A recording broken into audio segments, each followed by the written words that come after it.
Tere hommikust, good morning, guten morgen. How it's in Latvia and Lithuanian? Who can help me? Labas liitas. Dabri. Welcome everybody. Tere tulemast meediakonverentsile Defending Media Freedom. What's a freedom? Welcome to MEEDIAKONVERENTS. Vabadus, meediavabadus, milline ta siis on? Mul on suur hea meel ja rõõm tervitada teid, kes te olete Tallinna Ülikooli auditooriumis maksimum kohale pääsenud, sest tõepoolest siia pääsesid ainult valitud. Ja kõiki teid, kes te olete meid jälgimas online'is. Welcome to everybody who is watching us on online in all the Baltic countries and all over the world maybe. Me alustame tänast konverentsi kahe sissejuhatava kõnega. Esiteks annan sõna Tallinna Ülikooli Balti filmi- ja meediakooli direktorile Birgit Vilgatsile. Welcoming words by Director of Baltic Film and Art School, Mrs. Birgit Vilgats. Tere hommikust. Nüüd võib öelda, et vist on traditsiooniks saanud, et kui ma pean kuskil tervitussõnu ütlema või kõnet pidama, siis ma küsin oma laste käest, mida nad sellel teemal arvavad. Ja eile ma küsisin oma 8-aastaselt pojalt, mis on meediavabadus. Ma pidin muidugi kiiresti selgitama, mis asi on meedia, aga vastus tuli ka suhteliselt kiiresti. Meediavabadus on siis, kui sa oled teinud sigadust ja sul on iPadi ja teleka keeld.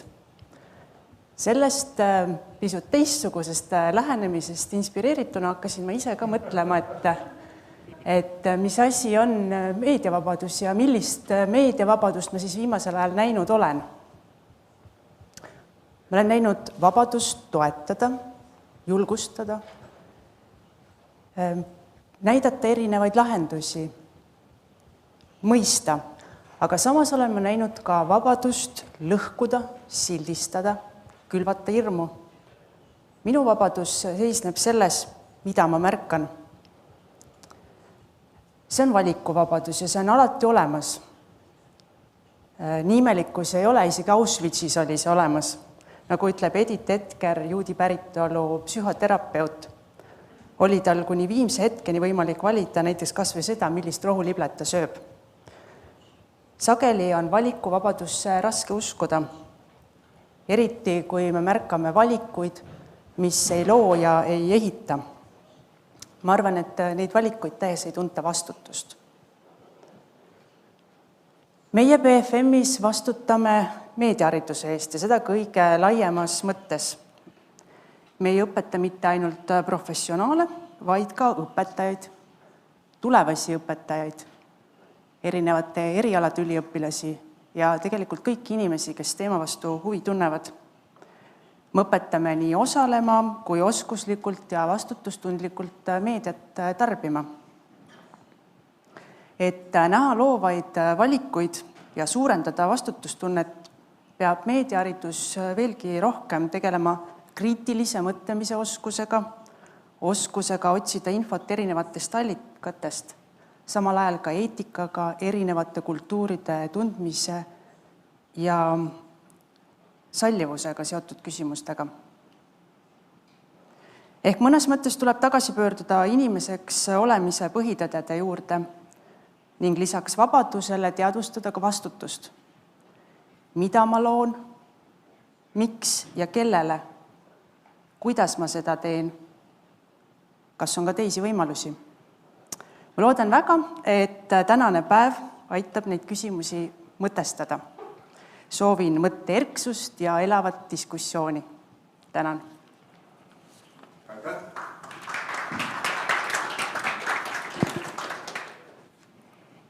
Ja järgmisele palun avasõnu ütlema Erik Roose, Eesti Rahvusringhäälingu juhatuse esimees, Chairman of the Board of Estonian Public Broadcasting, Mr. Erik Roose. Thank you. Tere. Alustuseks tahan siiralt tänada kõiki tänase konverentsi korraldajaid. Eelmisel aastal jäi üritus ära kõigile teadaoleval viroloogilisel põhjustel. Täna aasta hiljem pole olukord palju parem meie haiglates. Aga me oleme aru saanud, et juhtudel, mida me ei saa muuta, on vajalik kohaneda. On ju öeldud, et kohanemisvõime on intelligentsuse teine definitsioon. Seega siin me oleme. Vaadates tänast suurepärast programmi, siis ootavad meid kindlasti ees intellektuaalsed maiuspalad, mis keerlevad ajakirjandusvabaduse, selle usalduse ning kvaliteedi ümber. Kui küsida, kas see kõik on oluline, siis minu jaoks on see sama, nagu küsida, kas hapnik on oluline. Ega ta ei olegi, sel hetkeni, kuni teda pole. Me tavasime võtta sooja tuba, odavat elektrit, turvalisust ja tervist garanteerituina ning mõistame alles siis, kui ühel hetkel seda pole, kui sõltuvad me nendest oleme. Vaba ajakirjandusega on samuti. See on muutunud meile garanteerituks, tavapäraseks, tüütuks ja sageli ka ärritavaks. Aga ka päike on nahale ärritav, kui randa magama jääda. Aga päikest sellest süüdistada ei ole kuigi arukas. Tavaline meediatarbija ei pea mõtlema iga päev ajakirjandusest või tema vabadusest.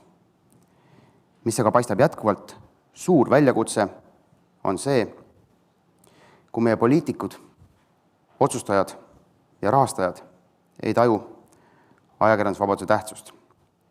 Ja mulle tundub, et selle selgitamine, kui tahes lootusetu see ikka tundub, võiks olla meie kõigi tänane suurim väljakutse. Jõudu meile selleks ja jõudu tänaseks konverentsiks. Aitäh! Aitäh! Ja olemegi jõudnud esimese suurema, pikema ettekandeni. Mul on siiralt hea meel, et meie kaaskorraldajad Eesti Rahvusringhääling ja Baltic Center for Media Excellence ja siis Tallinna Ülikooliga koos oleme saanud tuua esinejad siia saali. Mitte kõik ei ole küll kohal, osa neist on virtuaalmaailma kaudu meiega ühinemas, aga mitmed esinejad on üle 2 aastat tõepoolest kohale tulnud. Ja esimesena palun ettekannet tegema Monika Garbačiauskaitė-Budrienė. Sorry about pronunciation. Tema on Leedu raadio ja televisiooni peadirektor. Next 25 minutes for your presentation are ready. Okay. So hello everybody.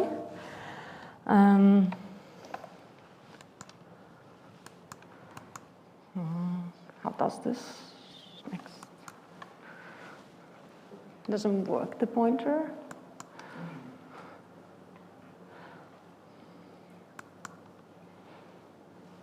Could anyone help with the pointer or?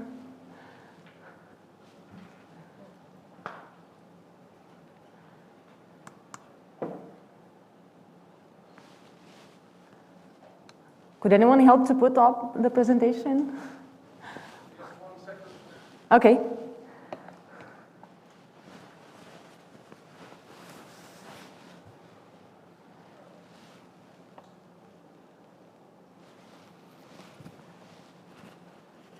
Now it should work. Okay.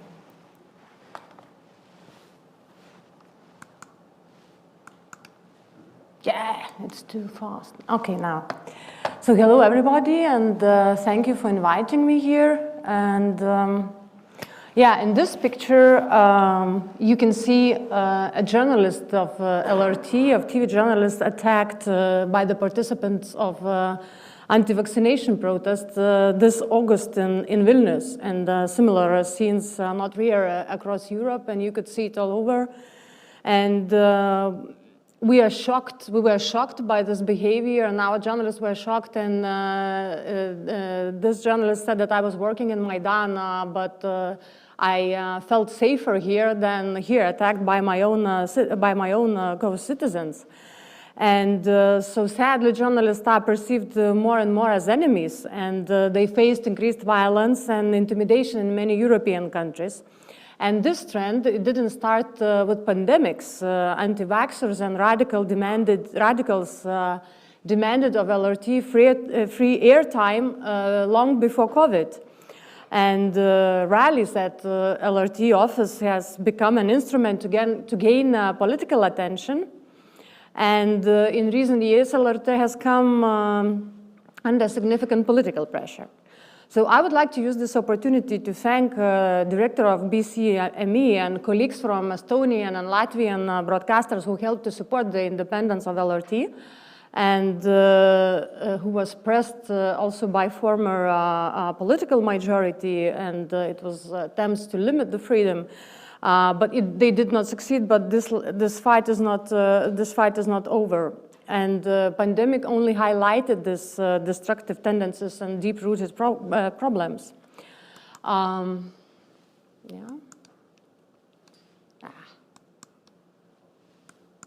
Now it doesn't work again.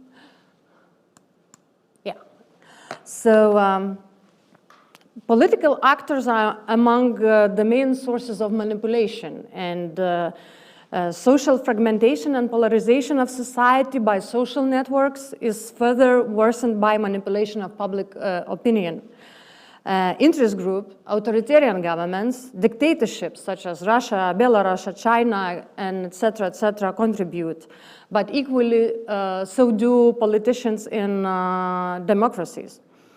Research that you can see here in the slides shows that the government, political parties, and politicians are among the biggest generators of digital propaganda and disinformation, sadly. They employ private PR firms to produce disinformation, and social media has become a major battlefield. And these figures illustrate the scale of political disinformation. And we, of course, observe these processes in Lithuania as well.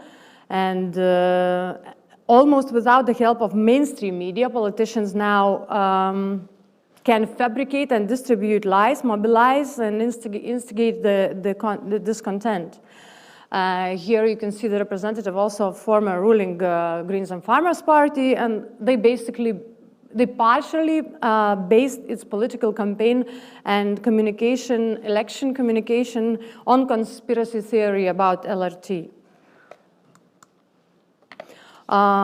Here you can see the figures of trust in Lithuanian institutions, and it is unfortunate to see, especially in this conference, but media have long lost their monopoly on truth, and there is a general distrust of everything in general, of all the media in general. And media is becoming increasingly vulnerable, and the confidence in media in Lithuania has reached its record lows. Here you can also see in this slide research that was carried out by European Broadcasters Union, which shows a very clear correlation between public service media and democracy.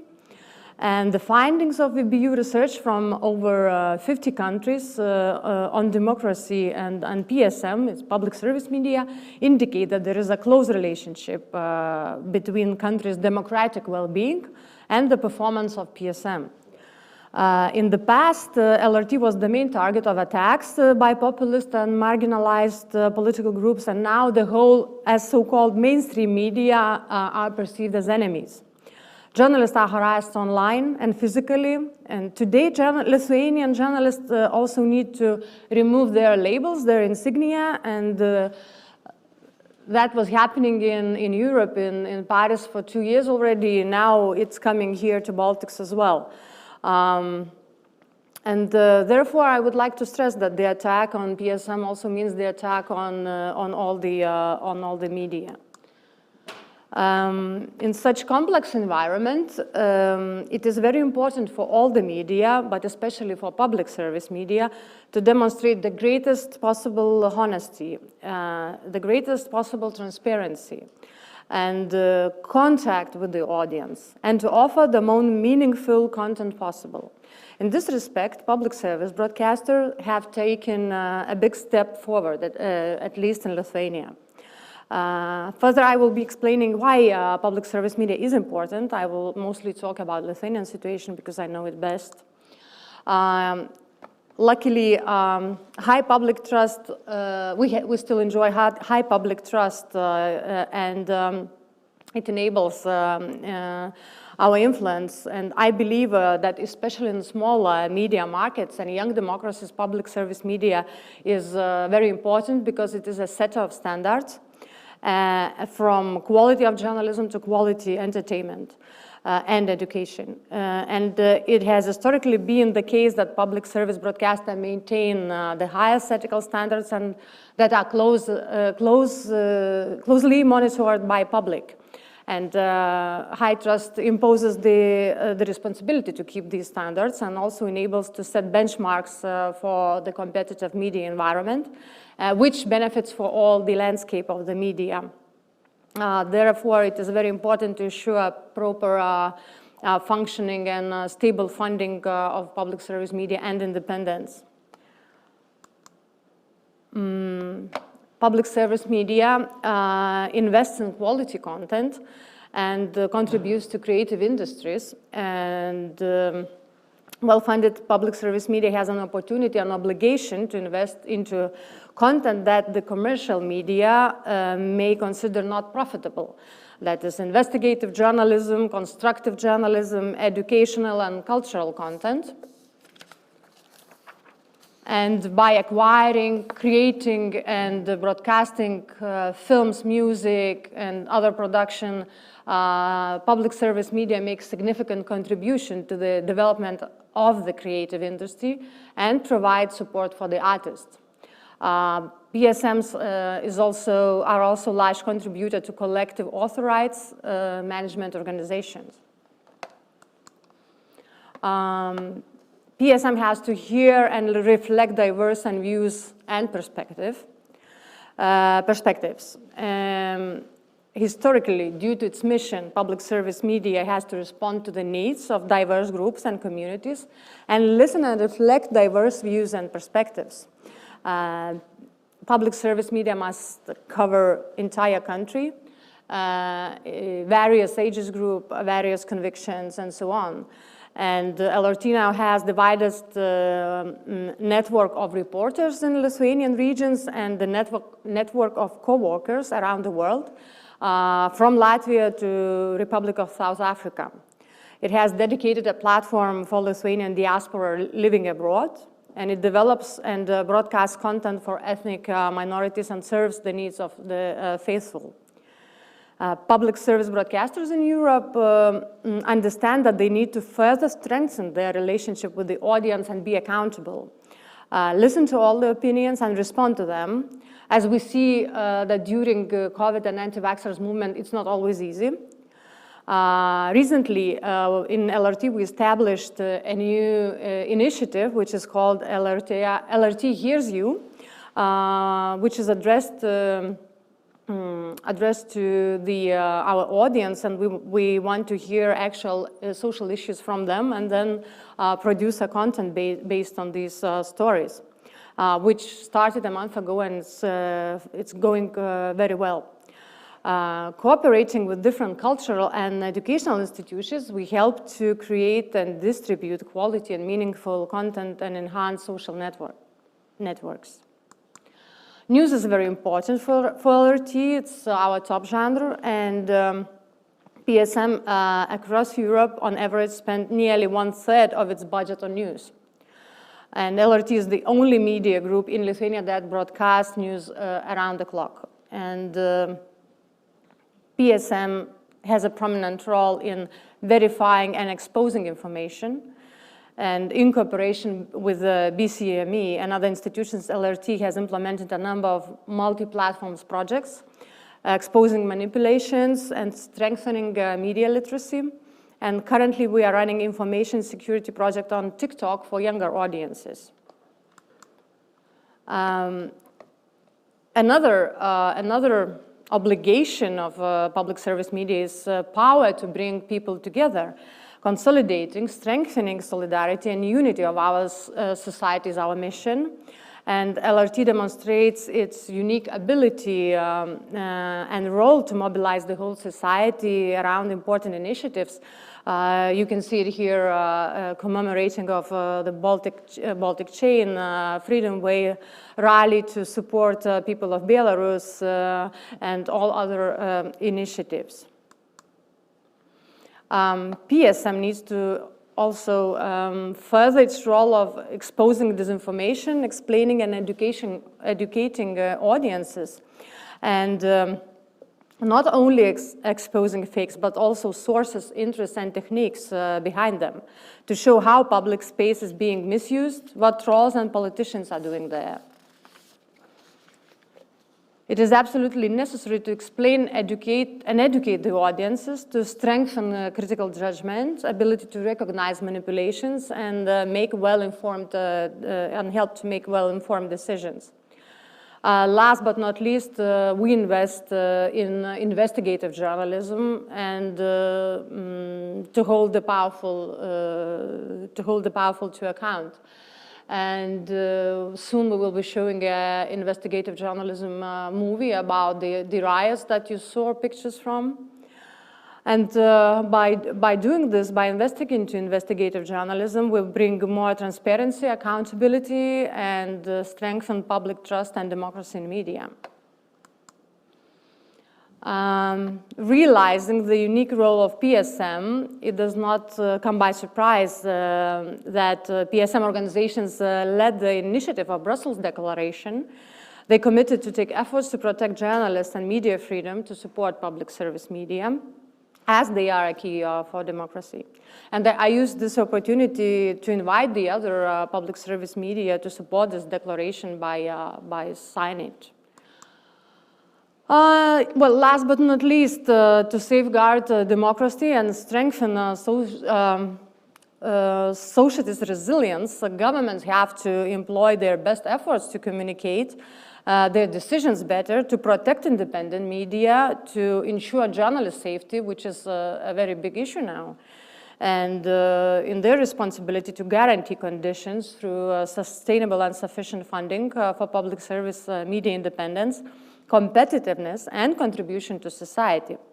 So the last statement is that strong, credible, and free public service media is important for all media, all society, and democracies. So thank you very much. I don't know if we have time for questions, but maybe not now. Thank you, Monika. Thank you. On lubatud plaksutada. It's allowed. Hey, Monika, don't. Yeah, okay. The story is not over yet. Yes. Kõigil, kes te olete siin ja kes te kuulate või vaatate meid online'is, on võimalik esitada ka küsimusi. See on Slido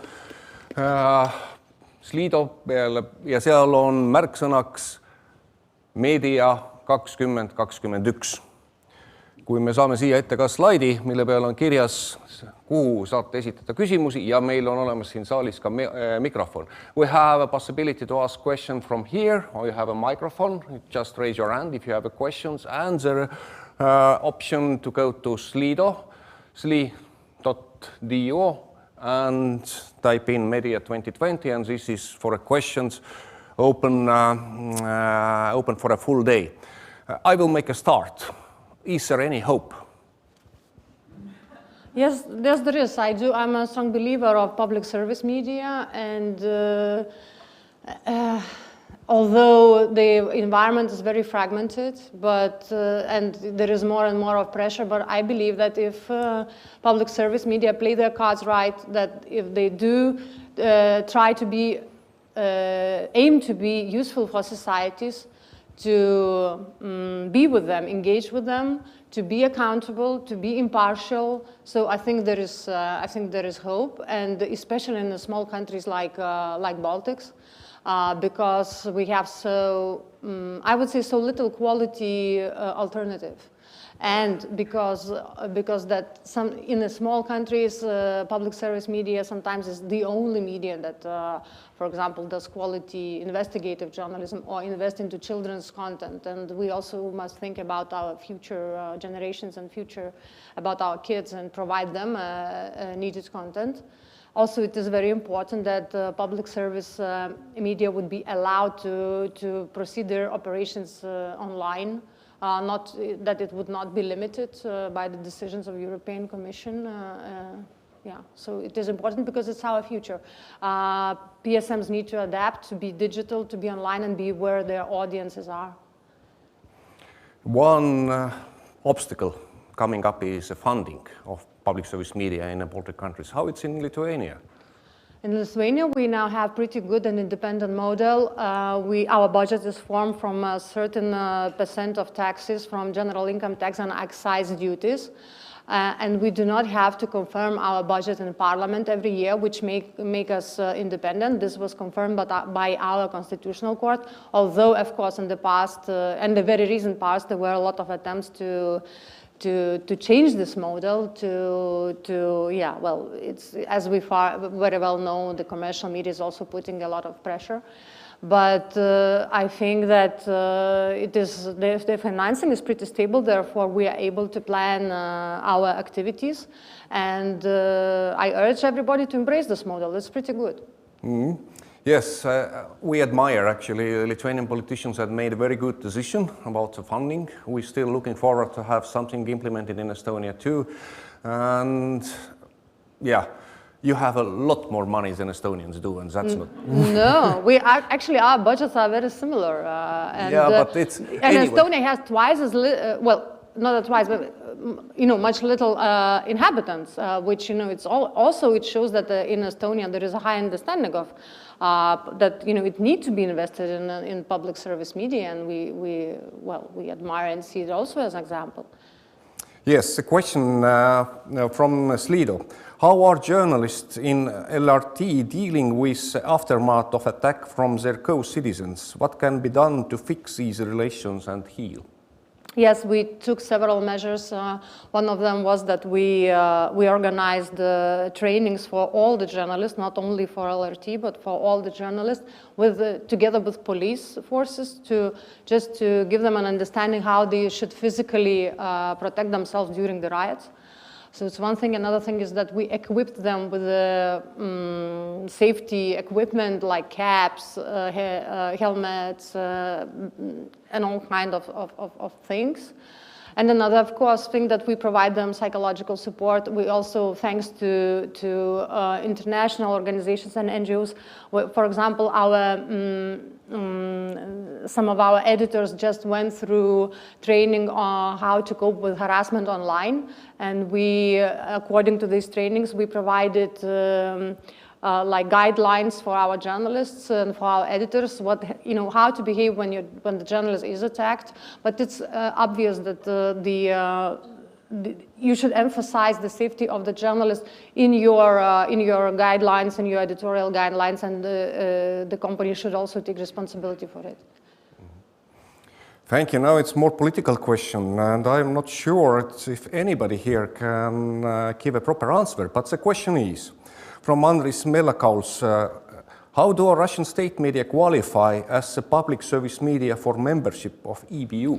That's a very good question. Thank you. I'm also a member of EBU executive board, and we've been lately discussing a lot about it. And as you might probably hear, the Belarusian public broadcaster was, well, not a public, it's actually state broadcaster, was suspended as a member of EBU. Also, it showed that there is a lack of clarity on procedures in EBU regarding this issue. And now, recently, the 3 working groups were established to discuss the issue both of procedures inside EBU and of the values issue. Because EBU is a very broad organization, as they say, a broad church, and it needs to be, I would say, more clear what EBU is about. And so that these questions should be answered by, like, in the next half of a year or so. Okay, we will slightly touch on the same issue in the next presentation, but now I am looking into audience. Kas siin on küsimusi kellelgi, kes sooviks esitada küsimusi, siis andke käega märku. Tundub, et ei ole. Vabandust, ma olen pimestatud. Yeah, we have a question from the audience. Mikrofon, kui saaks sinna poole. Tuleb sealt, kui sa saaksid minna võtta mikrofoni sealt poolt vastu.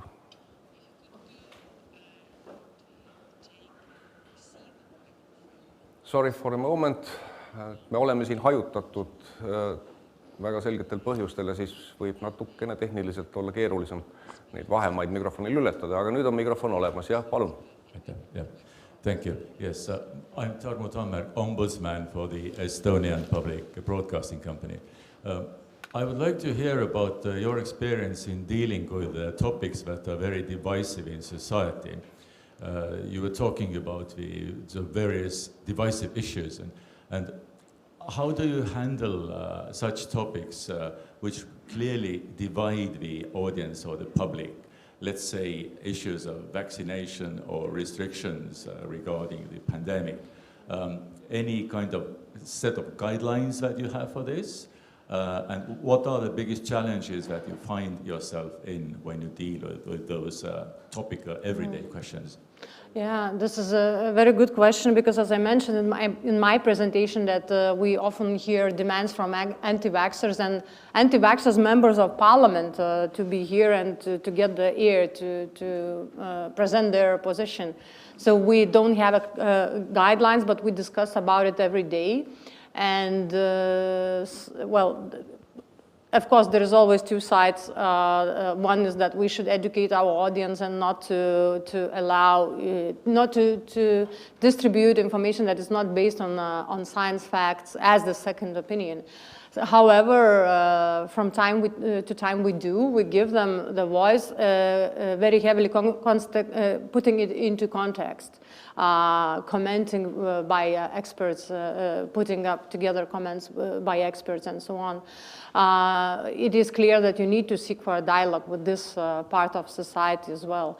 Also the sensitive issues like LGBT rights, which always spark the discussions from both sides, the conservative side of society and human rights side, but we do not try to avoid these issues and like somehow get away from it and be calm and untouchable. We discuss it and we bring it up, trying to balancing it. Well, I don't know if I answered your question. Are there any other question? Kas siin on veel küsimusi? Jah, vabandust, astun kõrvale, siis ma näen, ja palun mikrofoni sinna tahapoole, siis. Thank you very much. I would like to thank you for your presentation and your answers, but my question is about the legal framework and legal conditions of the activities of the public service media in the new digital environment, especially about the current rules in the EU on the state aid and the funding of the public service media. What do you think? Either a need to revise, to update the functioning of these rules, because we know that there are several cases in the EU, including in the Baltic states, where there are unfortunately conflicts between the private and public media. And what do you think? How to assess, or are these rules on the public service media and funding and the application of the state aid rules still valid? They do support the development and the activities of public service media, or do they restrict it? I would like to hear your opinion about it. Thank you very much. Thank you. It's a very relevant question. I mentioned it in my presentation that there is, yes, there are several cases now in European Commission regarding state aid. I think that European Commission, should not base their decisions on the precedents that their decisions that they were, brought up like 10 or 15 years ago, because the landscape changed so much. And as I said in my presentation, without presence in digital platforms, PSM will have no future. And it is very important. You see, that the young audiences, and even not young, and even, average age audiences, more and more consume content on demand, they consume content in the news websites, non-linear, and so on. So this has to be, the European Commission have to pay attention to it, and even more, especially after pandemics, everybody realized how public service media is important, that it is trusted, it is quality, and its role was very important. So I hope that they will pay attention to all these issues when bringing up their decisions. Yeah, and we will have supportive data on the issue later today when we present Baltic research on media consumption and trust in the media. That's the one point we will touch after the lunch. Kas on veel siin küsimusi? Et Sliidos ka meil hetkel küsimusi ei ole. Tundub, et ei ole. Aitäh. Thank you very much for the presentation.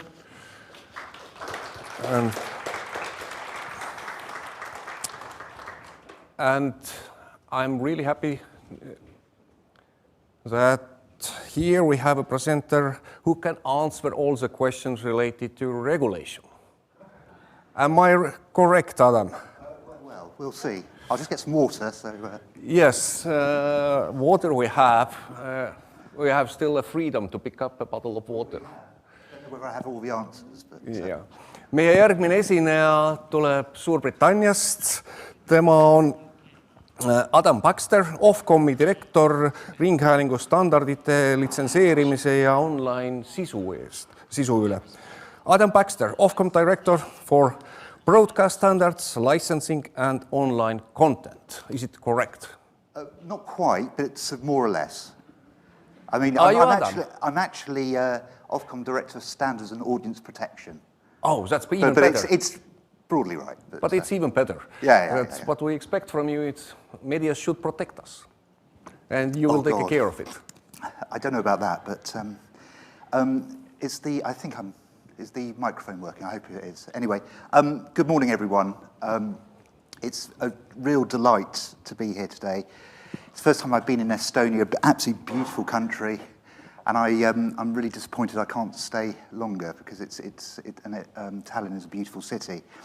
And also it's lovely to actually get out and meet people again, and rather than just being in the Zoomiverse or Teamsiverse, which is, I think we'll all agree, slightly super real or hyper real. And I think this is such a fascinating discussion, is it not? And actually hearing Monika's excellent presentation, it shows that these sort of themes are not just nation only, they're sort of pervasive, they are truly transnational.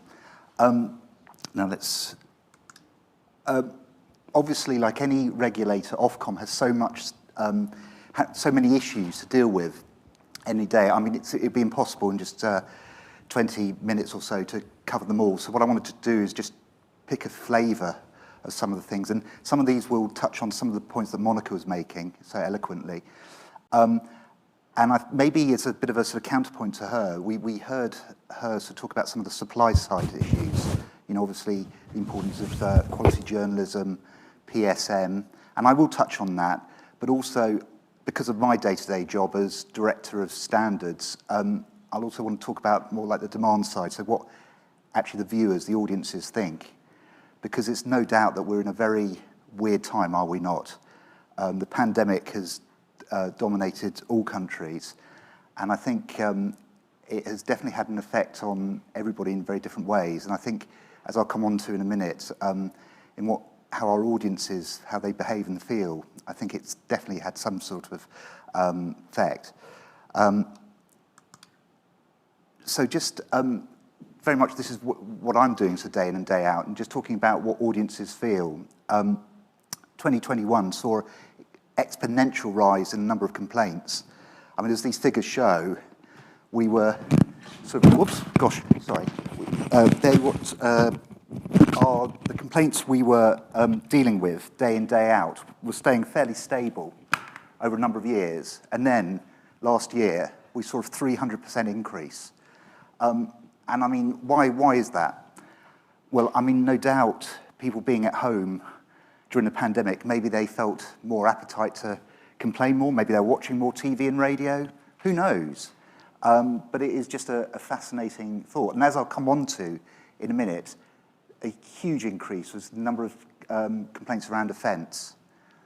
And I mean, I've tried to think about why this might be myself, and without doing further research, it's very hard to know precisely, but in the UK at the moment, and I don't know what it's like in other countries, there's a much more heat in social and political discourse. The press often talk about this concept of the culture wars. So the idea that there are sort of hugely polarised and very, very angry sides to an argument, and Monika was touching on some of these issues, the divisive issues. So vaccination, anti-vax, trans rights, gender identity theory, dare I say it, the B word, Brexit, non-Brexit. All these debates have been incredibly polarising. And I think there's no doubt that some of the uptick in complaints we've seen from audiences over the last year or 18 months must in some way be linked to that.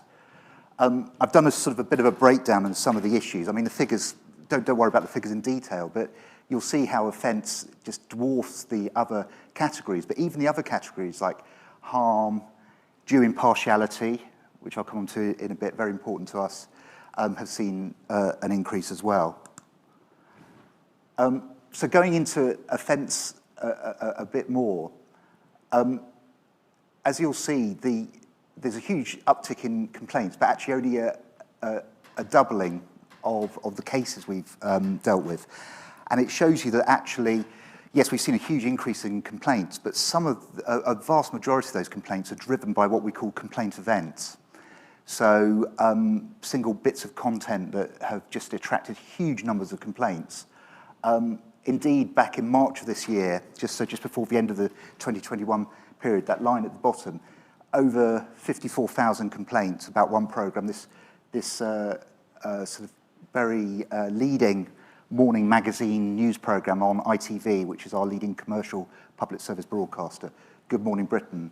A sort of quite notorious presenter called Piers Morgan. I don't know whether he's known about in the Baltic states or elsewhere in Europe. He's been very big in America, but he attracted a huge number of complaints because he very publicly criticised Meghan Markle, the Duchess of Sussex, who some of you may have heard of, who's married to Prince Harry. Meghan Markle's an American citizen, a former actress, and I think she's had a huge effect on our country in terms of, first of all, bringing a totally new approach to how to be a royal or a member of the royal family in this country, but she's had a huge effect, and she's created a lot of debate. And he was highly, highly critical of her, indeed, because she'd made a very high-profile interview with Oprah Winfrey in America, saying how her mental health had greatly been affected whilst she was a member of the royal family living in the UK. He very publicly repudiated her, said, "I don't believe her, she's lying, she's not to be trusted," and we got over 50,000 complaints. But we actually decided not to find a breach of our rules because the important thing was, yes, what he said was highly offensive, and a lot of people said it was harmful because of the claims about mental health. A lot of people said he was being racist because she is a woman of colour, and some of his comments could be interpreted by some as being racist. But we said, no, it's not a problem, in the sense that it would be a chilling restriction of freedom of expression, and we're talking about media freedom today. It'd be a chilling restriction of freedom of expression to stop him saying that. But what the broadcaster had to do, and they did do, was ensure that, as this is what Monika was saying, context is provided, challenge, critiquing, repudiation, and there were other people on that programme who challenged him. So I think that's a really, in one case, that shows a lot of the themes that are going on here, the importance of freedom of expression, the fact that you have this huge heat, the culture wars going on, polarised positions, but it shows that in a free media, underpinned by Article 10, ECHR rights, freedom of expression, as long as you have sensible, well-resourced public service broadcasters, public service media who understand the rules, they should have total liberty to explore these very divisive topics. So that was a fascinating case. But defence, okay, got the most complaints, but for us, and I think a lot of people here would agree, what we should really be concerned about in terms of protecting audiences is harm. And we obviously know the traditional concerns around hate speech, incitement to crime, abusive treatment, and we do, unfortunately, get a number of those sort of cases. Very few, fortunately, actually require us to take any next steps. But where we do find instances of uncontextualized hate speech or incitement, we will investigate and impose significant sanctions on those broadcasters. I'm pleased to say it's not the public service broadcasters, it's very small, niche broadcasters with small audiences, but it's very important that we, as a regulator, come down very heavily on that. I think, and this is once again another theme that was alluded to in Monica's presentation, have seen during that year, 2020-2021, a huge increase in harm complaints relating to the COVID. So we talked about sort of anti-vaxxing, but that's one issue. People actually claiming COVID is a hoax, that COVID was being caused by 5G technology, that, well, going back to vaccines, vaccinations are harmful, but it's, Bill Gates trying to impose his hegemony and will on the population through the use of vaccines, all this sort of stuff. So we've seen, once again, a number of small broadcasters come out with this very, very damaging, potentially harmful stuff without context, without challenge. And I think that, once again, going back to that theme I mentioned a moment ago, broadcasters should have freedom to feature this quite challenging stuff as long as they contextualise it. So in going back to the gentleman's question a moment ago, how to deal with this sort of stuff, I think our broadcasters, in particular our PSBs, are very, very well able to deal and challenge and contextualise and critique these very challenging, sort of quite controversial views. The problem for us is when you have these little small broadcasters who just put a person up, like an anti-vaxxer, unchallenged, and just being given effectively like a soapbox, a platform to transmit these really very harmful views. And at the bottom here, I've just given you an outline of the number of statutory sanctions we imposed. So totaling about 770,000 sterling. In euros, that's probably a bit less than $1 million, I guess, 900,000 euros. So it's quite a significant amount of cash. Coming on to another interesting area, due impartiality, due accuracy. Although we don't get as many complaints, we still saw a sort of a bit of an uptick in complaints, as I've laid out there. But there's a bit of a mismatch because a lot of politicians in our country, media commentators say, oh, there's a real issue about impartiality, in particular impartiality on the BBC, the wholly public PSB. But actually, if you look at the compliance record of the big PSBs, it's pretty good. So what's going on here? Well, our research, when we last did some research on audience perceptions of the BBC's impartiality a couple of years ago, showed that actually what is driving perceptions isn't programme or content, it's other factors. So it could be factors around people's perception of the BBC brand, of what they're reading in the press or hearing commentators or politicians saying about the BBC's impartiality. So it's an interesting, almost like meta debate going on here. And I think we're going to have to do some more work on this because this isn't an issue that's going away. The present government has made clear, and I can totally understand why it really wants the BBC to attend to impartiality. The relatively new Director General of the BBC, Tim Davie, has said that he really wants to make due impartiality a priority. And just the last couple of points, I just thought, just of interest, even though we haven't had any sort of investigations, major investigation in recent years, just some ongoing issues from past investigations. So we, back in the end of 2018, published a very significant decision in relation to RT, Russia Today as was, and we subsequently imposed a fine of £200,000 for multiple breaches of our due impartiality rules. RT have chosen to try and go through the UK courts. They sought a judicial review, lost at the High Court in March 2020. They went to then our Court of Appeal, and they lost just a few weeks ago. The Court of Appeal 100% backed Ofcom's approach, and RT are indicating they now want to apply to our Supreme Court. So the story goes on. So we will see where that goes to. And then the Russians are at a certain stage, and the Chinese follow in their wake. So CGTN, Chinese state broadcaster who we used to license, we similarly recorded a number of breaches of our impartiality rules, and we imposed a financial penalty, £125,000, and they are challenging those decisions in the court. So it shows yet another pressure on, this time it's not pressure on the public service broadcaster, but on the pressure on the regulator. When we have to carry out our duties, we must make so sure that whenever we make a decision, they are as legally robust as possible, because they can be so easily challenged at any point. And then I was mindful also of coming to the Baltic states, that we over recent years have had a number of complaints from our sister regulators in Lithuania and Latvia in particular against some Russophone channels in the Baltics. A number of these we no longer license post-Brexit for obvious reasons, but it is interesting that we upheld a lot of complaints, and indeed we imposed a £20,000 financial penalty. I'm just mindful of the time here, so I'm going to try and go on. There is a time, don't worry. Okay.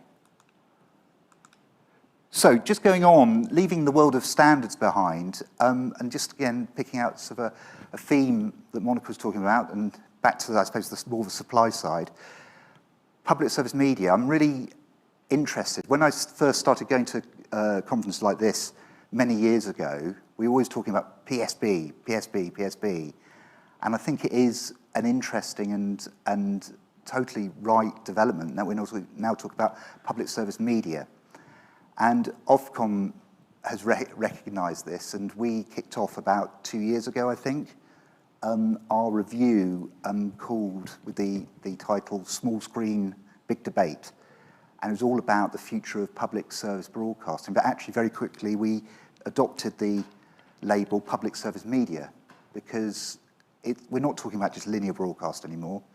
It's reaching those audiences, in particular the young, difficult to reach audiences on all platforms. And back in July, for those of you who aren't aware of it, we published our statement where we set out a package of recommendations about how public service media should, the framework should be adapted, because our major bit of legislation, the Communications Act, was passed in 2003. And my gosh, 18 years ago, what was it like in terms of media delivery? I mean, we're in a whole different world now. So our legislation, I'm sure, like a lot of other people's legislation, needs to catch up. And we're sort of talking to government about, because obviously it's not up to us, a lot of these changes need legislative underpinning to give them life. And so we've been talking to the government about sort of how these issues, for instance, improving prominence of PSM content on different platforms, how the legislation can be adapted to make those work. And the government has indicated that it will come out with a white paper, maybe by the end of this year. We shall see. And then there would have to be then subsequently a media bill, a piece of media legislation to tackle that.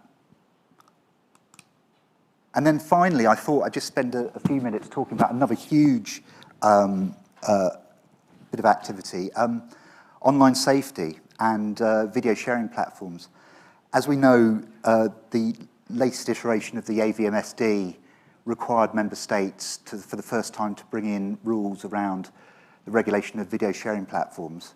The United Kingdom Parliament brought in regulations in November last year, which actually enforced or brought into place the VSP, the video sharing platform requirements.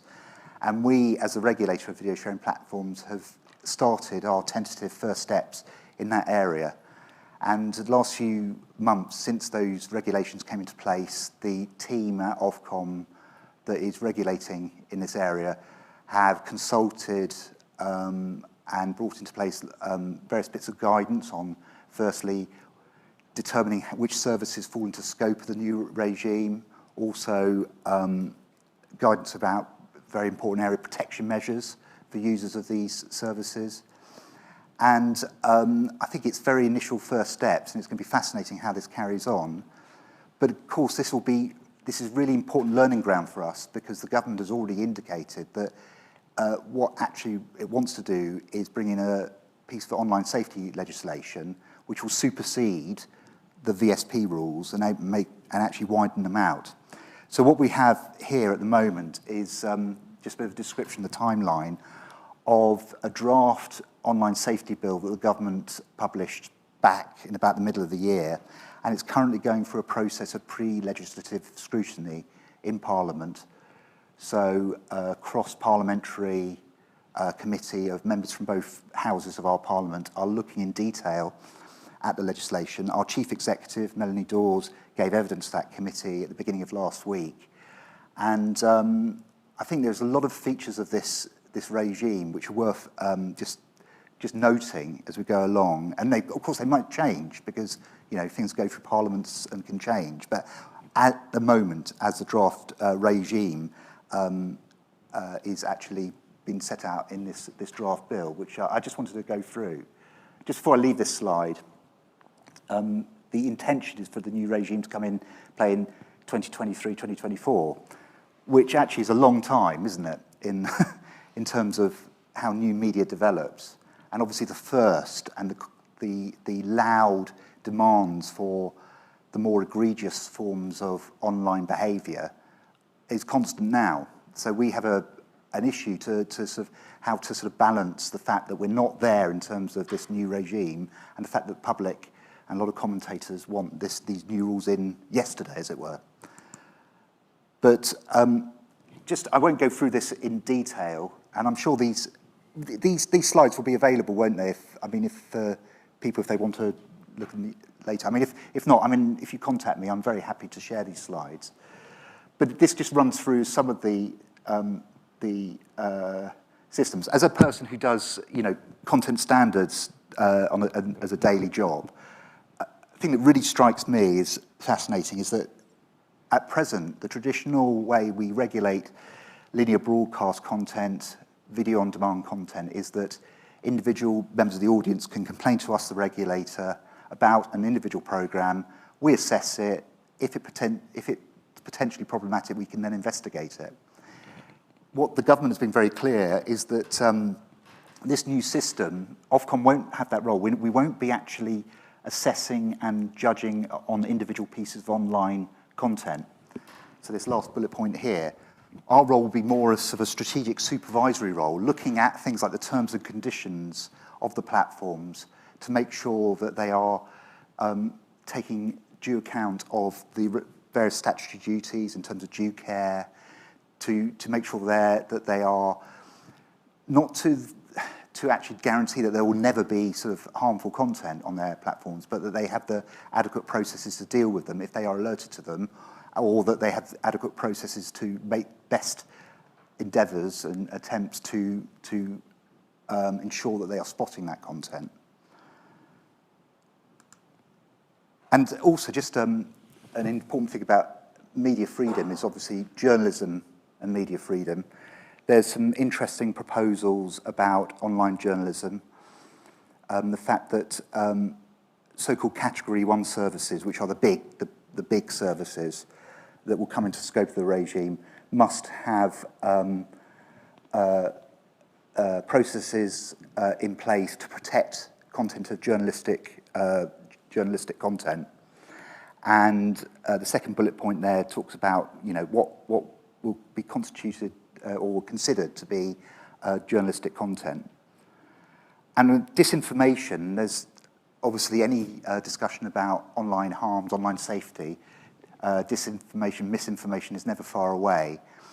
And in the draft bill at present, the way this is being dealt with is there's a proposal for a disinformation advisory committee that Ofcom will be required to form of experts, platform representatives and civil society. to advise on issues around transparency, media literacy, etc. So rather than to go any more in detail on this, I think I will draw to a close. And if there are any questions. Thank you. Thank you for the presentation. Yes. First of all, I must correct.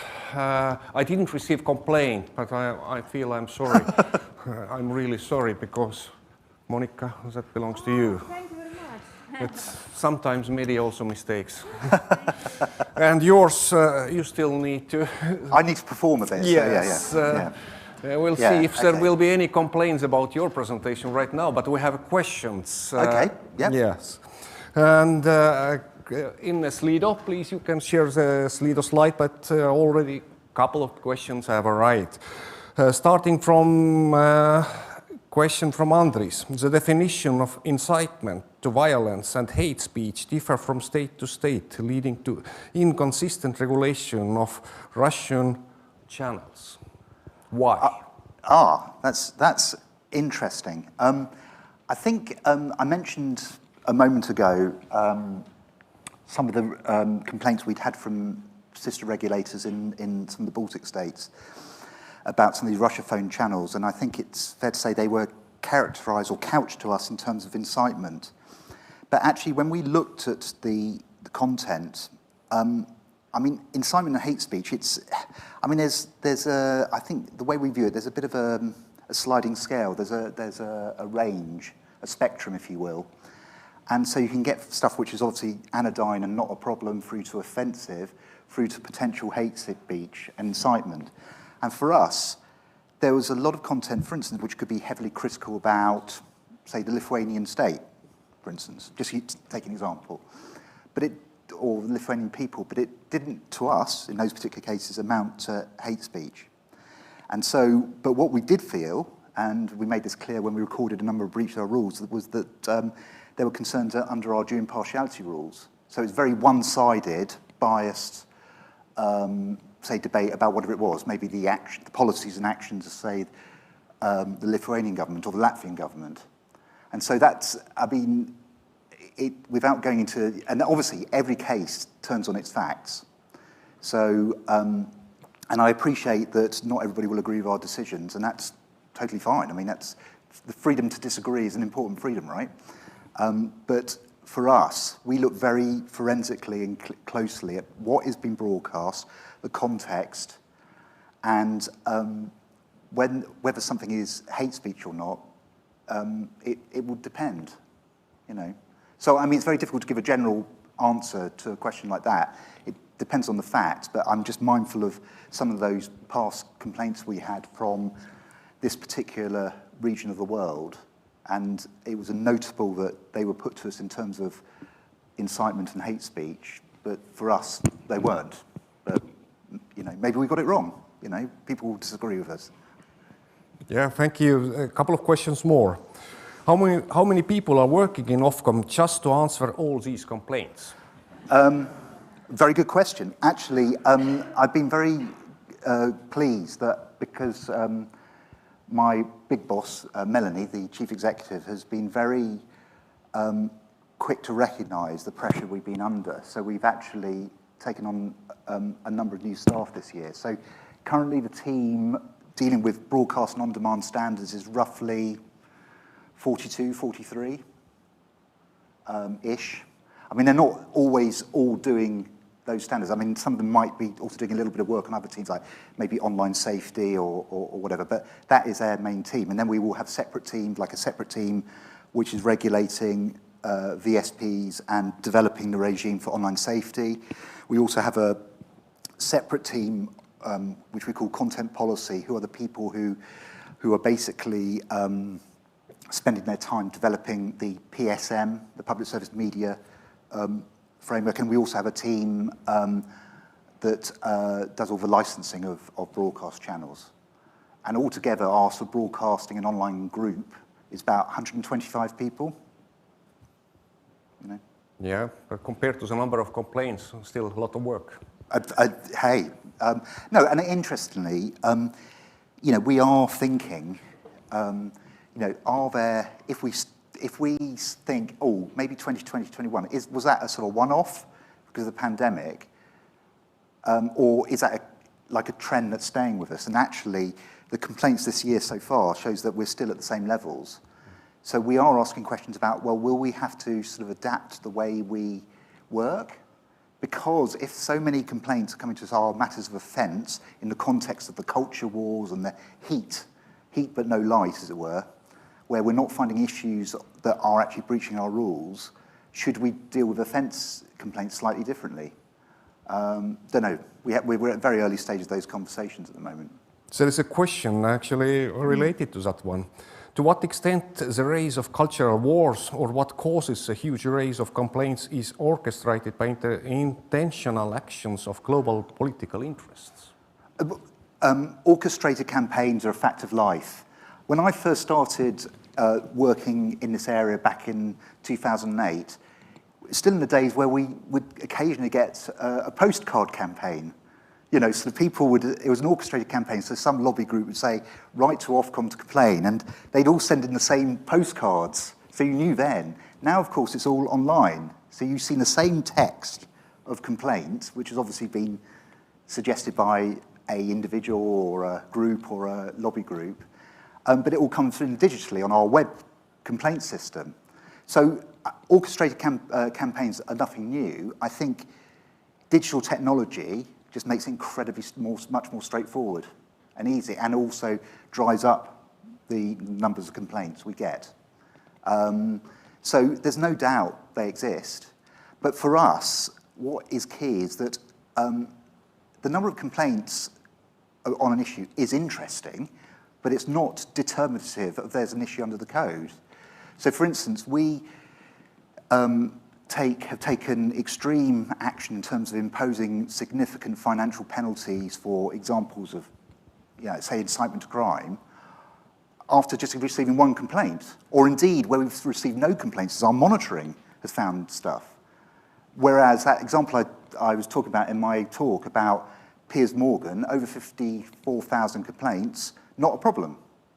So complaints, yes, they are useful to us to alert us to potential issues, but we divorce ourselves slightly from the actual numbers of complaints, if you see what I mean, in terms of what decision we come to.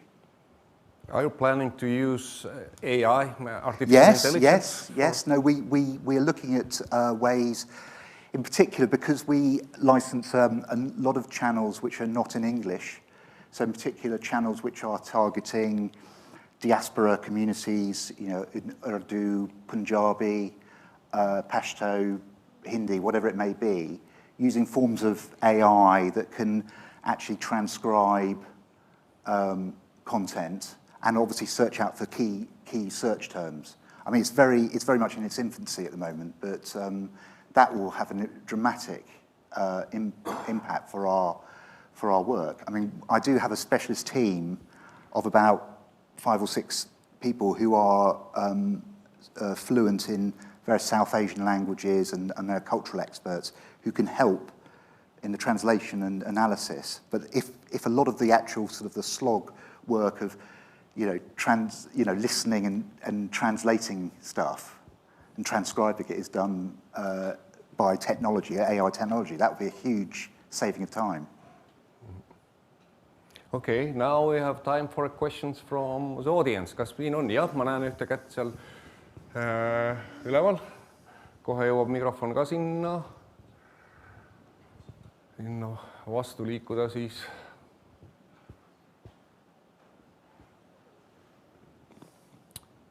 Ja palun. Thank you very much.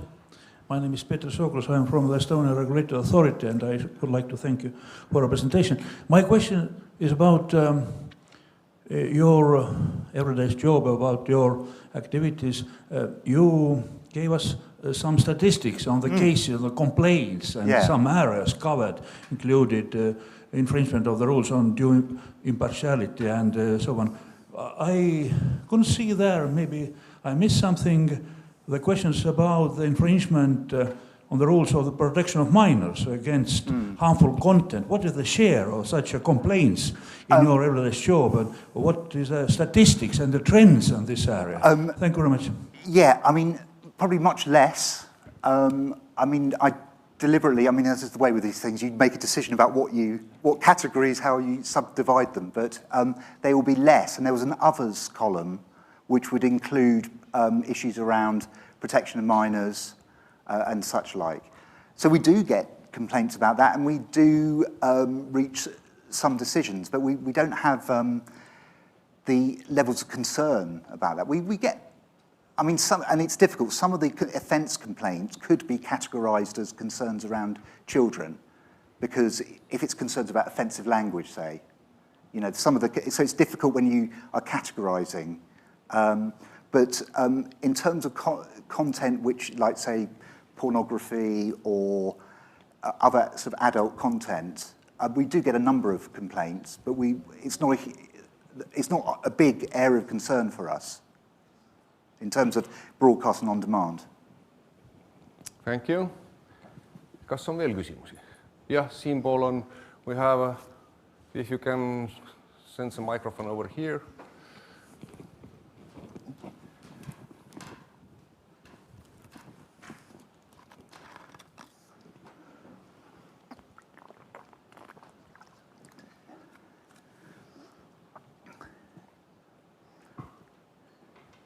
Suspense. This question had better be good, right? Yeah. Now you've waited. I'm looking forward to this. Hi, Adam. Hi. Thank you for your talk today. I want to ask about, so I work in media literacy, and I want to ask about how the decision of the Piers Morgan incident was communicated to the public. Yeah. Oh, just that yeah, okay. So we had a lot of interest, as you probably know, telling from your accent, fellow UK person, where the incident happened in March. We had this huge number of complaints, a lot of media coverage, and we actually announced we launched our investigation the following day. So we made very clear, yeah, this is an issue here. Now, leave us alone, we're going to investigate it.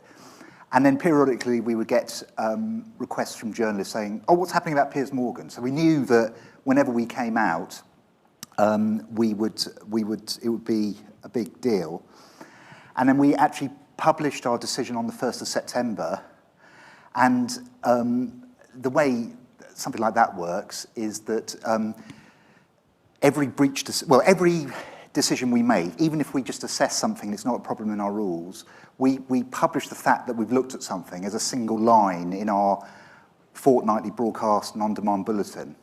And then where we've breached something, or where there's a significant case like this where we haven't breached our rules, but it's such a significant issue, we will publish our full reasoning, and that as a sort of a document within our bulletin. That comes out once a fortnight, as I said. And that decision came out on the 1st of September, and was just immediately picked up by the press. And our comms, and obviously I work very closely with our comms team, because I took the decision in that case for my sins. And so we had to make sure, right, well, this is the decision, it's the write-up, and talking to the comms team, so they had press lines ready, so that when they got the inevitable because all the journalists are watching for our bulletin coming out, and the calls started coming in, goes online, and then it just gets picked up and disseminated through, first, obviously, online platforms, then the news bulletins on TV and radio, and then in the daily newspapers. So that's how it works. Can I follow up? Yeah, of course you can. Because it seems to me it's quite important that, especially a decision like that. I mean, you had 50,000 complaints for it, but I'm sorry, I must interfere, because most of the audience don't know actually what is the case about. Okay. So this is the Piers Morgan story with Meghan Markle that Adam referred to early on in the talk, and Piers Morgan is a very well-known. Can I say provocative? I think so, yeah. No, he's controversial. On BBC television, very well known. He did a lot of work in the States doing similar kind of, high-profile provocative interviews. And on The Breakfast Show, he talked about Meghan Markle, who had just done an interview with Oprah Winfrey, with her husband, where they, told their truths, as it were. And he was questioning whether she had been particularly honest. The wider context is that in the press in the UK, which Ofcom does not regulate, the press, there were toxic elements in the press about Meghan Markle because she was different. She was the first different kind of royal we'd ever had. Her skin colour was different, her background was different, her family background was different, her previous career was different, etc. And there was toxic coverage of her in the press. So that's why it was such a big controversy.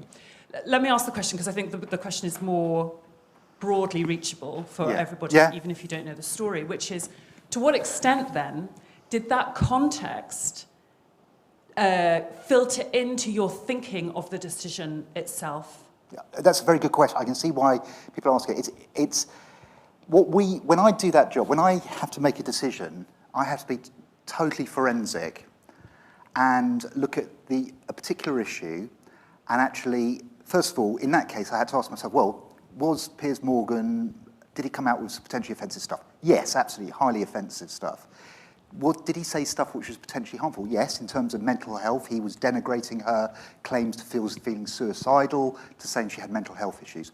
Potentially harmful, absolutely. So then, the actual content, the people they are, has to be, that doesn't come into my feeling. I have to analyse what content there is. So yeah, the statements he made were problematic. What else in the programme was there to mitigate, challenge the offence, but also protect the audience from potential harm? And because they were like his co-presenter, Susanna, who, people here won't know, but you will know Susanna. But also there was a couple of the guests very strongly repudiated him, challenged him, and other context and content. I said, right, ITV were on the right side of the line here. So that background noise, if you will, that doesn't come into the decision I make, and it shouldn't do, because that's irrelevant to the standards decision. I mean, I'm aware of it as a human being, as a citizen, but, that's a different thing. Thank you. Do I have any other questions from the audience? No complaints? No? Do I get my goodie bag now? Yes. Good. Thank you so much. Thank you very much. Elu on täis ootamatusi ja mõnikord need tulevad ka siis, kui me neid ei oota. Ehk see ongi ootamatus. Tim Pauwels, you didn't expect to come up on the stage right now, but please, as we don't have a Stephen Ward from Canada and Zoom for some reasons, could you come and start your presentation? Thank you for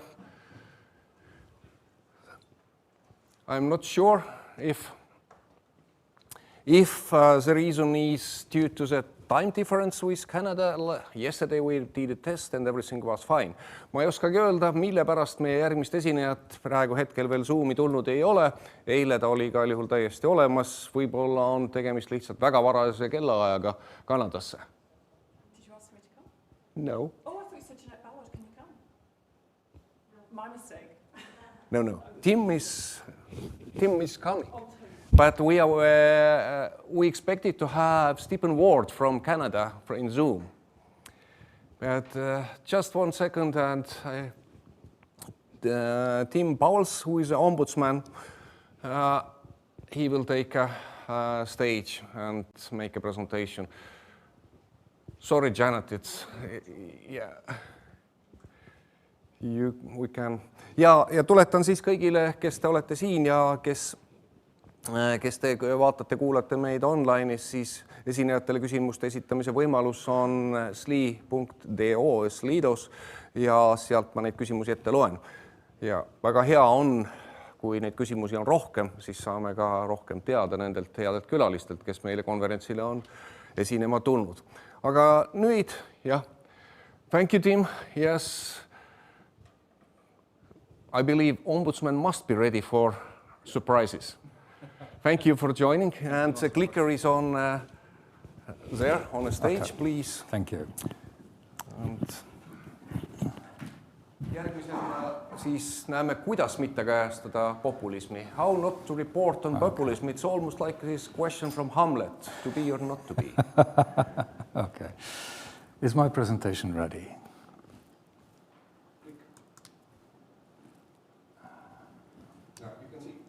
I can see it, but does the audience see it? Does the audience see it? Aitäh! Aha, there we are. Okay, so my name is Tim Pauwels and I'm the ombudsman for VRT News, that's the Flemish public broadcaster.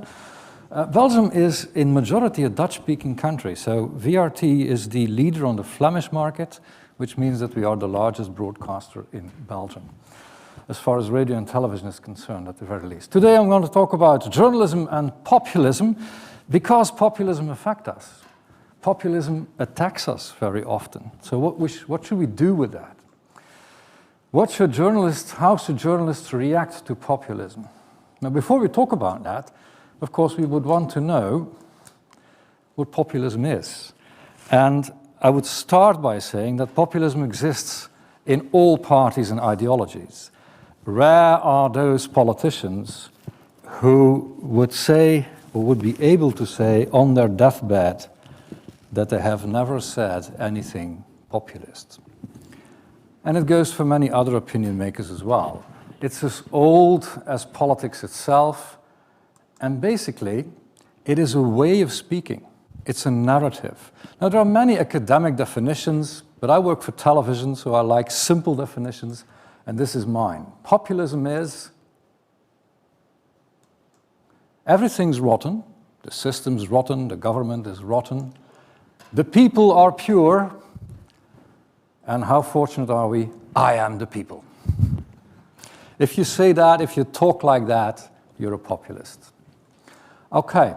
Now, unfortunately, it often goes along with scornful and exaggerating, aggressive kind of speaking against the establishment, but also against the media, with scapegoats, everything is to blame on this or that group, or conspiracy theories.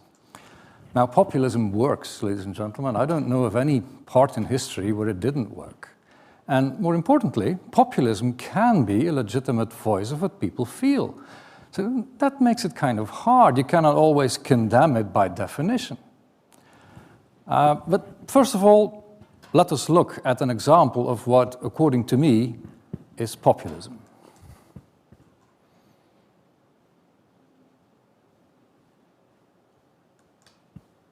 Nope. The clip should start.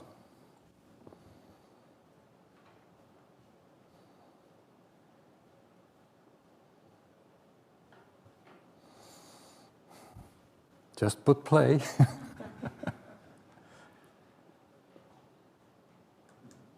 No, come on.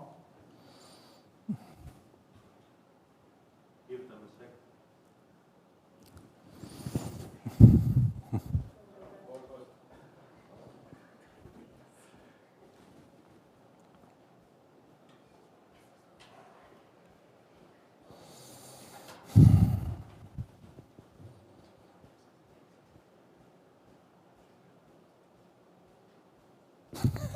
I didn't do anything.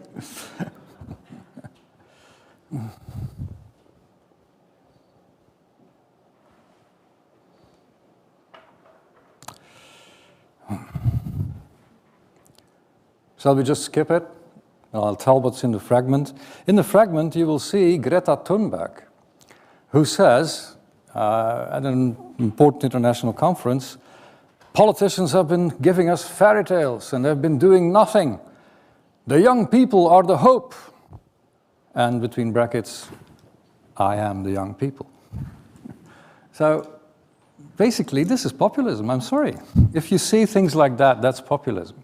I'm not saying it's forbidden, but it's populism because, well, you portray yourself as the only representative of a certain group that is pure and all the others are rotten. We have our own school strikes and climate marches in Belgium with our own Greta Thunberg.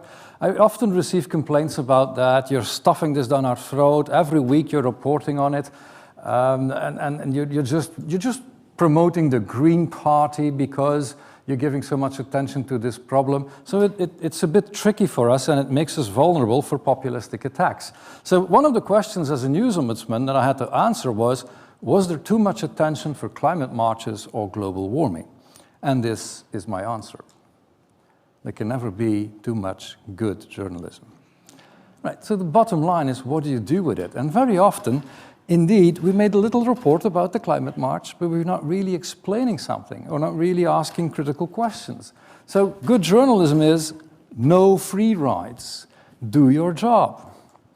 So free rides are opposed to asking questions. Now the first question is of course the basic question, why does it matter? If you attach a lot of importance to something, please explain to your public why it is important and explain it over and over again. Maybe you could even have a gray little text, a basic text, which you put on every article that is about climate change. Why is it important? But secondly, there is also a reductional question, a question about the content. What does the climate report say on these 1.5 degrees? Is it really a tipping point? Is it really 12 years, or do we have time until 2050, as other people say? These are answers that we should give. We should explain to our audiences what is in the climate report and what is not. Too often we ask climate activists to explain what the problem is. Their role is to explain what we should do according to them. But the facts is something we should explain, or we should look for scientists that are not activists, but really can stick to the science. And of course, we're not asking questions about this because we like the Green parties or the marches, but because politicians themselves have said that they were going to do something about it. It's not really working out. And we can point out that most or an overwhelming majority of climate scientists support the idea that the climate is in danger. Mind you, I advise my redaction not to say consensus, because you don't have a consensus from the moment that somebody doesn't agree. If there is one dissident voice, you don't have a consensus. But it's an overwhelming majority, and we should say that over and over again. So, the next thing is ask questions that show that you know your public. Some people just need their car. An electric car for them is expensive. They just have practical problems that public transportation is not going to solve. If gas prices go high, we had a professor in Belgium saying, it's good that gas prices are high because people will only change their habits if they feel it in their wallets. But hey, how many people are living in an apartment building? The central heating is downstairs. They have no choice. The only thing they can do is pay the gas prices. And we should ask that question. We should show that we know the daily struggle of common people, because if we don't, populists will do it for us. So it's important that we do this. Then again, avoid intuitive signals. And this is something which is a bit more complicated. I get it from the theory of Jonathan Haidt and this book. I have a whole separate presentation on this. I'm just going to stick to some basics here. And Mr. Haidt is doing research on what steers our moral judgment in terms of psychology. And the first thing that he taught me is that our indignation, our moral, our anger is very often steered by intuitive things and not by rational things. We would hope it's the other way around, but no, that's not the case. So that means that we provoke likes or dislikes, indignation or complaints, by things that very often we do not really choose very consciously. And we should be careful about that. One of the elements that was strong in this for me was our reporting on Donald Trump when he just was elected. There were very many little sentences where you could just feel some disapproval. Now, mind you, and to be very clear, if Mr. Trump says that injecting bleach water is a feasible thing to do against corona, we journalists should say that that is nonsense and that you should not do it because it's dangerous. But we should not make little sentences. So if you criticize out in the open with rational argumentation and not convicting someone between the lines. And we did that in the beginning, so I gave workshops on that. But the second thing is, well, gist fragment, and I hope it starts, because here I can really show you that how intuitive signals work. So let's try. Welkom allemaal, welkom hier op de 20e en voorlopig laatste klimaatbetoging voor de verkiezingen. We staan er in de buurt van het Centraal Station en Youth for Climate is er helemaal klaar voor. Anouna de Wever en Kira Gantois. Herinneren jullie zich nog die allereerste keer, 10 januari, hoe was dat? Ja, ik dacht eigenlijk dat we maar met 2 mensen er gingen staan en dan waren het er 3000 en nu de allerlaatste keer en er staan echt al keiveel mensen en ik ben zo blij en dat is echt gek als je nadenkt, de voorbije 6 maanden, wat er allemaal al gebeurd is. Dus ik ben echt super blij. Welk gevoel overheerst, Anuna?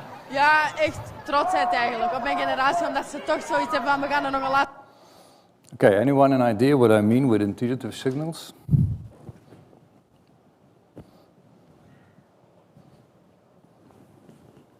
Yeah. So the report was very enthusiastic about Algus Brown. She could have been at a concert or a football match. She signaled, this is great. That's it. That's very much it.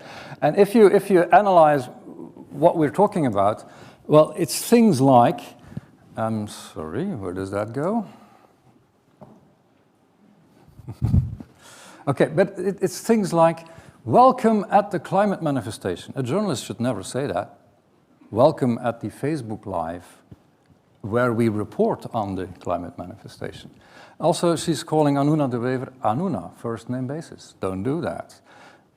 What emotion do you have is not really the most critical question, is it? But on top of that, the way in which she stands there with her backpack, with these clothes, it's just as if she's part of one of the students. And I had very lengthy conversations with Anne de Bie, who, by the way, is a great reporter.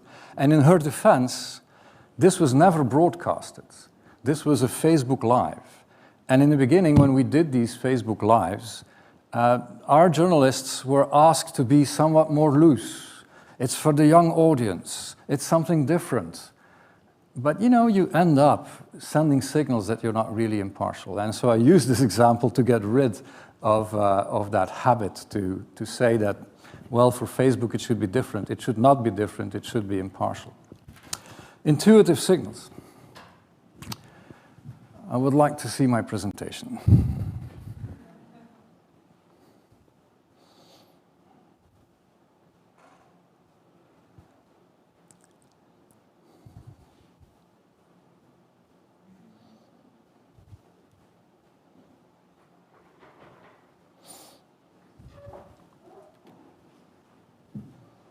I'm terribly sorry. The presentation has crashed and it's downloading at the moment. Okay. So apparently there's a technical problem. I'll try to remember what I was supposed to say after this point. An extra element is, so I talked about intuitive signals, and the second insight from Jonathan Haidt is that intuitive signals also work on the field of group recognition. So with these intuitive signals, you kind of say to your audience, we know you or we don't know you.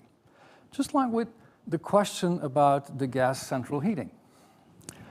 And this means that sometimes people really want to hear something. It is, I call that a flag.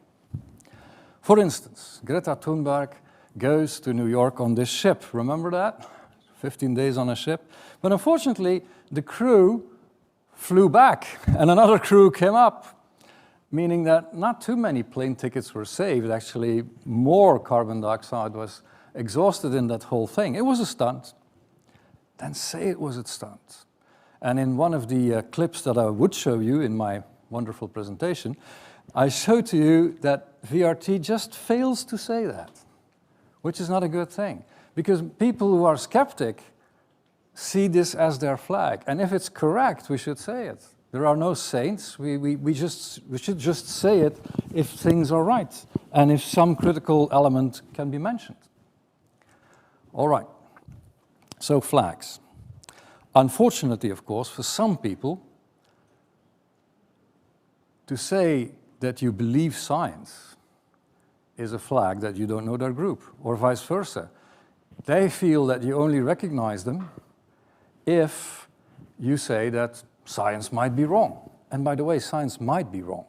But chances are not all that high if so many people agree, for instance, on climate or on corona. So should we then please them? Should we then say, okay, you're the guys who feel that science is not correct, so we're going to speculate a bit about that to show that we know you. And there I would not agree. I would specifically not agree on a debate. In my presentation, I show a picture of a debate with corona skeptics and a virologist. And the virologist is very good.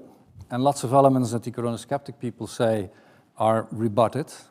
But in the end, you don't have enough time, and a lot of claims remain on the table without being answered to. And I received many complaints about that. Now, I don't think debates are a good idea here. Why? Well, we all work for television, or most people here, and we know that a debate is not only one based on content or on argumentation. Sometimes a debate is won by the guy who is funniest or who speaks better. And that's okay in politics. If people want to vote for some guy because he has nice eyes or he is able to captivate their frustration, then that's okay. It's not for us to judge. But you cannot do science that way. So we cannot debate on science. Is it forbidden to interview corona skeptics? Well, my answer is the very same thing.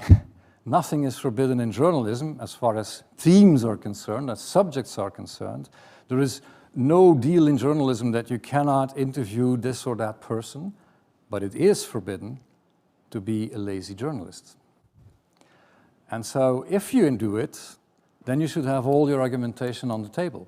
And you should make clear to your audiences that science is not established in TV studios, nor is it established in YouTube movies. Usually, the people who fail in the real academic debate by publishing in scientific magazines, well, if they fail there, they go to YouTube. Right? We should explain to our audience that the real debate is in scientific magazines, is in peer review, and that we report on what happens there. And what happens there, well, has a very clear trend. So we should be careful to do that. Nevertheless, it's a bit of a problem, because even the Flemish minister-president once said that we should give airplay to corona skeptics, if need be, to prove them wrong. But it's very difficult to prove people wrong if, well, the basis of science is refused. I went myself on television in one of our shows to say, well, I'm not against it, but it's not very practical, because for starters, which climate skeptic are we going to interview? Or which corona skeptic are we going to interview? Because they all have a different theory. And if we want to rebut it, they'll never agree with it, because, well, the basics of science are refused. But I do have one tip, or one idea, and that is that we should talk more about the method.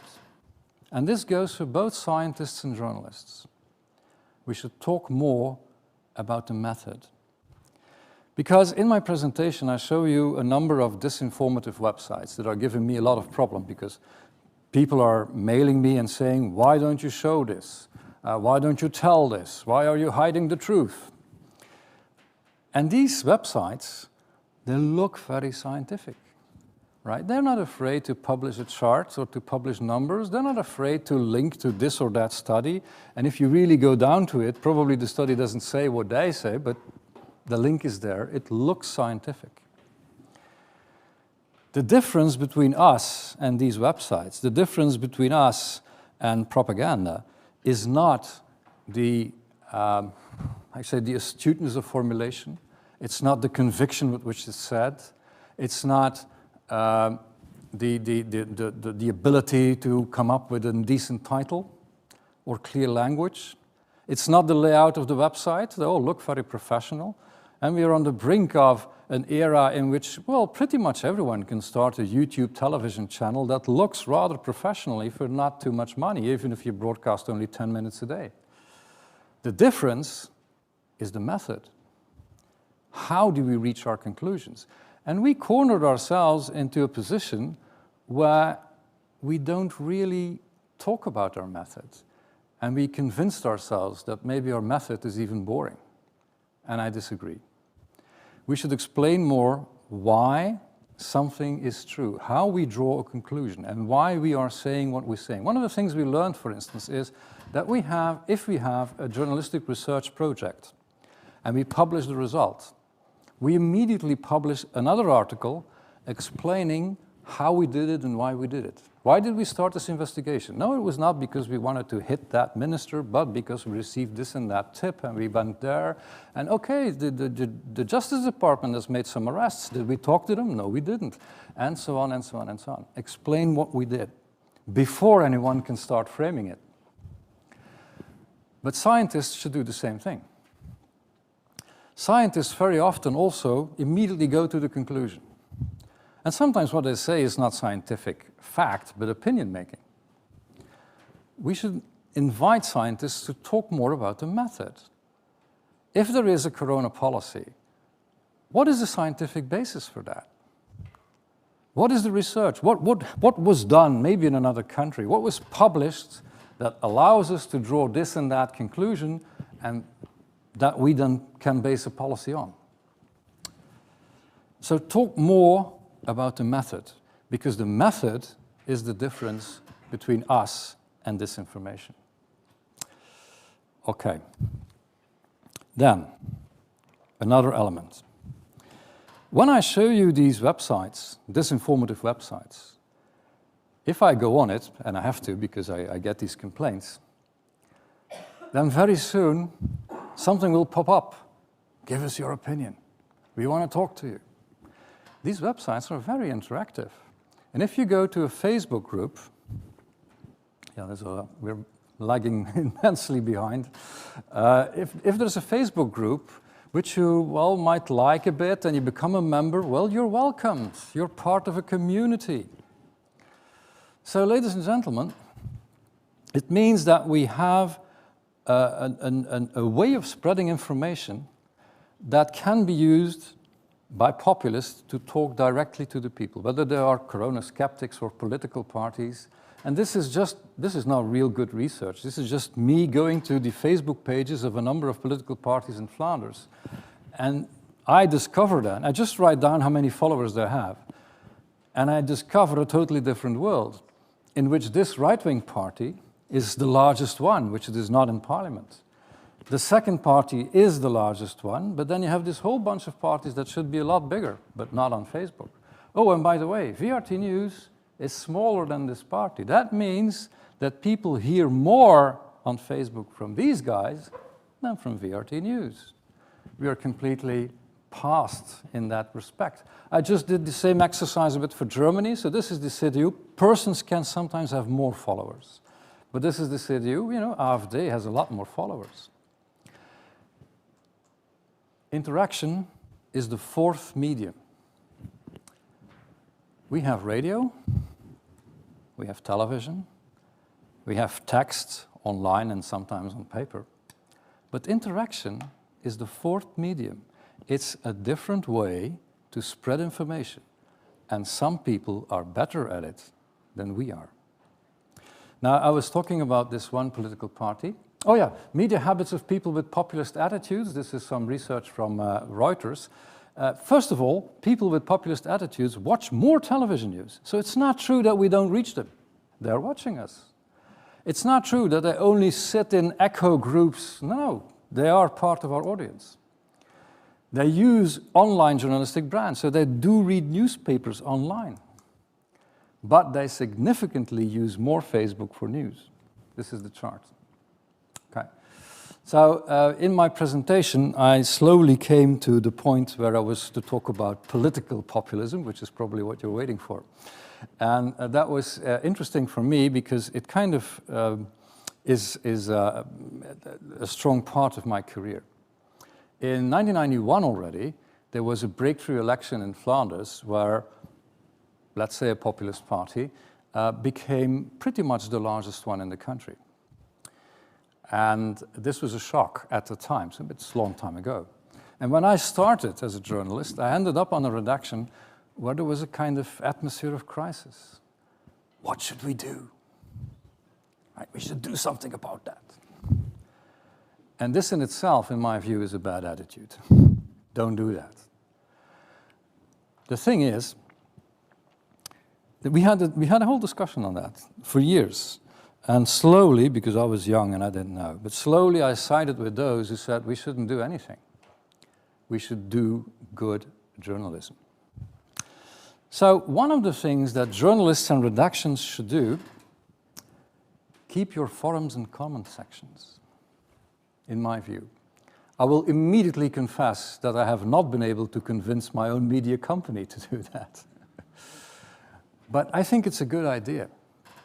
Why? There are too many people that come to me and say, I want to react to that. I have an opinion on that. I want to say something on that. And these people want to be with us. They want to be on our website.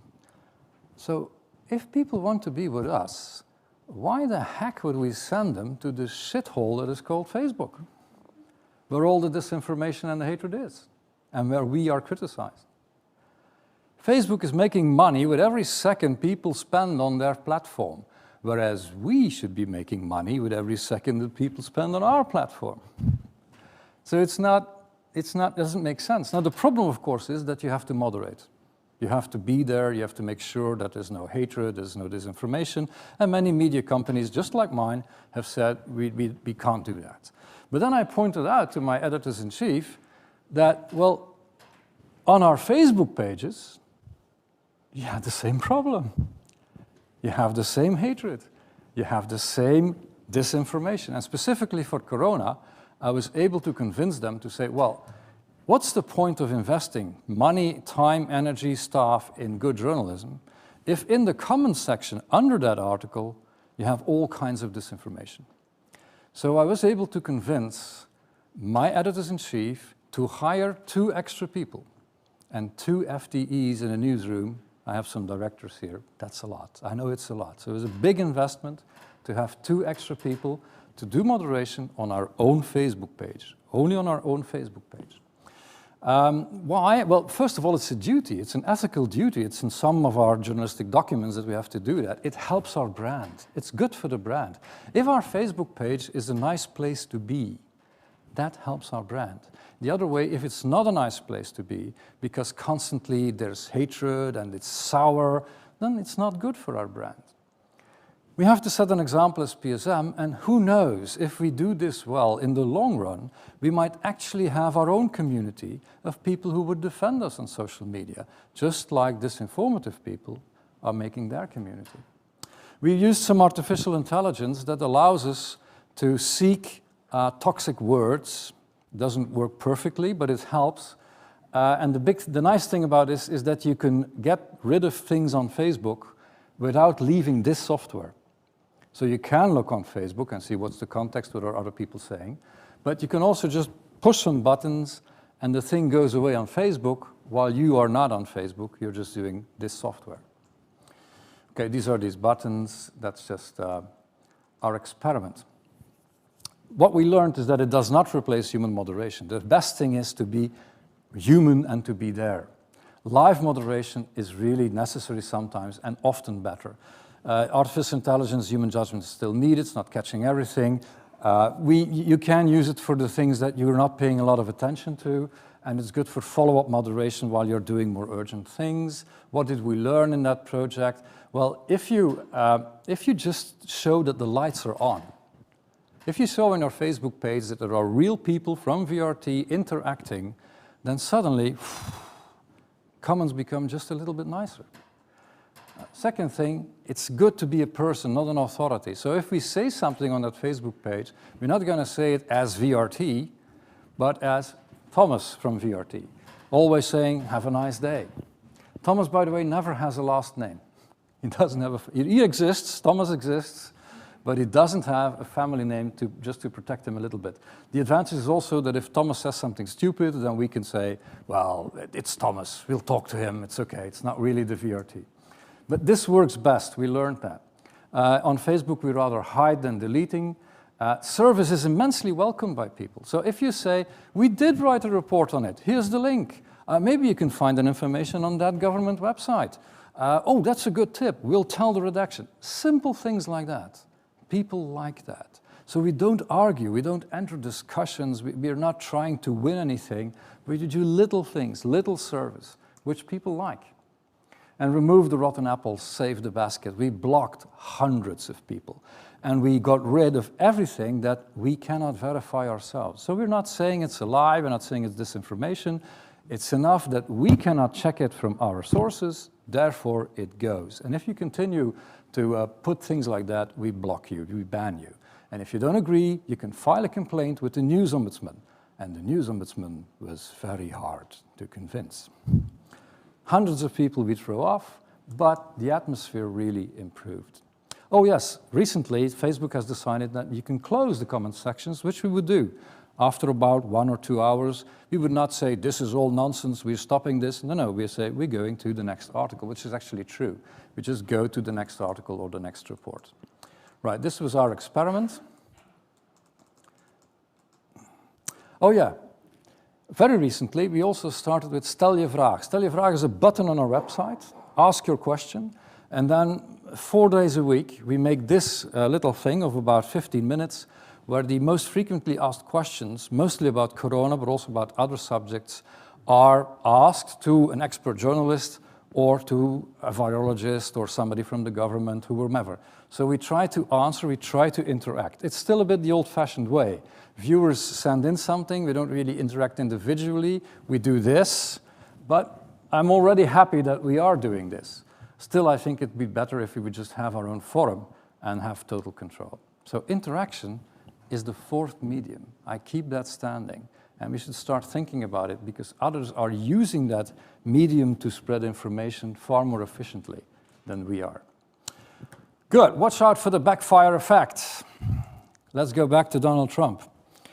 Of course he was controversial, of course he said some populistic things, but the media also rewarded him for it. Who's this? It's Jeb Bush, but you have to think, right? The guy that lost, too boring in tweets, something like that. But it's us doing that too. There's the Stanford Cable News TV News Analyzer project. This is not published information. I have it through a colleague who has some connections there. They use artificial intelligence to just look, so the computer looks who is on screen. And so they compared Trump and Clinton when Trump was elected, and Trump was by far, the red line, more on screen than Clinton for Fox News. Now you would say, Fox News, that's Republican, that's normal. Okay, but on CNN, which is supposed to be neutral or maybe liberal, Donald Trump was also most on screen. And for MSNBC, he was by far most on screen. Yes, but we do that to criticize him. Then people won't vote for him. Yes, they will. Because intuitively, you are telling your audience, this is the most relevant guy. I'm not saying you should always shut up, but you should be aware of this effect. It's also an intuitive signal. I'm going to give you an even worse example. But the general thing is, do not make populists more relevant than they are. Oh, are you against populist parties? No. Don't make anyone more relevant than they are. This is what we should do as journalists. Okay, this is Dries van Langenhoven. No, don't underestimate him. This is him with Orban. So they're really, very well connected, these guys. And he has this movement, and I think the picture kind of tells you what kind of movement it is. But more importantly is that they had a chat box, a secret chat box, and this is what we found in it. We gained access to it, and this is what we found. All kind of comparisons with Adolf Hitler. This is what SNV, Schild en Vrienden, is going to do for you if you become a member. This woman wants to be taken seriously. I have no further comments. This is a straight reference to the collaboration past in Flanders and Belgium. I think this speaks for itself. This is the KKK.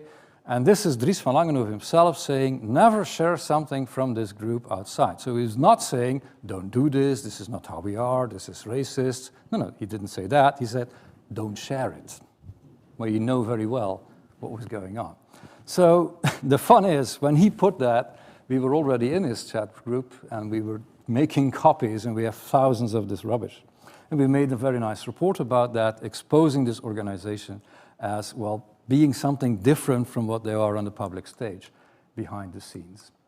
Okay, so we made our report. But then, strangely enough, for 2 weeks, there was total outrage.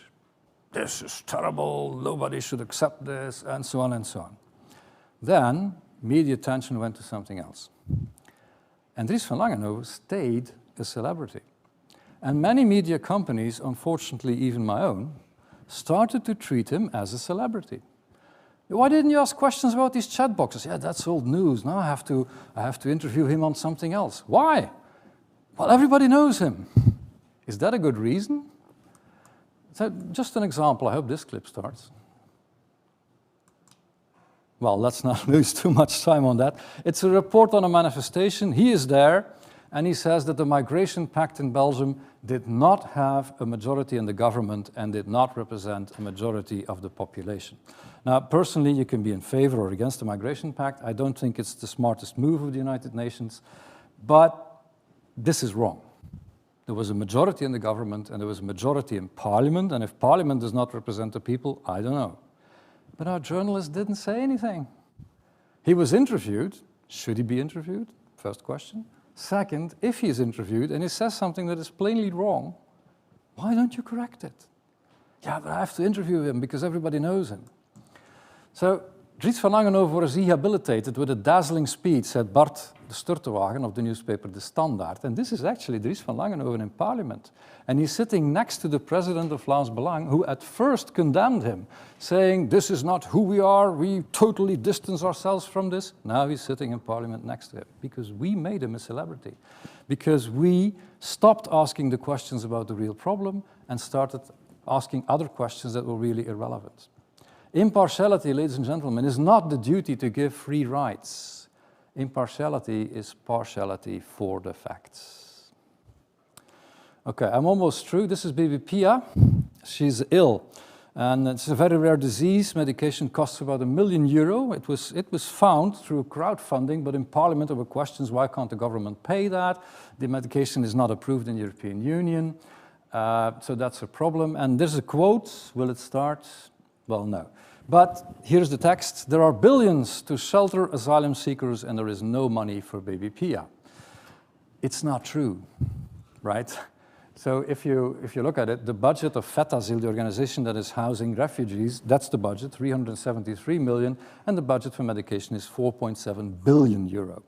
But it's kind of illustrating how difficult it is for journalists, because this television report is short, it's about something else, it's about baby Pia, but then something like this is said.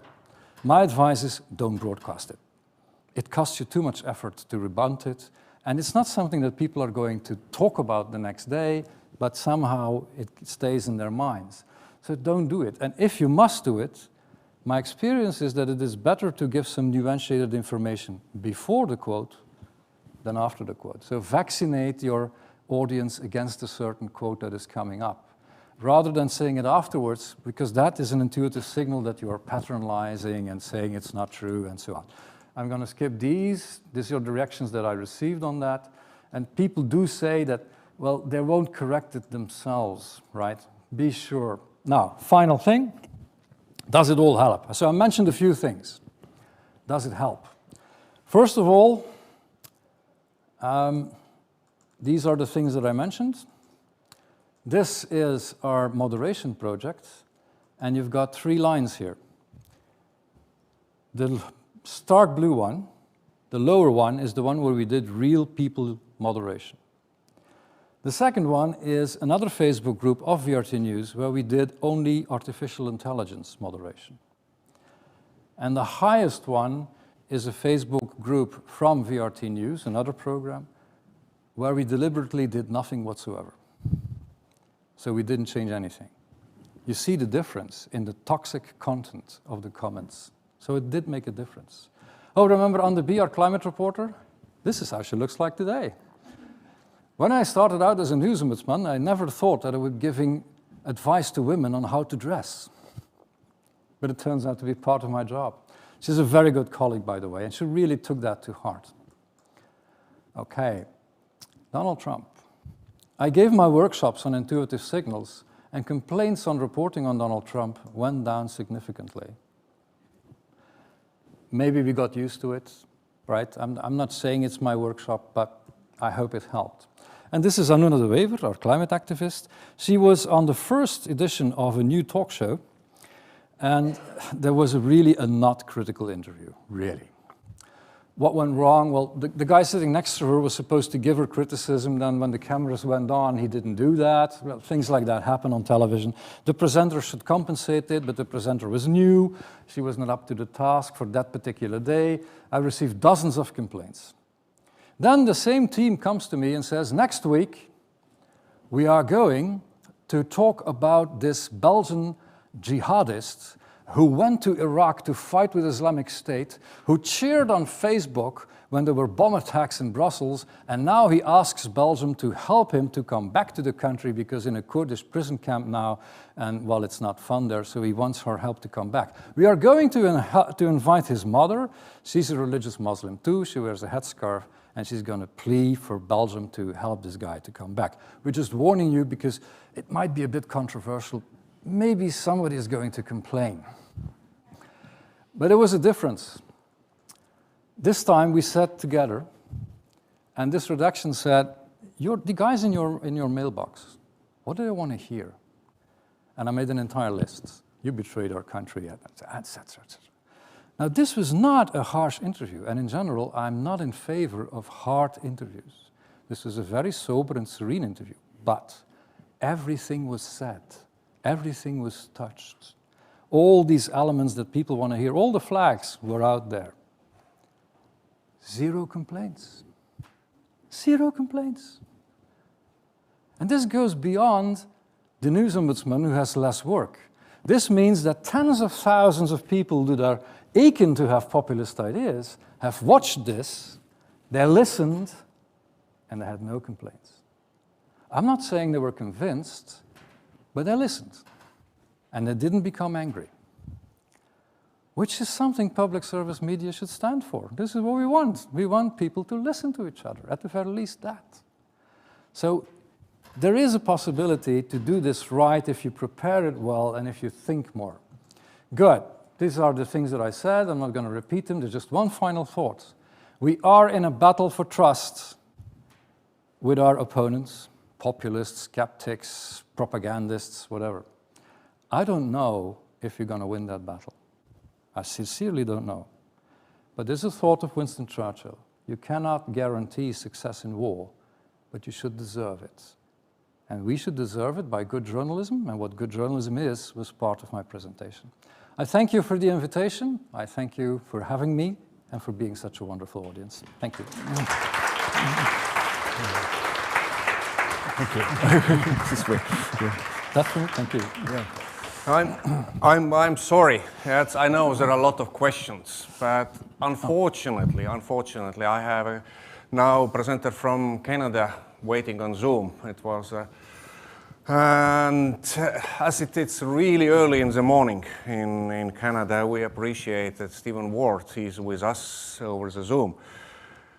If you could put Stephen on main screen, please. Then everybody could see also the Zoom here. We are ready. Yes, please. Our audience is waiting for your presentation now. Please, Stephen. Yes, well, good morning. And yes, it is, what is it? It's 5:15 here in Canada. I'll try to be comprehensible at such an early time. I'm honored to be with you this morning, and I enjoyed the speaker that I just heard very much. I'm just going to launch right in here. Digital technology has altered fundamentally how humans communicate.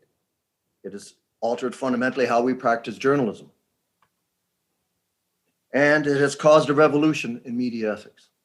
We are in the middle of a difficult transition from a non-digital parochial ethics to a digital global ethics. And it is chaotic, it is open-ended, and I'm not really sure where it's going to go.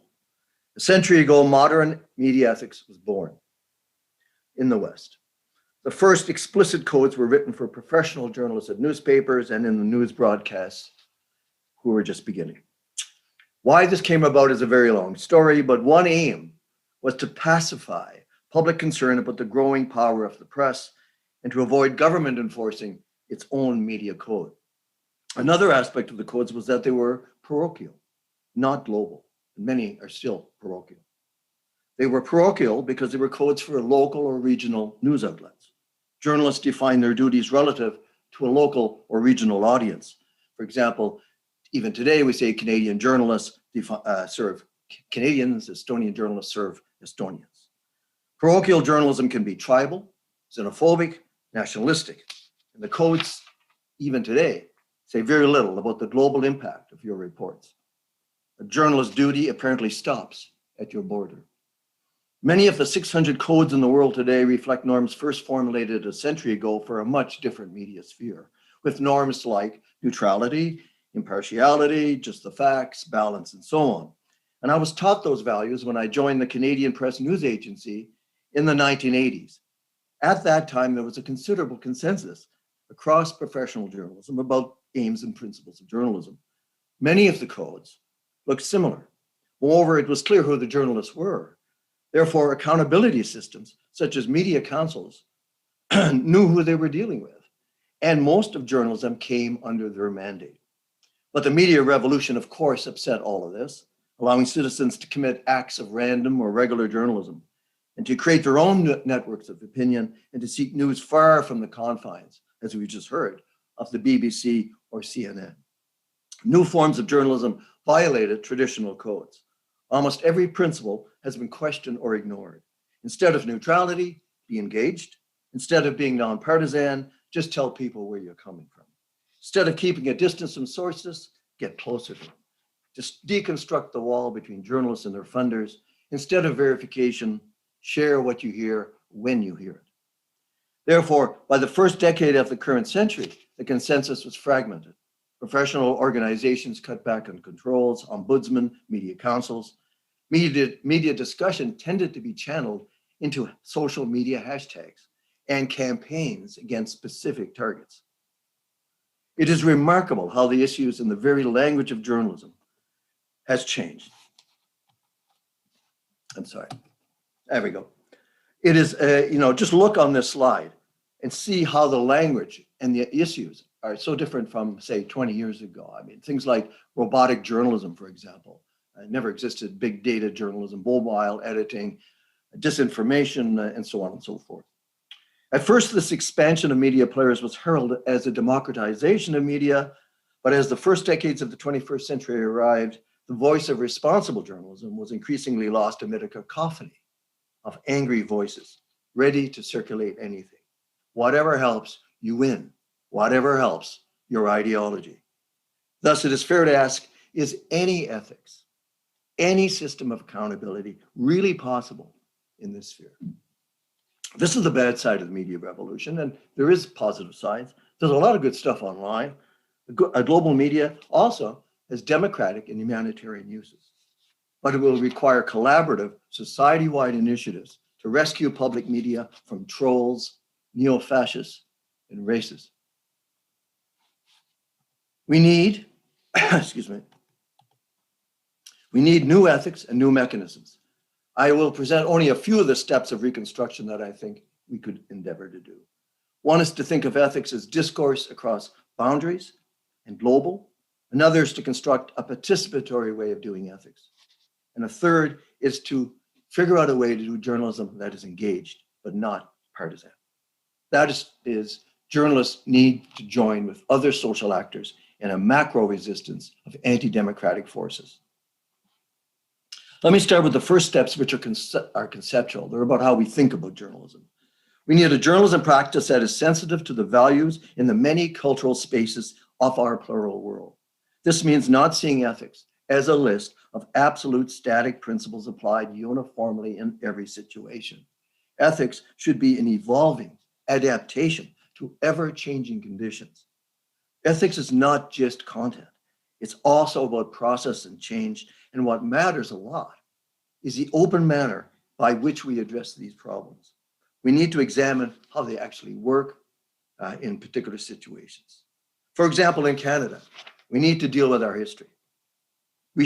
How should we report on our First Nations, the sordid history of reservations, and the legacy of a genocidal school system of forced integration? What is journalism's role in that attempted reconciliation? What does a multicultural nation like Canada, how do you achieve a balance between laws that apply to all Canadians yet flexible on how First Nations deal with injustice in their own communities. The same could be said about the coverage of the LGBTQ community in Halifax, the Sikh community in Vancouver, the French Acadian minority in New Brunswick. Also, we need to change the way we report on issues, such as mental illness, suicide. It is not enough to say, well, report accurately, fairly, and so on. Yes, that's important. What does accurately mean in those situations? Now I turn to the level of principles. What kinds of aims and principles should be the foundation for media ethics today? I would propose that it should be a global foundation, not a parochial one. Global journalism needs global media ethics. Excuse me. Parochial values are my attachments to what is near and dear, given my cultural and national identity.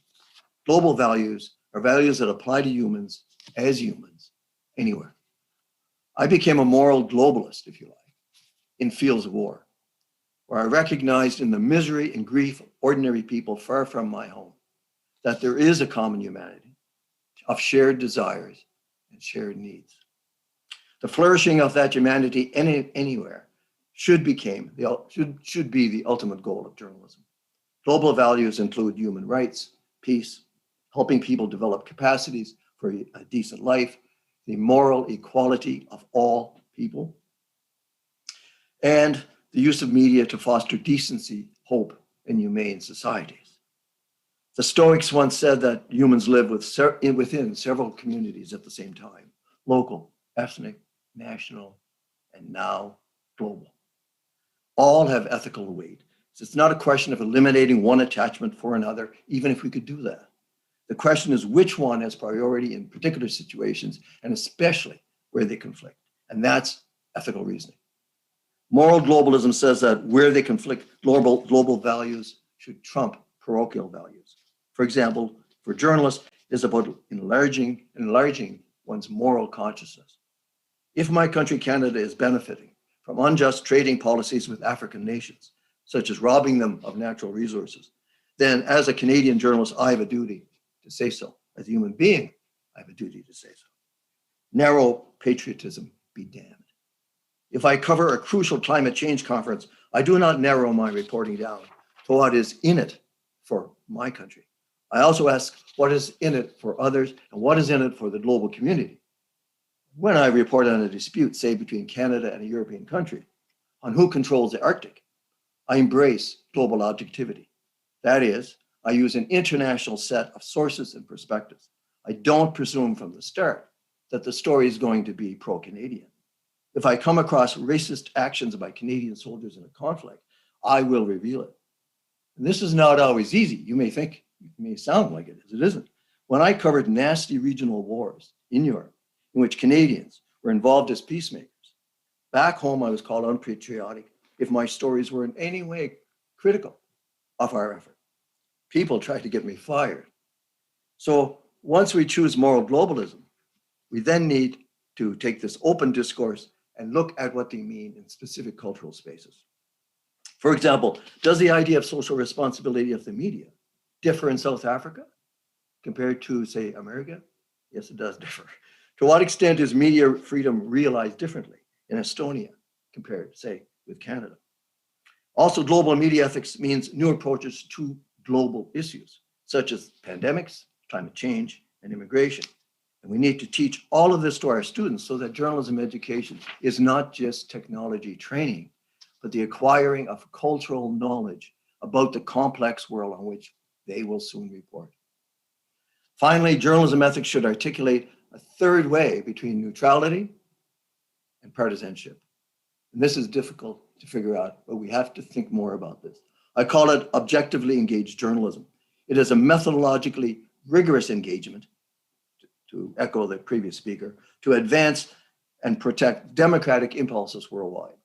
In a world where facts are manufactured, where presidents undermine democracy, where states engage in misinformation, where racists spread dangerous images on social media, and there are wacky, and I mean wacky, theories which weaken pandemic vaccination here in my country, at least. Journalists cannot be neutral. They cannot stand back from the fray and report what others are saying. This is just the facts approach that was drilled into my head when I joined journalism. Instead, we are democratically engaged by calling out purveyors of fake facts, by testing and challenging public statements.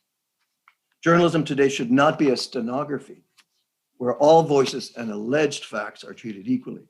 And objectivity does not mean that journalists cannot write that the president is a liar or a racist if he is, in fact, and does so consistently.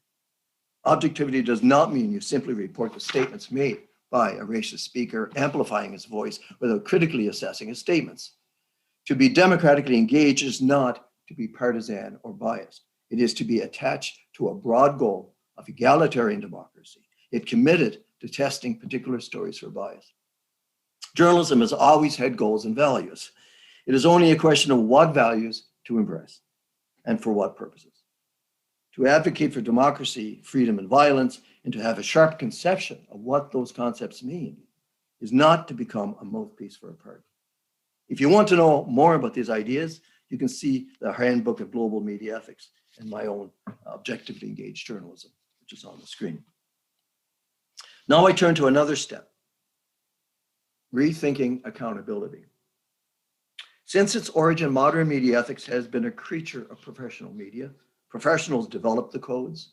Revision of the codes until recently was done almost entirely within newsrooms or journalism society. Media councils were professionally funded and operated. Journalism ethics was a professional form of self-regulation, and public participation was not robust. Today, I think we should think about developing a public participatory approach. Put simply, we seek out ways for the public to participate directly and meaningfully in the evaluation and reform of media systems. The public includes interested individuals, groups, NGOs, and we use the power of social media and global media to make participation in real time inclusive and constructive. Why enlarge participation? Because media content is produced by the public, because citizens have a right to be involved, because the record of mainstream media's support for ethics is checkered and undependable, because journalists by themselves cannot fix the structural issues, and because we live in an age that expects interactivity.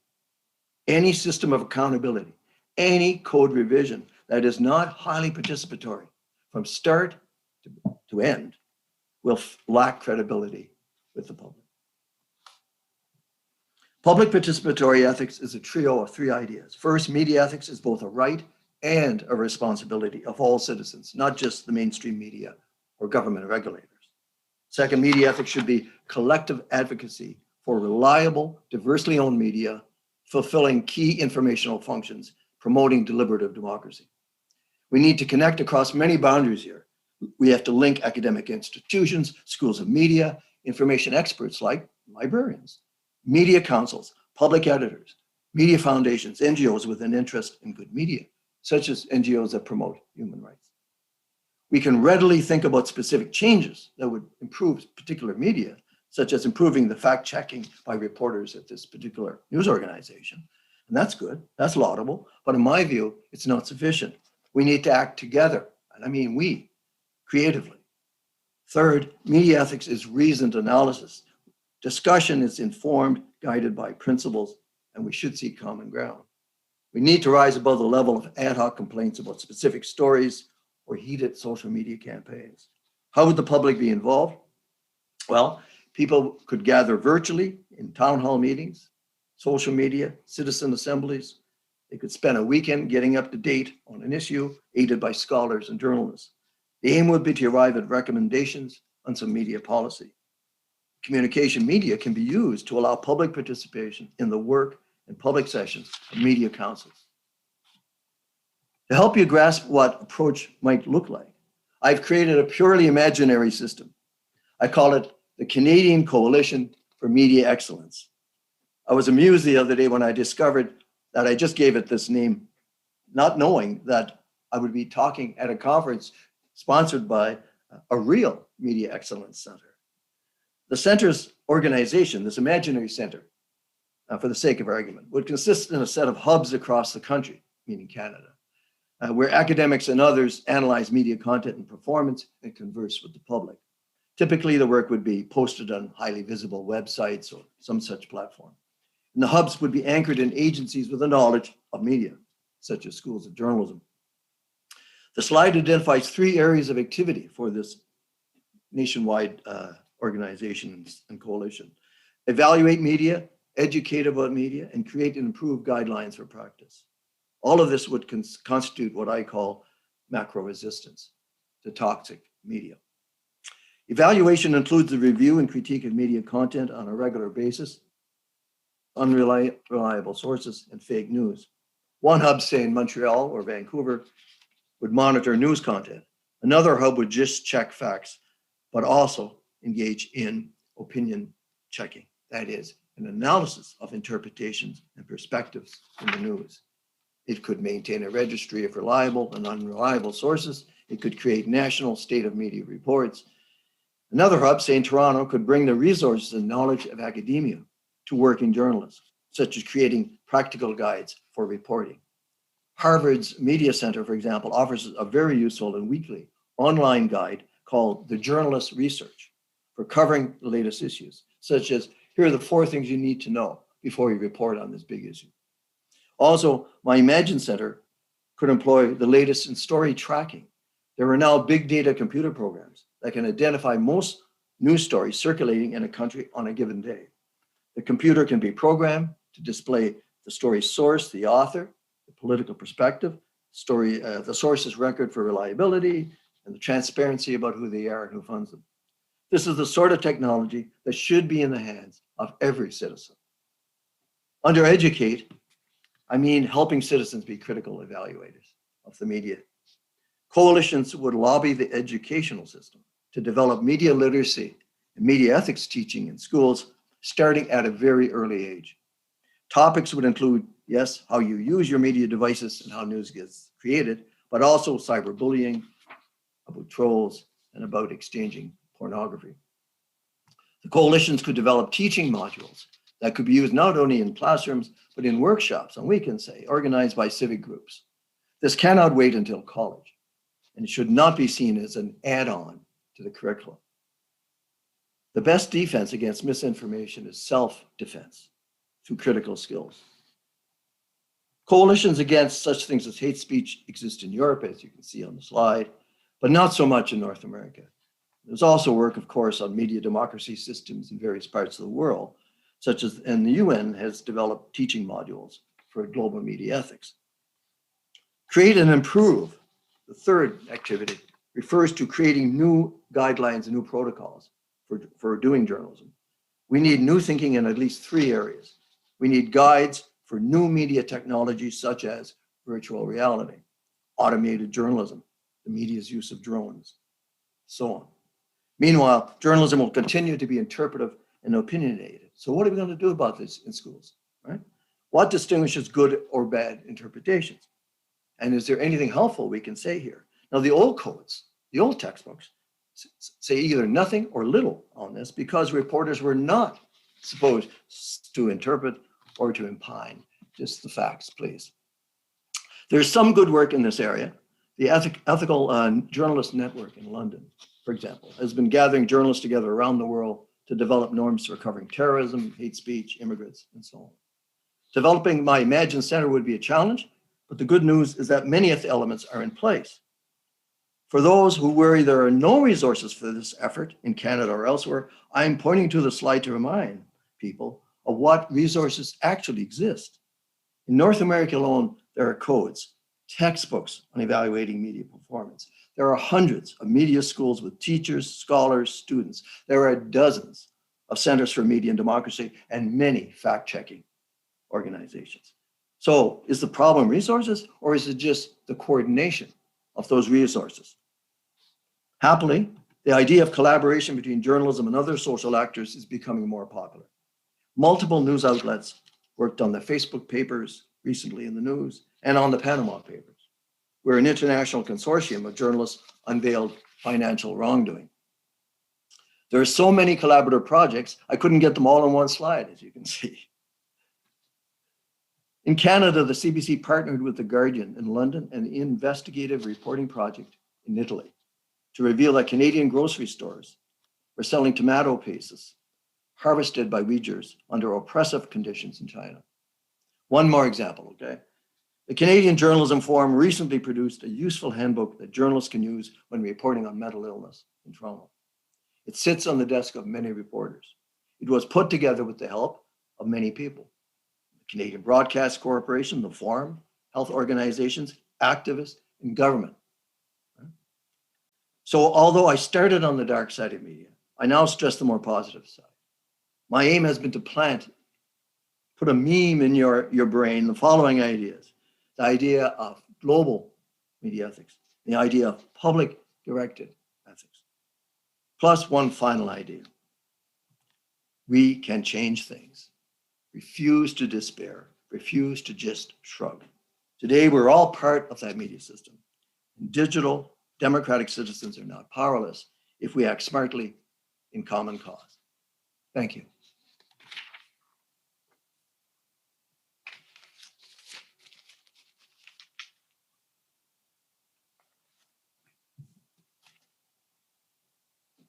We'll start with the questions, if I may. The first question is about possibility to being global in democratic way. To see any chance that in this world we are living in, with this kind of conflicts and so on, something will be agreed, like a media ethics on global level? That's directed to me, I take it.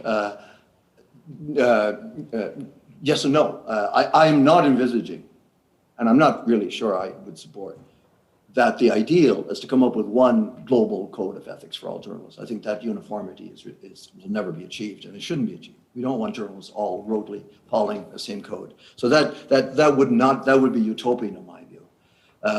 What we can have is in various regions of the world, as journalists, as I say, thinking more globally when they're actually doing their journalism. They're still going to cover their local news. They're still going to cover the regional news.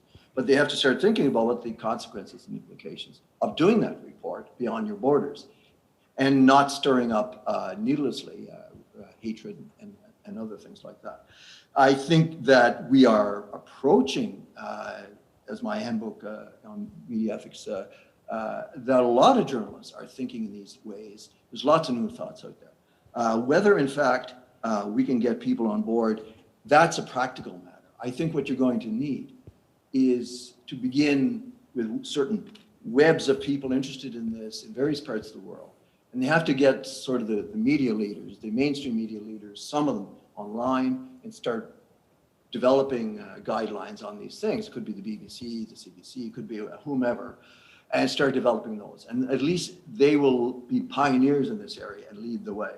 I'm not naive about this. I know we face a difficult world, and we're also going to have to get, as I said, to come back to my theme, we're going to have to get all kinds of different players involved. It's not just the BBC, as I've just mentioned. It's not just the journalists. The journalists can't solve many of these problems by themselves. You have to include the education system. You have to include government. You have to include some sort of new regulations and so on and so forth. So it's a huge mammoth job. I'm just trying to break down the prejudice, or I'm not sure it's a prejudice, but the idea that journalists have to be detached from society to do it well. You have to be independent. And you don't want to work, and you can't work with other social actors. You can, you just have to be very careful how you work with them and who you work with. Hopefully that is a beginning of an answer to your question. Yes, it did. Now we have a chance to ask a question from the audience, if somebody would like to ask a question. And we have also this online question platform, Slido, for questions open right now. There might be a problem with the Slido because there is some delay between writing the questions and when they appear here in mine, and therefore I will wait for a moment in here. I will take the question. Actually, it's universal. It was written to after the presentation from Tim Pauwels, but it's also related to the issue you touched. And who is responsible for a misinformation spread on the platforms? Why governments are so shy or passive to take the topic on the table? How it's in Canada? Right now, there is some minimal legislation that you could appeal to, hate speech laws. Right now, there is a growing resistance to that sort of misinformation and sort of pressure on government to do something about it. It's a tricky area because there's also freedom of the press, freedom of expression. That's in the Constitution that you have to work with. But we have seen in Canada, and we saw it in the last federal election a couple of months ago, a growth of the sort of hate media, the ignorant and uninformed media that has beset the American system to the point where I think the American democracy is in very, very serious ways in trouble. And it's coming to Canada. It has, we saw in our last election people attacking, throwing things at the Prime Minister, disrupting political meetings. It's frightening when you look back at the history of the 20th century and fascism. And so I'm not sure I can answer that because all I could say right now is there is not, the people who do engage in that activity are responsible for what they say. The trouble is how, as I said in my talk, how do you keep them accountable? Sometimes you don't know who they are, sometimes they're anonymous, sometimes they live in some other part of the country, or there are networks that are very difficult and hard to get at. And that's what I'm saying, is that I don't know how to do that, but there needs to be there must be people with expertise in how to identify these people and how to hold them into account. Right now, all I'm saying is that I'm not sure how exactly you can go about holding them to account. The best way is for the public, the good part of the public that wants to be informed, that doesn't want to engage in this, to come together in coalitions, inform yourself, get your critical skills up, know where your media is coming from, and fight back, at least in that way. Thank you. This is exactly what we are aiming with our conference, actually, to talk about the issues and to engage with the people with different opinions about journalism and freedom of speech. Thank you so much. I saw you have your very early morning coffee right now, yes? Yes. Trying to wake up. Yeah. We are preparing for a lunch, but we have before that one presentation more. Thank you, Stephen. And hopefully you can visit our Center of Media Excellence for a Baltic country so we can share our experience. I'd love that. Thank you for your invitation. Thank you. Thank you and bye. Aitäh Stevenile.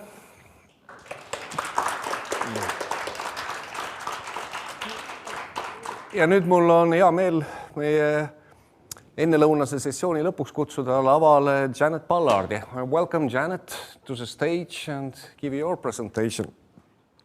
And you will give us an introduction to 10 top tips. I will. I'll try to. Okay, that's the reason why I'm here. I would like to learn something. This is the point. You might be disappointed. No, I don't think so. Ja lava on nüüd siis Janet Ballardil, founder of Be Smart Cookie from UK.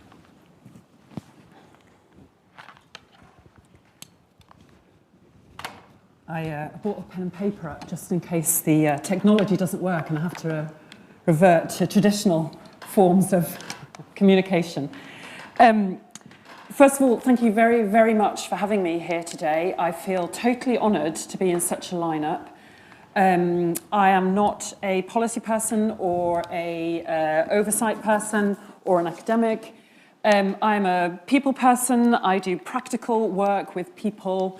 Sometimes it's a bit populist, I'm sorry, Tim. And today I want to be a little bit provocative because I want to talk to you about what media literacy looks like at the moment, largely, a kind of snapshot of it, and where I think really we should be asking this question, which is that the best that we can do? So, if I press this, will it go on? Yes, great. Okay, so let me step back for a moment and show you this beautiful diagram, which if I didn't have the screen, I would have drawn for you. In fact, I did draw it for you originally. So look, this is a kind of, very simplistic. This is what the media sort of looked like some time ago, some mythical time ago, a few decades. Events, stories, people, stuff happened. That information travelled via people, largely journalists, not always. Largely it went through some kind of filter process, and then it went out to the people, to the audience. As we all know, as we've been hearing, it's a very chaotic, different media information landscape out there, and mainly because people have their own way of just getting messages, getting information, sending stuff, sending content to people. They can just do it. And I mean, you might even argue that those red arrows represent something more like 10 years ago, and that nowadays that it would be plastered even more, okay? And that means that as a percentage, less and less of it is going through a filter. Less is going through a filter. People are, and of course, so obviously that leads to the problems of things like misinformation, disinformation, hoaxes, just people making mistakes, all sorts of things, which loosely we call fake news. There are people who resist that term because it has problems associated with it, but it's also a term that travels the globe in English, in almost every language that I've worked in or a country I've been to. Fake news is sort of understood as a concept. So it leads to fake news, and lots of people are doing lots of different things at different parts of this beautiful model to try and address that. So you're obviously in here. Most people here are in here. You're in media, and you're particularly interested in public service media, and you're seeing what you can do there. And media literacy largely works here. So one question I want to ask, and I'm going to ask more questions than I give you answers to, which is why I said I would disappoint you on the top 10 tips, is that really the right space for media literacy to be in? Because some of what I'm going to mention actually has been pre-echoed by Tim, by Adam as well, and actually by Stephen as well, who gave us a really warm thought, didn't he, about to say things can change. I liked that. I liked that meme. So one question is that actually the right space for the media literacy work to be going on? So let me show you what's inside the media literacy box and ask some questions that might take us outside the media literacy box. So it's a bit like a menu. This doesn't even begin. This is quite a short menu, as many restaurant menus go, but we've all been to those places that have got like 4 or 5 folds in them, and they're enormous, and they're covered in options. Well, that's what's going on in media literacy. There are all sorts of people are offering often very good, high-quality content, materials, training, courses. But it's everywhere. Universities are offering it, classroom schools are offering it, you can find it online, media outlets are offering it, the BBC offers it. I worked at the BBC for 20 years. I know the organisation very well. All their media outreach literacy work has been either created or curated or commissioned by me, so I am part of this problem. I don't, I'm putting myself in the spotlight as well.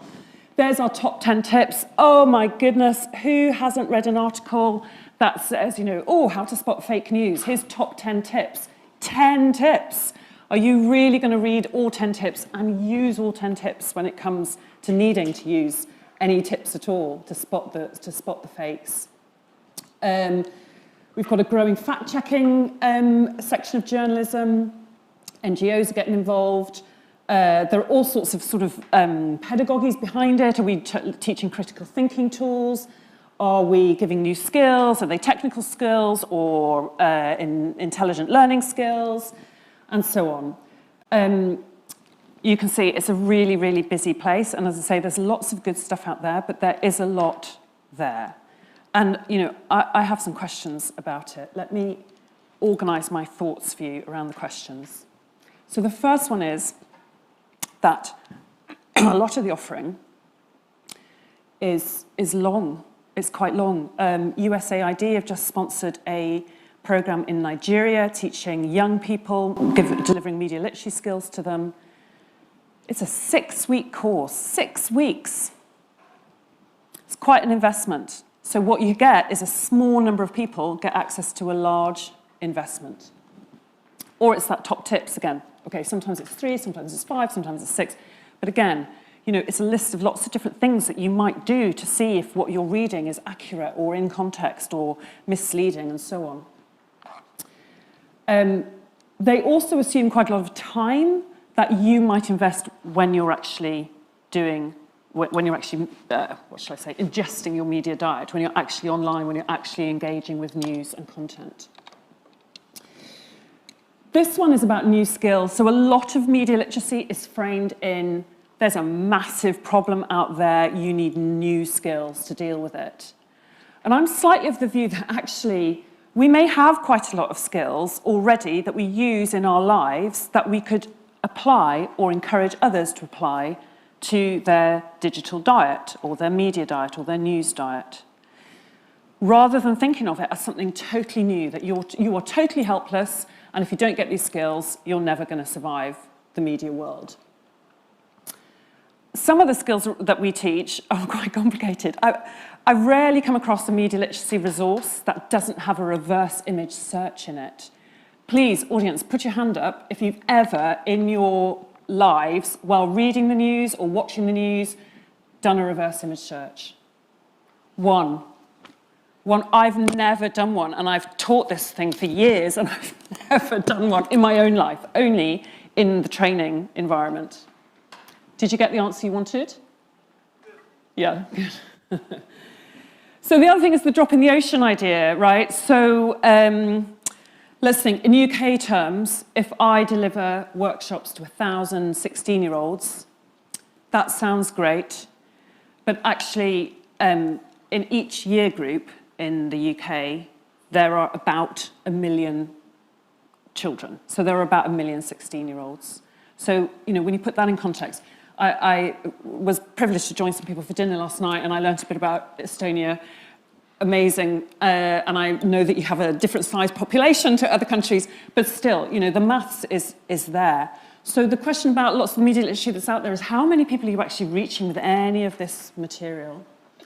And then my last concern about what's out there is the disconnect. And what I mean by that is a lot of times the media literacy learning is happening here, but the diet, the media diet, the ingesting, the activity of actually looking at news or TikTok or whatever it is over here. And I would love to see that learning coming closer to this space here.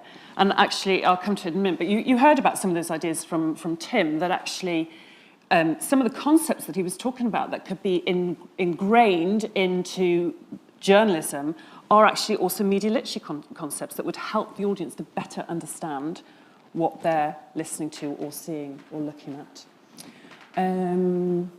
Okay. The other disconnect that I'll mention is a lot of material out there is generic. And I'm also guilty of this one, you know, that I create lovely resources for this organisation because that's what they've asked me to do, and they want to use them in several different places. And we probably don't adapt enough. I mean, for example, a media literacy programme here would and should look different to a media literacy programme somewhere else because the needs are different. What's going on is different. Okay. So, in my thinking outside the box, I've sort of become aware that coronavirus, which has been, you know, as we all know, a devastating couple of years, very difficult at the individual and the community level.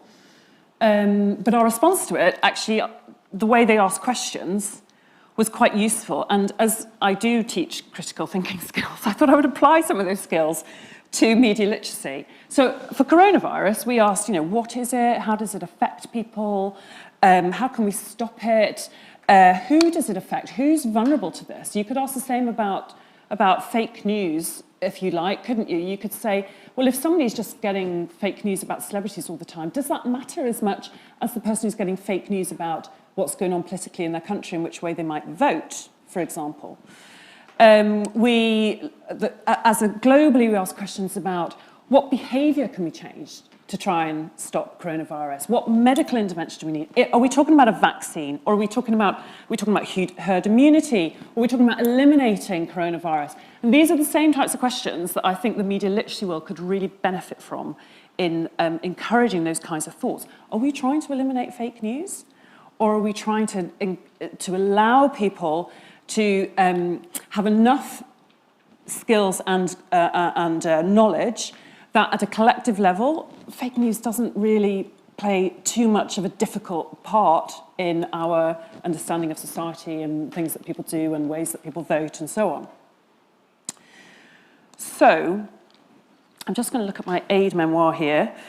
Coming to media literacy then, I mean, those questions are sort of big questions that policymakers and governments should be asking, and big educational institutions and so on. What I would say from the media literacy side of things is we shouldn't wait for those answers to come through. We've already heard, underlying a couple of the talks earlier is this concept that actually the world of content generation and content understanding works faster than policy. I mean, policy is catching up, right? Government policy is constantly in catch-up. And if anyone's a good example of how not to wait for policy and just go ahead and innovate, Mark Zuckerberg, whatever you think of him, he's certainly innovated. And, he's now waiting for policy to catch up with him. So I think we should probably do the same in media literacy and think outside the box. So if anyone here is thinking of setting up media literacy work in their organisations, I would suggest starting with the question of what are you trying to achieve? What is the problem that you're specifically trying to address? I highly recommend looking at Lee Edwards' blog for the LSE. She writes about the drafting of the online safety bill. I can't see Adam here, but I think he's still here. Oh, hi, Adam. Yeah, so Adam mentioned the online safety bill earlier. And Lee Edwards' article, or her blog on it, which I think she calls, if you want to know, Media Literacy in the Online Safety Bill. So she looks at a range of issues in it, which is quite helpful and stimulating. I'm not saying you have to agree or disagree with it, but it's quite helpful and stimulating thoughts. So one of them is that she's noticed a change in the wording, which I'm sure Adam is aware of as well, from public awareness. So here we go. She says, a subtle but crucial change in wording from an obligation to improve public awareness and understanding in the media is to improve the awareness of members of the public. So that goes back to that idea of, are you vaccinating individuals? Are you trying to create a herd immunity? And in fact, she asked that question. She says the specific interpretations of technologies and systems that improve media literacy focus on facilitating users' ability to identify types of content, to determine its reliability and accuracy, and to have control over how they receive information.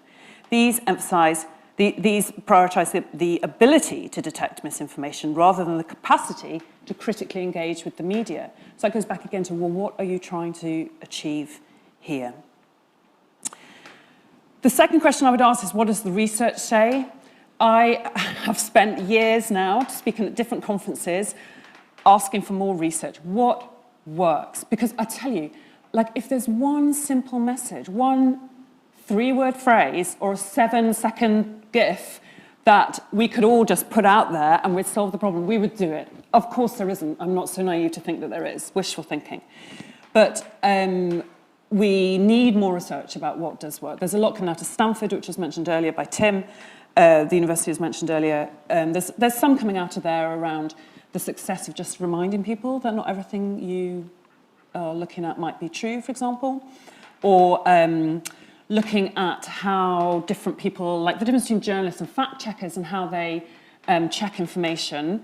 And to the lovely Joel Breakstone from Stanford suggests that we should encourage people to think like fact checkers. So the argument being, in his experiments, he's shown that when journalists are given an article to look at and decide whether it's real or not real, what a journalist does, and I was a journalist 20 years at the BBC, so I can see how this happened, they read right to the bottom of the article. And indeed, I used to teach that as part of many workshops that I've done for the BBC. Read right to the bottom. Don't just read the headline. Read right to the bottom of the article. Fact checkers don't. They look at it, they assess very quickly from the first couple of paragraphs, and then they want to go elsewhere to check it. Why carry on reading from the same source when actually what you want to find out is a different source? Does anyone else corroborate what's being said here? So those kinds of things then really inform what you may or may not teach in a media literacy course, and we just need so much more of that information. Any academics here? I'd be grateful to hear from you. And then there's this question where media outlets can help. And, you know, Tim stole some of my thunder, to be honest with you, because I think that there is a lot of things that journalism can do to integrate and to offer journalism that speaks to the media literacy skills that we would be trying to teach young people, adults, elderly people anyway. So things like, we all know there's a difference between saying, let's say you're doing a story on public service broadcasting and you say, this is Jeanette Ballard, she used to work for the BBC. That is different from saying, this is Jeanette Ballard, she used to work for the BBC, or she worked for the BBC for 20 years, and she still has the BBC as a client. And it's even different from saying, this is Jeanette Ballard, and I went to speak to her because she works at the BBC for 20 years, and I've heard her before defending public service media. And those small changes in the way that journalism is presented can be really helpful. So if you are a media outlet thinking about doing some media literacy, I strongly recommend that you try to pull together. You have an audience already. You already publish, you already put things on TV, you already are online, you have your audience already. I highly recommend trying to bring closer your media literacy content, folding it into your journalism when you can, or just offering the additional pieces of the puzzle. And this is something that the BBC are trying to do. So if you look at the BBC's journalism, it does say more often, it'll give more context to people who are speaking, but also they use the online news website to have things like, there'll be a little box saying, this is why it won't be titleless, but essentially, this is why I spoke to this organisation, or, you know, background on this organisation, or background on this piece of research, to try and increase the transparency and increase the context that is provided. And that is part of media literacy. You don't have to go away to another website to learn a little bit about media literacy. You can learn it right there. Okay, I've got 1 minute left. You didn't think I'd leave you without a little animation just to get your juices flowing for lunchtime. Tech team, do I hit play? Do you hit play? There you go.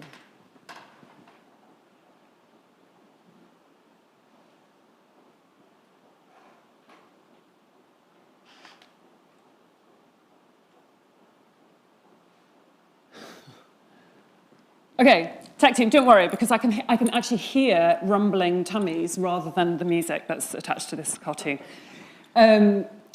This cartoon basically says, it's like 15 seconds long. It's the shortest piece of content I've ever made for media literacy, and I want to make them shorter and shorter. It's a sort of piece of work that I'm doing. And basically it says, when you get a bunch of flowers, the first thing you do is, you say, oh, they're lovely. I wonder who they're from. And it can be the same in your news diet, right? So the message here is what you already do in your normal life, you can do in your digital life as well.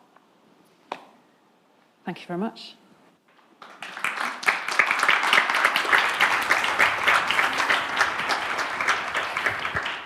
Oh, thank you, Janet. It seems that we have reason to take the tech lessons first and read some manuals. Okay. Oh, there I was escaping for lunch, but questions, okay. Yes, but again, we have a couple of minutes to ask the questions from Janet, and Slido is open again. If you go to Slido, then you can write the questions. My question, you being in front of many audiences, is what is your worst, kind of really worst experience when you feel that now this audience sucks? Oh, wow. So a lot of my audiences are young audiences, and I don't often deliver workshops directly anymore, but this summer the BBC was short of people and I said I would do some. And they were working with councils who, as part of funding that came from COVID catch-up kind of ideas, they were working with councils who were engaging families, what we would call hard-to-reach families.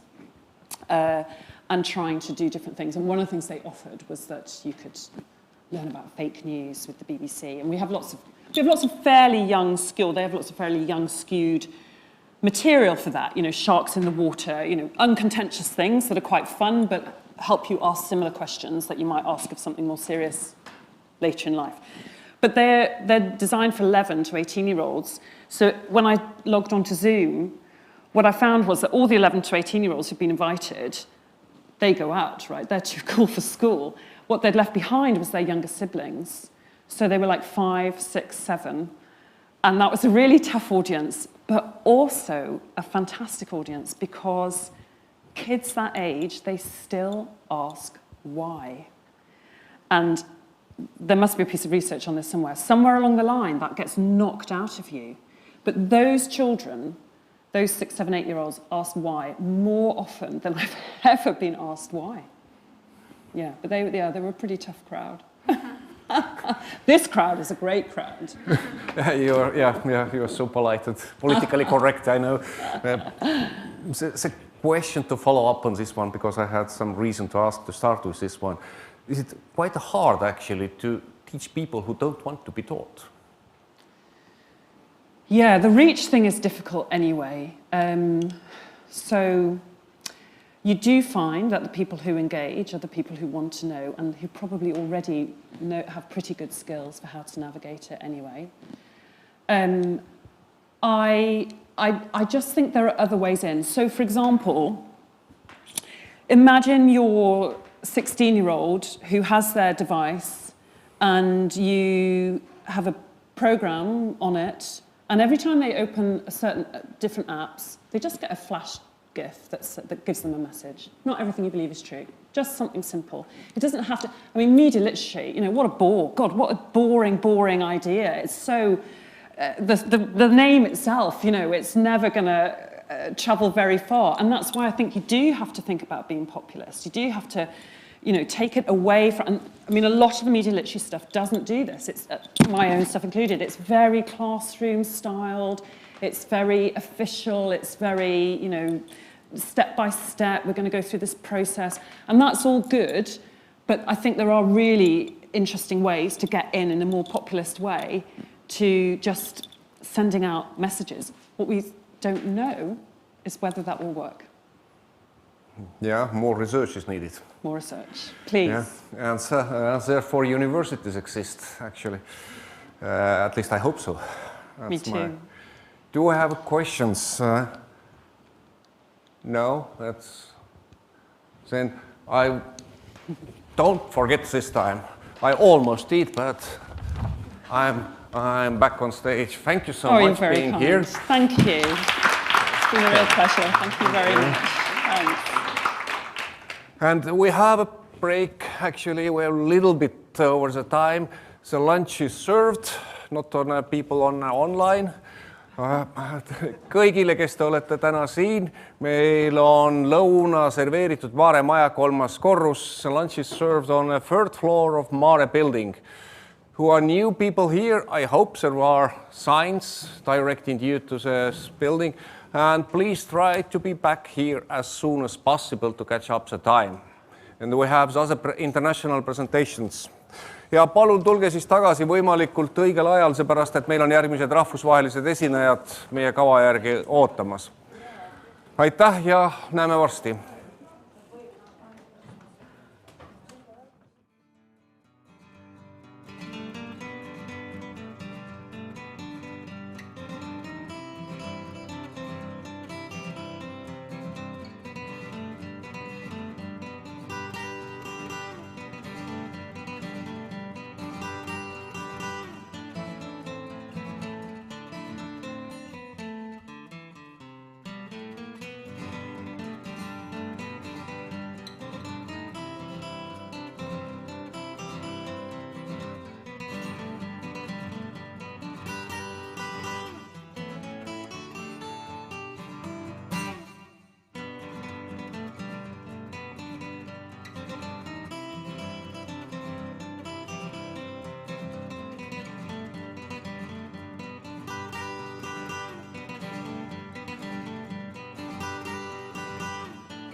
Tere tulemast tagasi, lõuna kenasti manustatud, welcome back.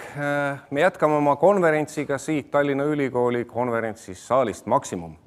Meie järgmise sessiooni peateemadeks ja peaesinejateks on praktikud meedia valdkonnast. We will continue our session now and with practitioners. I am really happy to introduce to the audience here online and here in auditorium head of Latvian radio, Una. And now I am again in trouble with pronunciations of the names. Estonians have the easy names, but Latvians... It's fine. Yes, perfect. Yeah, please, Una. Okay. Thank you. Thank you very much for giving this opportunity to... But I don't know if this big screen should be working. Maybe somebody will put the screen on work. It will be really nice if technicians... Oh, they are on lunch still. Okay, we will continue tomorrow. But okay.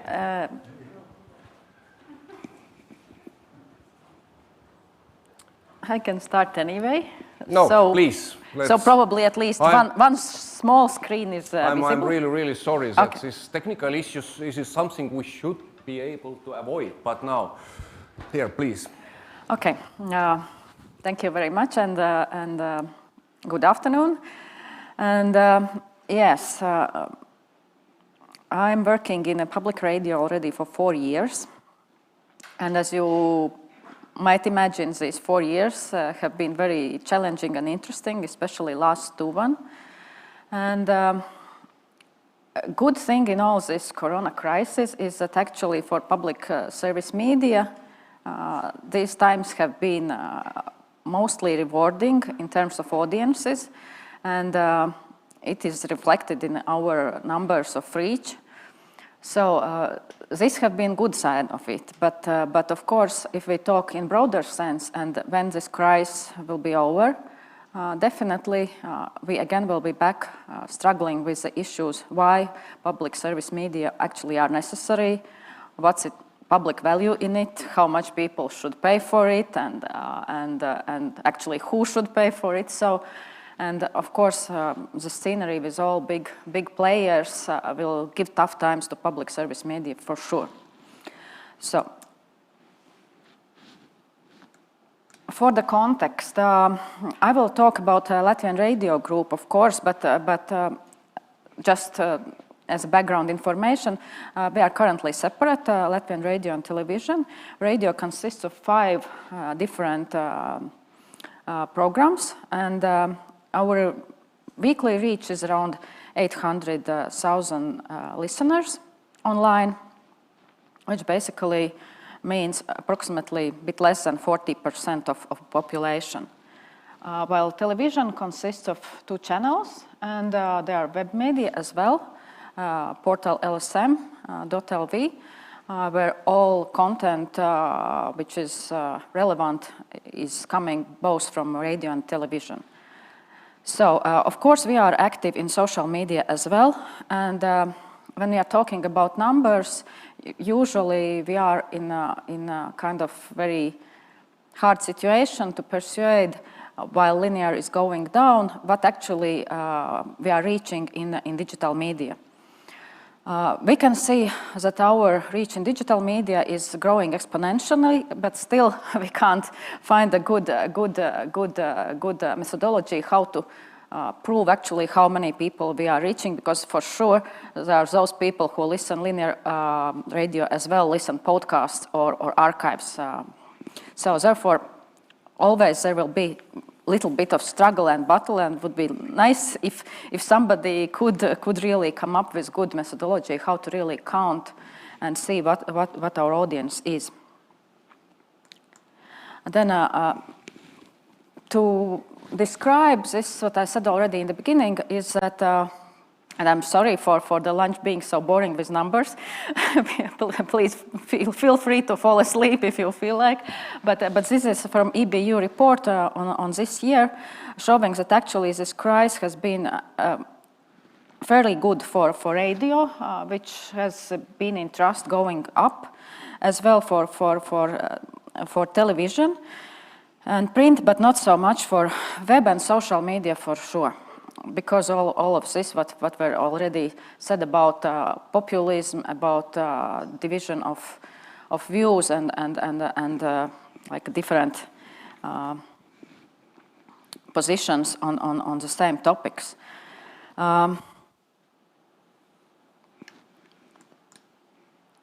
And one more challenge for us during the next year will be that actually there is a law which says that public service media should be merged.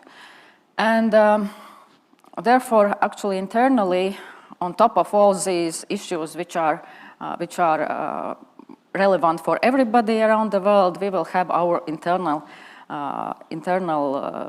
kind of hard and challenging times as well, because of course there are struggles how to do this.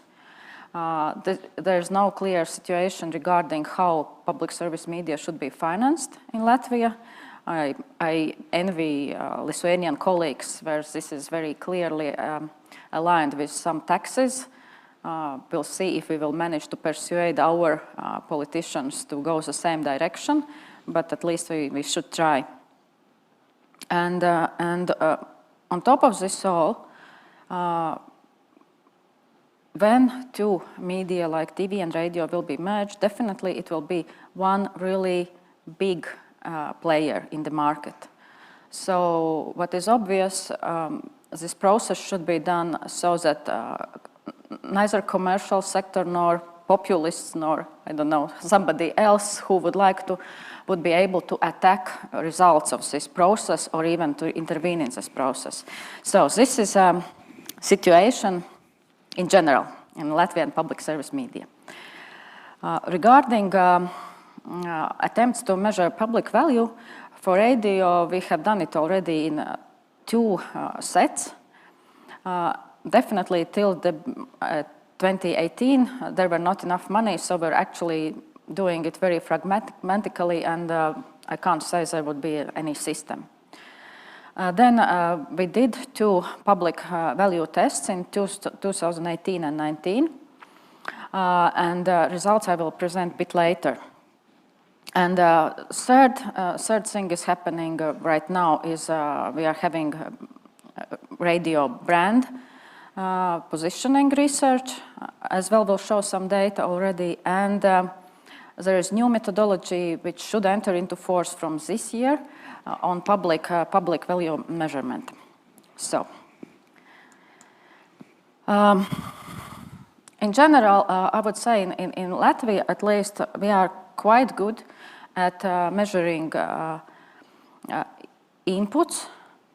For example, how much money we are spending on this or that issue, or how many minutes of something we have produced, but we are not so well at measuring outcomes and outputs, or even more general impact on society, which is made by public service media. So in general, what I can say, we have nice mission, but if you would ask me if we measure, are we even half step closer to reaching it, I can't say it because this is not what we are measuring right now. I would say that this is something which still remains for us ahead, and I even can't say that we are much into thoughts about it because of all those daily issues which are coming up. Of course, we are in some very good positions, like in reach of younger audiences for radio are quite good and stable. Our audience actually haven't dropped lately, and so on. We are really exploding in social media and podcasts. But still, if it really makes value for society, it remains a really, really good question. So, as you all know, I shouldn't go into depth about it. Public value is really diverse and multidimensional. And the most important, of course, for public service media are those topics which are not so much covered by commercial media. Of course, it's analytics, news, discussions, education, democracy, which I would name as the first ones. And therefore, as well, of course, the trust in what public service media are doing is really essential for us as public service media. Otherwise, our job can be, thrown in waste bin.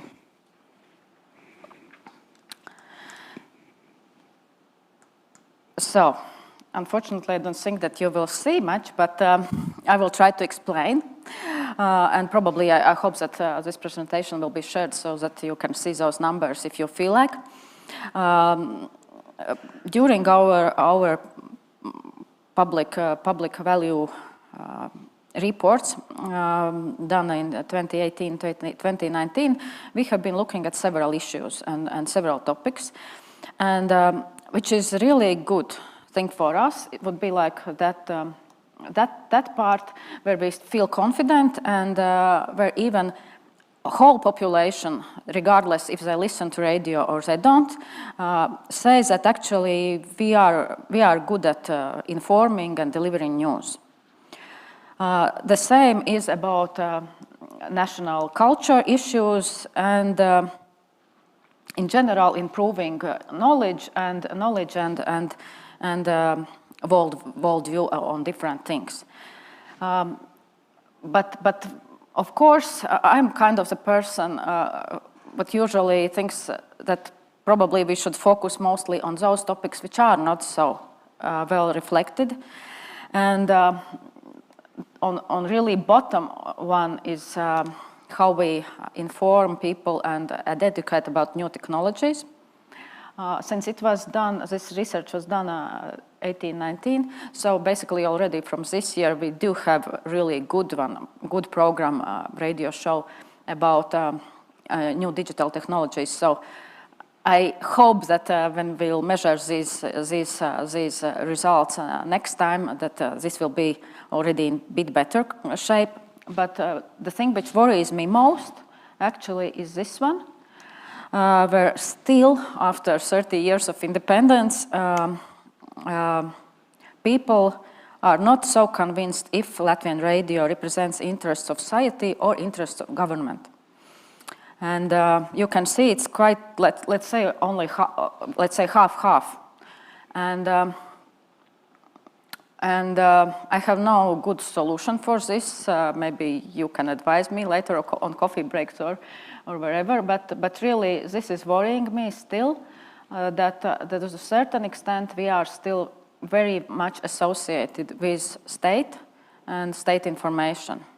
And of course, during COVID crisis, I guess if we will measure this next time, it will be even more so, because we have to inform about government decisions even more than we have done it previously.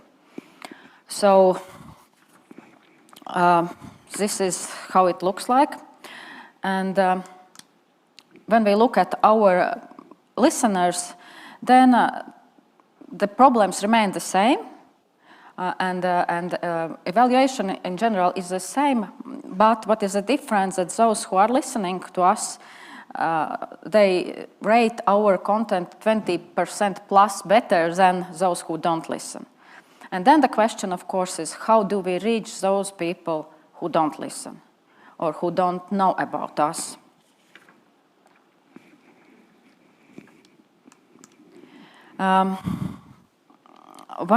One more slide about very first results, preliminary results from brand research is about satisfaction of listeners. And you can see that altogether it's very good. So almost 90% are satisfied. When we look at trust, and of course we compared with all three public service media.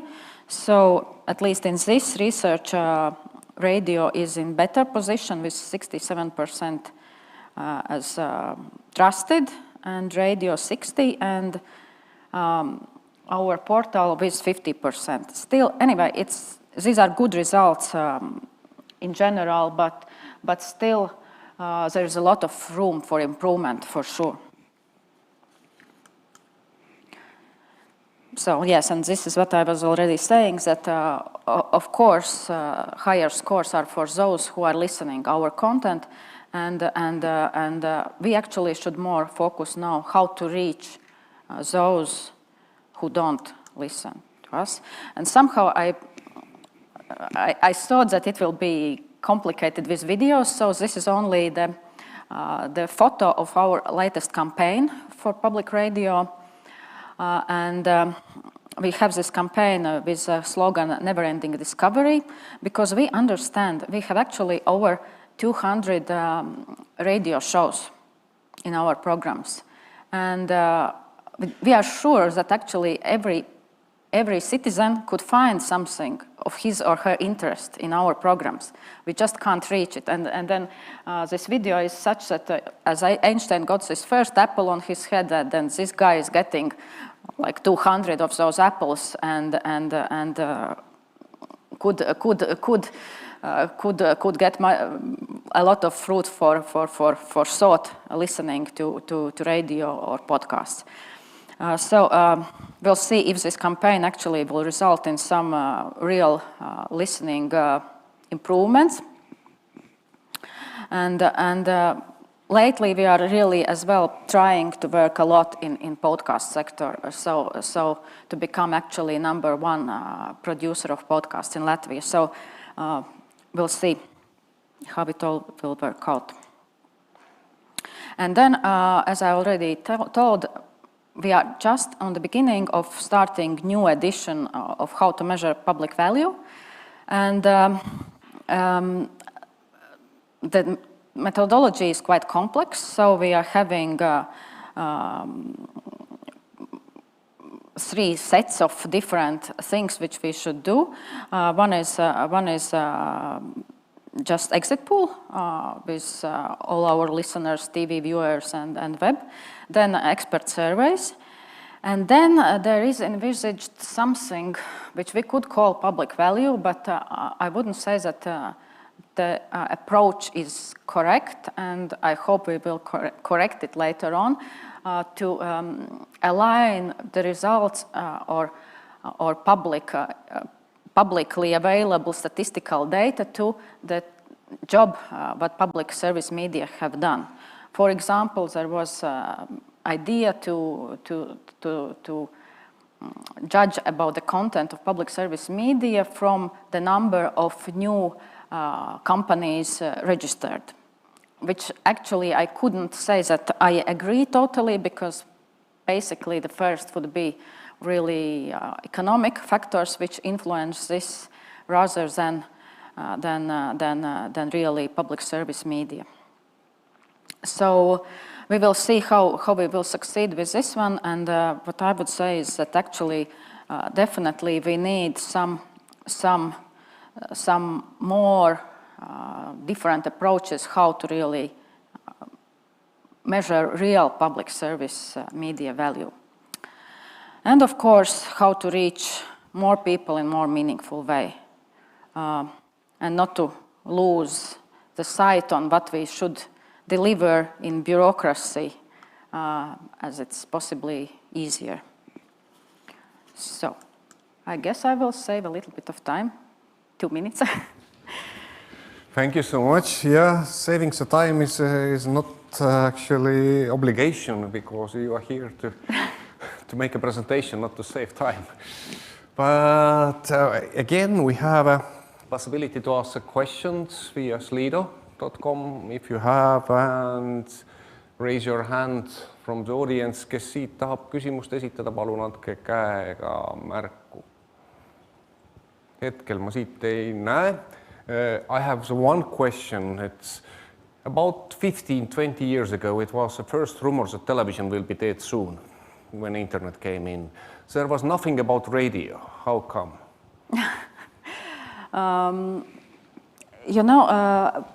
Luckily, I have been in one more conference before this conference. So basically, there are some trends which are saying that people are getting a bit tired of screens. I will not be able to now directly tell the numbers, but that's why people feel like they put audio on and do something else, because on screen you have to really be present. You just can't, I mean, go away.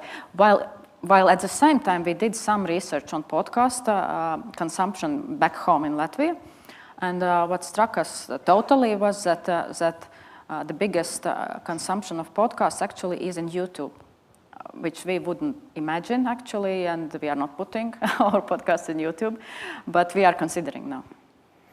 Who is your main competitor? You know, I guess that we are not alone in this situation, that we are having so many competitors right now, and basically all big players. We are all competing for the same, I don't know, 3 or 4 hours per day, which people are spending on digital platforms, whatever, listening, watching, scrolling, whatever. And therefore, it is really an issue of very good quality of content, so that we can really provide to people. And of course, the problem is that, unfortunately for us, I would say not only younger generations, but all generations almost are speaking English now. So we are having endless competition. Oh, here is a question.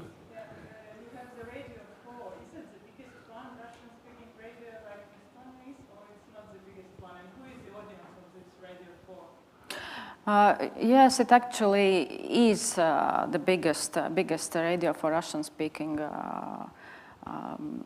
minority, and the audience, unfortunately, of course, is aging for this channel especially, because in this during this brand research, actually, we managed to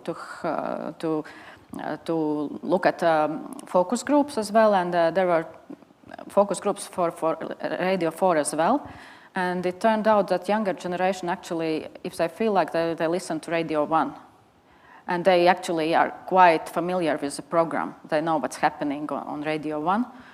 So we will see how this all will develop, because currently, of course, we are doing it, and we are trying new ways how to go into platforms as well, so to reach this public where it is, not only to remain on linear audio. Okay, thank you. If there are no more questions, then I almost forget again. I'm not learning so well. Okay. Thank you so much. Okay, thank you, thank you. There is one question. I don't know, I have some kind of filtering system on a... Yes. Okay. Yeah.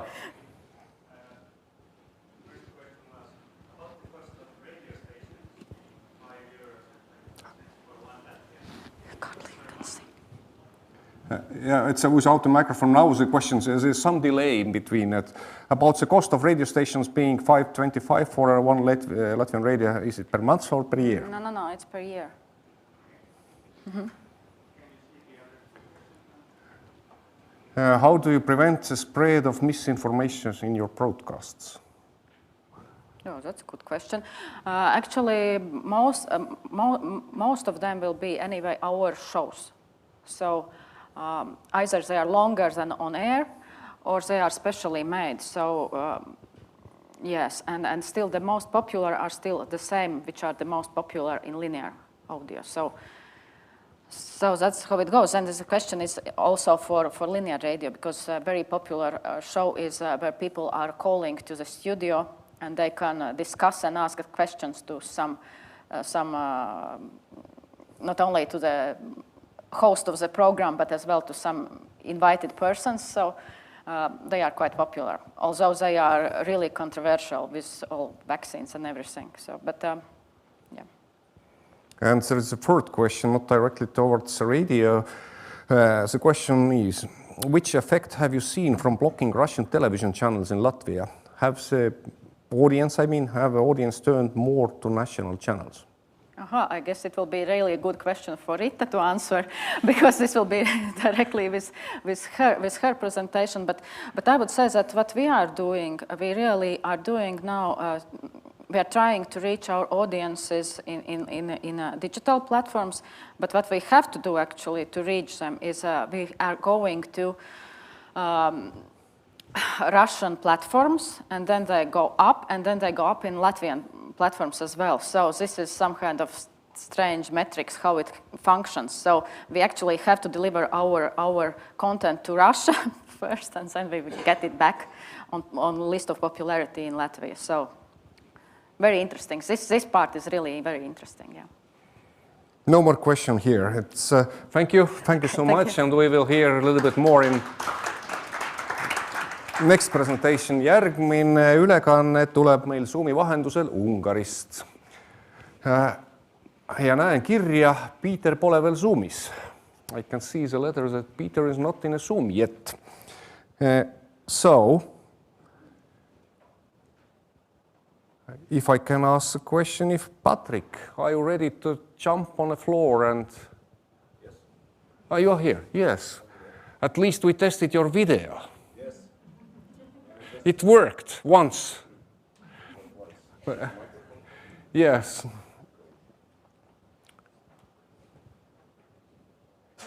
It's,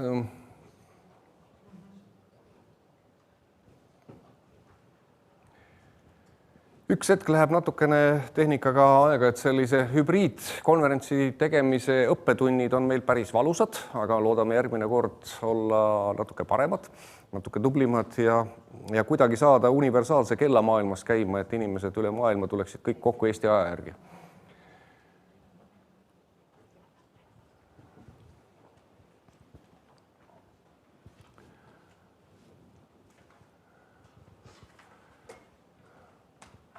And you have something to introduce which is ENTR. ENTR. Exactly. ENTR. It's in Estonian, it's ENTR. What does it mean in Estonian? Nothing. Nothing. That's good. That's good. Okay. So, yes, hello. I'm Patrick Leusch from Deutsche Welle, which is the international broadcaster of Germany. We have 31 languages in which we broadcast all over the world.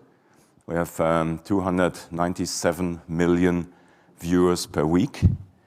We have 11 European languages.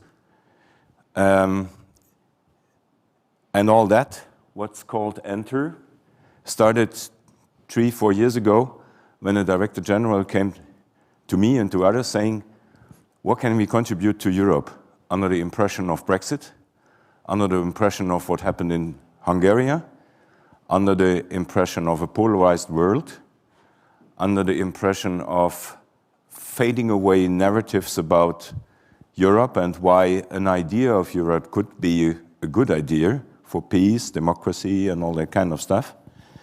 And the fact that constantly when you analyze it via CrowdTangle or others, for instance, when you look at what young people are consuming on internet, you find out that nationalist, populist voices are growing in the perception.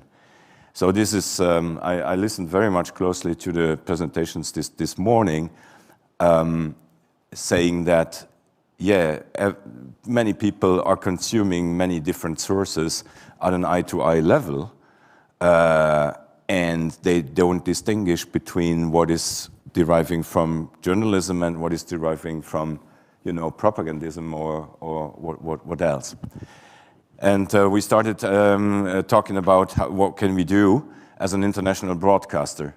And one of our main competencies is to understand cultures, because if you broadcast in Serbian, for instance, or in Hausa for Africa, or in Bengali for Bangladesh, so you have to understand the people, and we are successful in that markets. We work with local teams. We work a lot with rebroadcasters. We partner very much with media in these regions, in these countries. Also with Baltic media, for instance, which we share Russian content for TV, for instance, and we do training. So one of our core competences is to step into different cultures. And try to understand people on the ground and bring an added value. Our claim at Deutsche Welle is made for minds. minds are all these people that are questioning if life tomorrow couldn't be better in one way or another. It's not an elite identification of audience. It's also a young student, for instance, or a worker, but somebody that cares a little bit about what is tomorrow and what can I do and what information I need to act in my life. That's our philosophy on program. We teamed up with France Média Monde. France Média Monde is the French international broadcaster. And we are the remaining ones in the EU after Brexit, and the World Service, the BBC World Service somehow disappeared from the EU map, still around as a very important source. But from the EU perspective, there is no other institutions than the two of us that have that capacity and have a look into European and global issues at the same way. All the other media are barely national oriented, and the national perspective is one of the main sources of disconnect between Europe and the citizens in Europe. Because all the national broadcasters usually, the national media, are reporting on the EU from a perspective of this is foreign policy, this is our interests, this is foreign policy. And in fact, Europe can go forward only if you understand European affairs as a kind of home affairs, which is shown by the corona crisis very heavily, by the way. And in that philosophy, we asked ourselves, what can we do? And the answer was, first of all, we have to be critic with everything that is Europe. There is no single conception of Europe, but we have to have a debate about future life in Europe. The old narratives are no longer working, so what could be an asset of a Europe of tomorrow? What are the challenges of a Europe of tomorrow? And all that for young generations, and that means that you have to go to the platforms where the young generations are. And the outcome was the idea of a project that is a debate project in many languages that addresses also and particularly what we call non-cosmopolites, which means young Europeans that are not easily traveling to another country to study, that are not participating in Erasmus programs and all the likes, you know. There is a third of the young Europeans that are globalists, and there is 40% that are more non-cosmopolites. They are not all nationalists or extremists, but they don't addict instantly to a globalized idea of a global, agile, flexible community.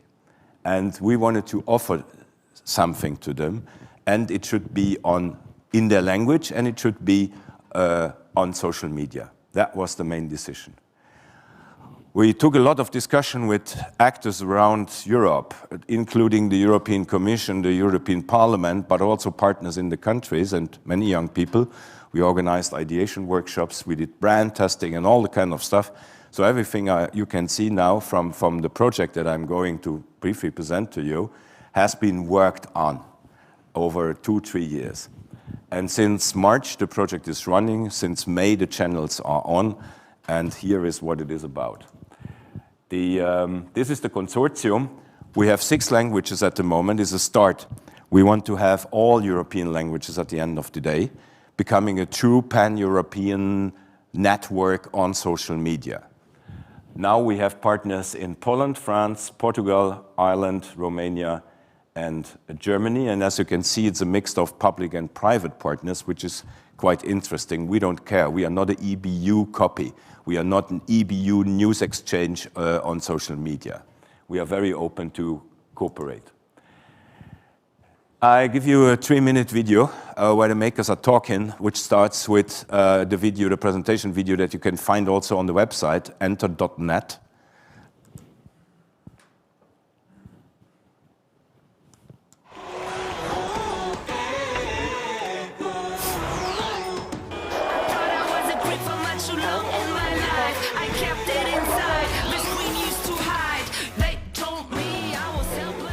ENTR is a social media project in 6 languages across Facebook, YouTube and Instagram. ENTR is all about young Europeans talking to young Europeans. The food, the sea, it sounds dreamy, doesn't it? A partir do momento que eu comecei a deslocar de bicicleta, em que dia... What is important to know is that the contents are produced by young journalists as well, that creates a very dynamic mood. Bună, salutări din București, eu sunt Diana. Olá, eu sou a Joana e bem-vindos a Lisboa. Hi, mein Name ist Lukas und ich arbeite für das ENTR-Team in Berlin. Cześć, nazywam się Bartłomiej Wróblewicz i jestem dziennikarzem onet.pl. Media is always about competition. Everybody wants the attention of the users. But I think it's something where you have common values, and you have a common idea, then working together helps. We are not one company targeting young people, but several companies targeting in their mother tongue young Europeans. Of course, a lot of young Europeans speak English, but a part of them doesn't. And sometimes they can feel isolated. Other European media projects are often very much focused on what's happening in Brussels. We specifically try not to do that. So whenever we talk about European politics, we will deal with them in a rather implicit way. We cover any issues that young Europeans care about. Climate, poverty, employment, women's rights. All sorts of topics that young Europeans are interested in.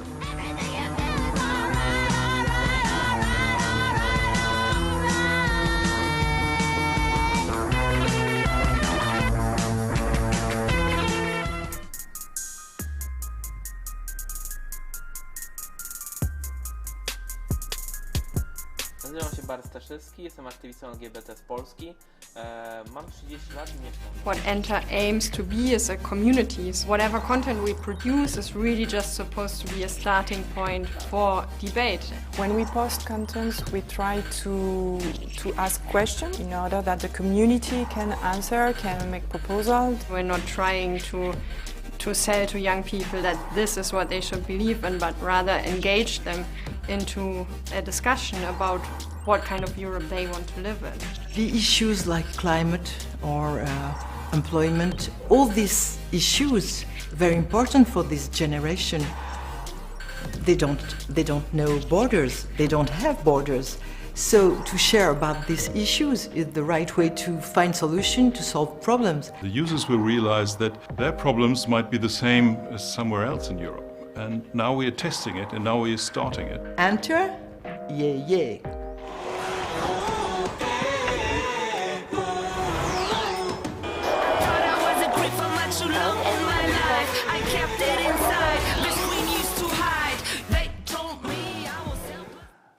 At the beginning, we had an idea of creating content and sharing this content via a huge variety of platforms, because all these partners own social media platforms and online platforms. But then in long discussions, we found out that it would be better to establish a new brand, because you need a very strong visual identity when you want to succeed on Instagram, for instance, or on YouTube or on TikTok. And that is what you see here. So when you check ENTR channels on Instagram, for instance, you will find 6 of them in all the languages, and you see that the topics are varying, but the identity is the same. The visual identity and the spirit is very much the same. And that is exactly the challenge. We are very at the beginning of this editorial process. Yes, you can know what young people in Europe are interested in. We have what we call focus topics, and they were researched also. These are mainly topics that are of common interest among young Europeans, what country ever. The point here is, how are you going to address them? Because when you say education and skills, what does that mean? And for ENTR, it does mean we're not reporting about education or economy, but we try to make the link to the real questions that people have towards this area of knowledge or interest. By the way, our target group identification is 18 to 34. Seems very large and is not matching with any other usual target group by age. But age is not the decisive matter here. We want to touch on people that step from being responsible for themselves, being student, for instance, or in class, into a self-defined life. Getting married, looking for a job, getting a baby, housing, all that kind of stuff. So when you step into your professional and private life in a complicated setting, that is exactly where you need a lot of advice, how to do, what to do, and when you are interested in looking your options and opportunities. And by the way, this is exactly where Europe has to deliver a lot via a lot of instruments and policies.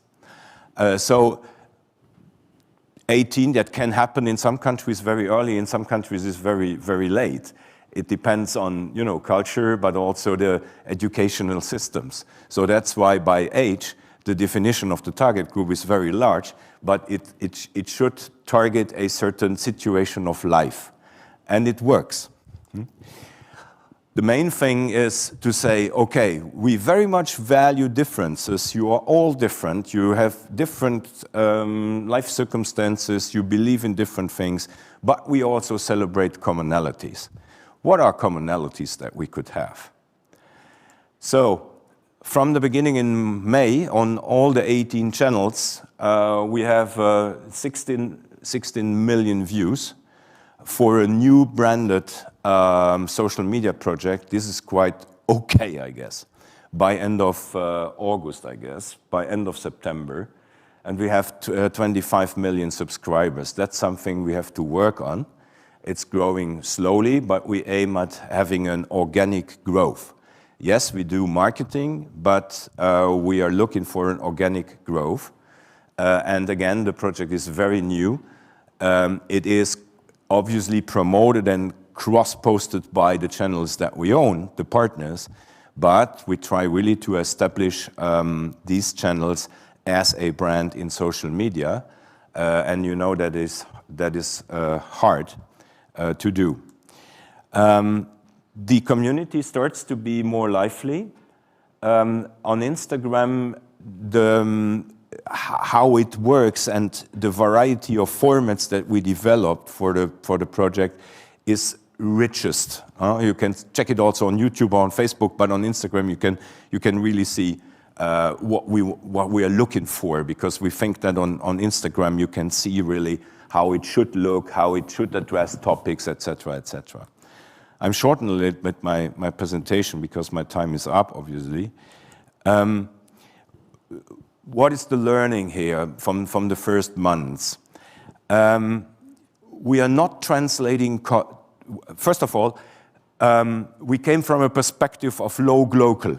We said, okay, first, every partner for its own cultural setting, for its social media market in Poland, in Romania, in Portugal, in France, has to come up with a solution, a topic, and a format that could be successful in its market. And then the editorial team that works on a daily basis together across all the countries and partners is assessing what could be the success formula in that idea, test it, and then we pick it and we transform it into something that could be successful in another market.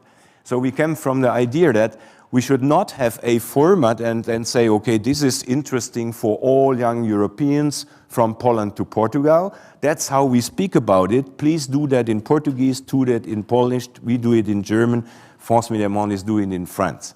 That's more or less how many other projects are working, and that is exactly what we didn't want to do.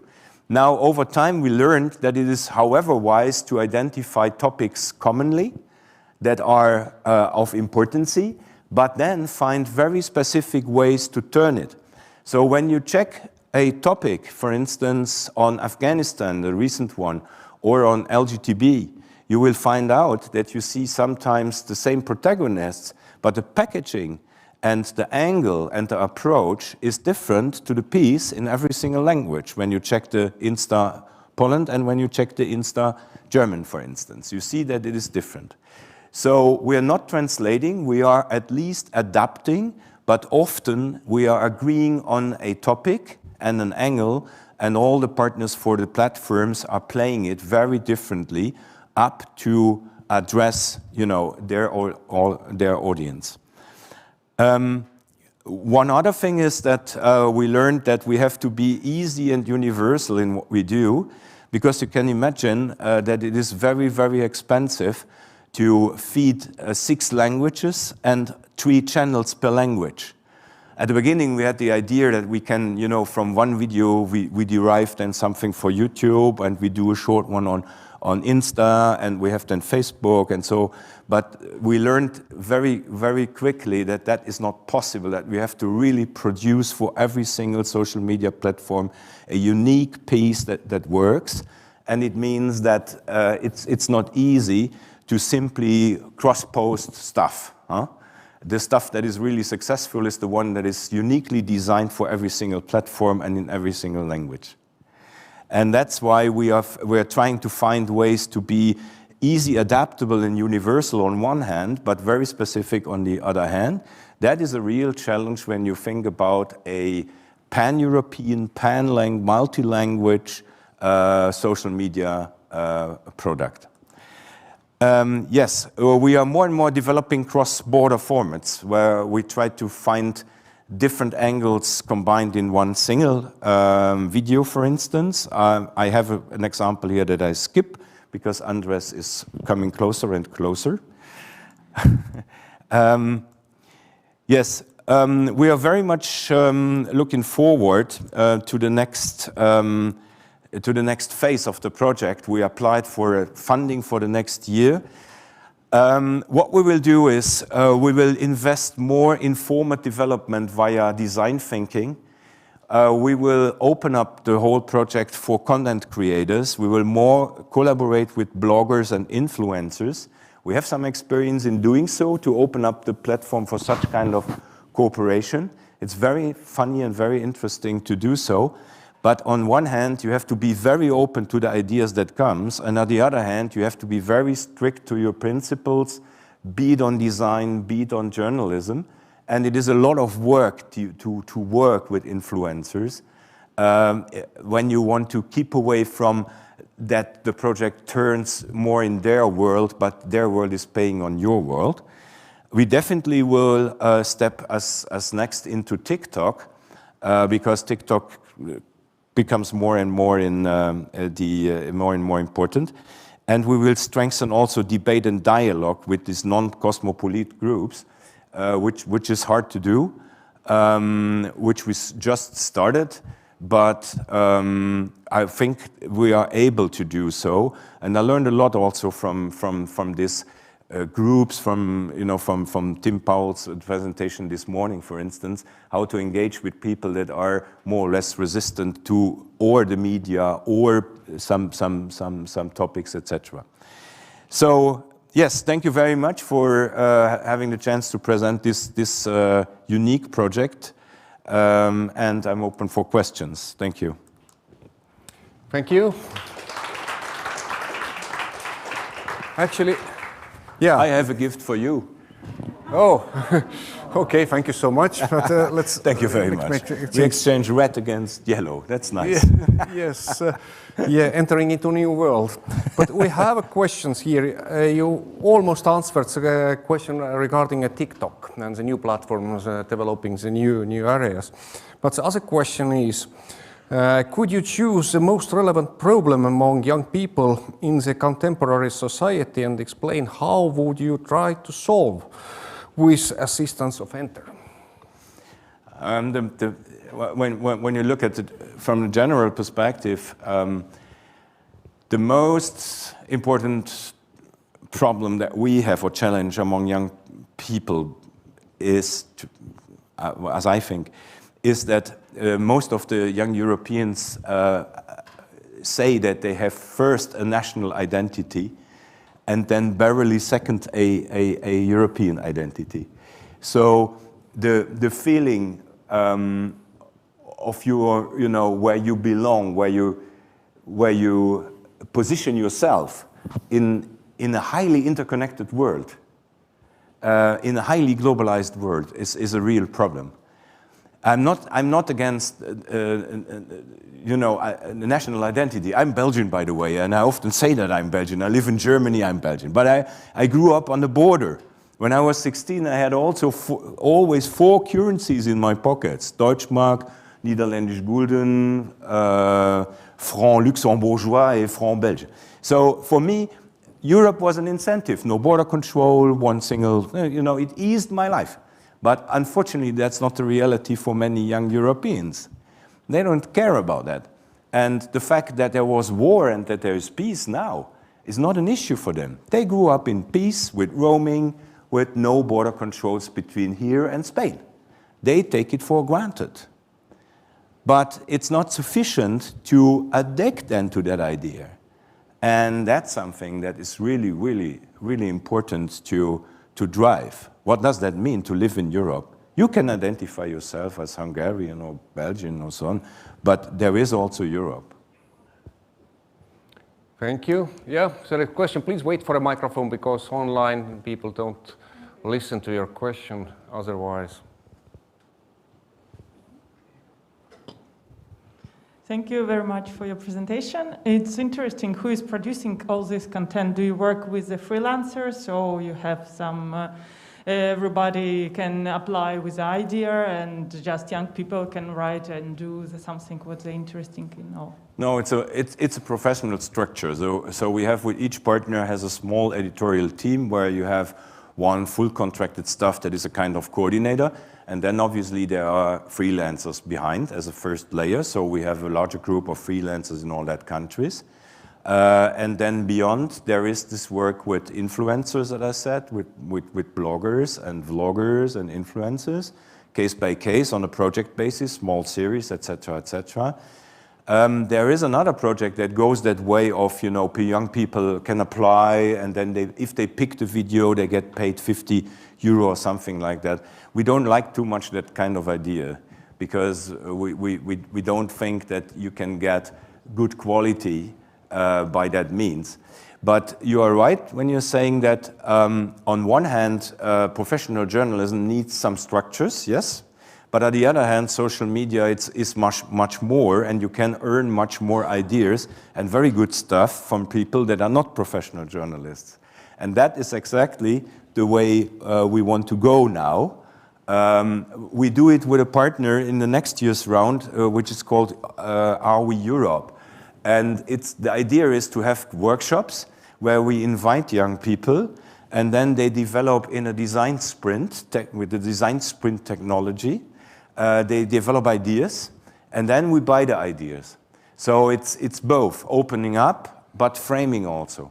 And which countries are next where you try to develop your project? You are in 6 countries now, but which directions you go? Difficult to say. We definitely want to add Eastern European languages and Southern European languages, but we thought also about Baltic countries, for instance. It depends a little bit on where we find a partner that is up to step on board, because there is a contribution to make to the project. This is not a business project. This is co-funded. This is partly funded. You have to invest in the brand. You have to invest in this idea to become part of this network, and it's difficult to say who will be. Priority would be Hungarian, Italian, and then you can pick any other language. There is no big difference, you know, in importance to drive such kind of thing. You cannot say, okay, you leave that language aside and the other one. The idea is really to have it for every European in its language. It's a question related to this one. It's why not Russian yet? Russian is an option, because Russian is the second most spoken second language in Europe. When you look at what is the second language of people, the first language is English, the second language is Russian. It's very important. we actually thought in the context of Baltic countries, we thought of assessing if Russian for Europe, for people that are far from the ideas of Europe that speaks Russian could be a good idea. Yes, indeed. And the last question from here, it's how much it will cost to join? How much it will cost to join? Thank you very much. We can discuss. We managed to get on the ground a funding scheme with the European Commission that could potentially fund the project over a couple of years. But we have to apply for it. It's not set. We have no contract, and we don't want a contract, very clear. But we need funding as a public, because it is a public project. Even if we have private partners, it's a public service endeavor somehow. So you don't need to bring money, but yes, it depends on the scope of co-production that you do, and you have to invest in it. But we can discuss that bilaterally. Yeah, and the last question in English. Why not in English yet? We are doing English. Oh.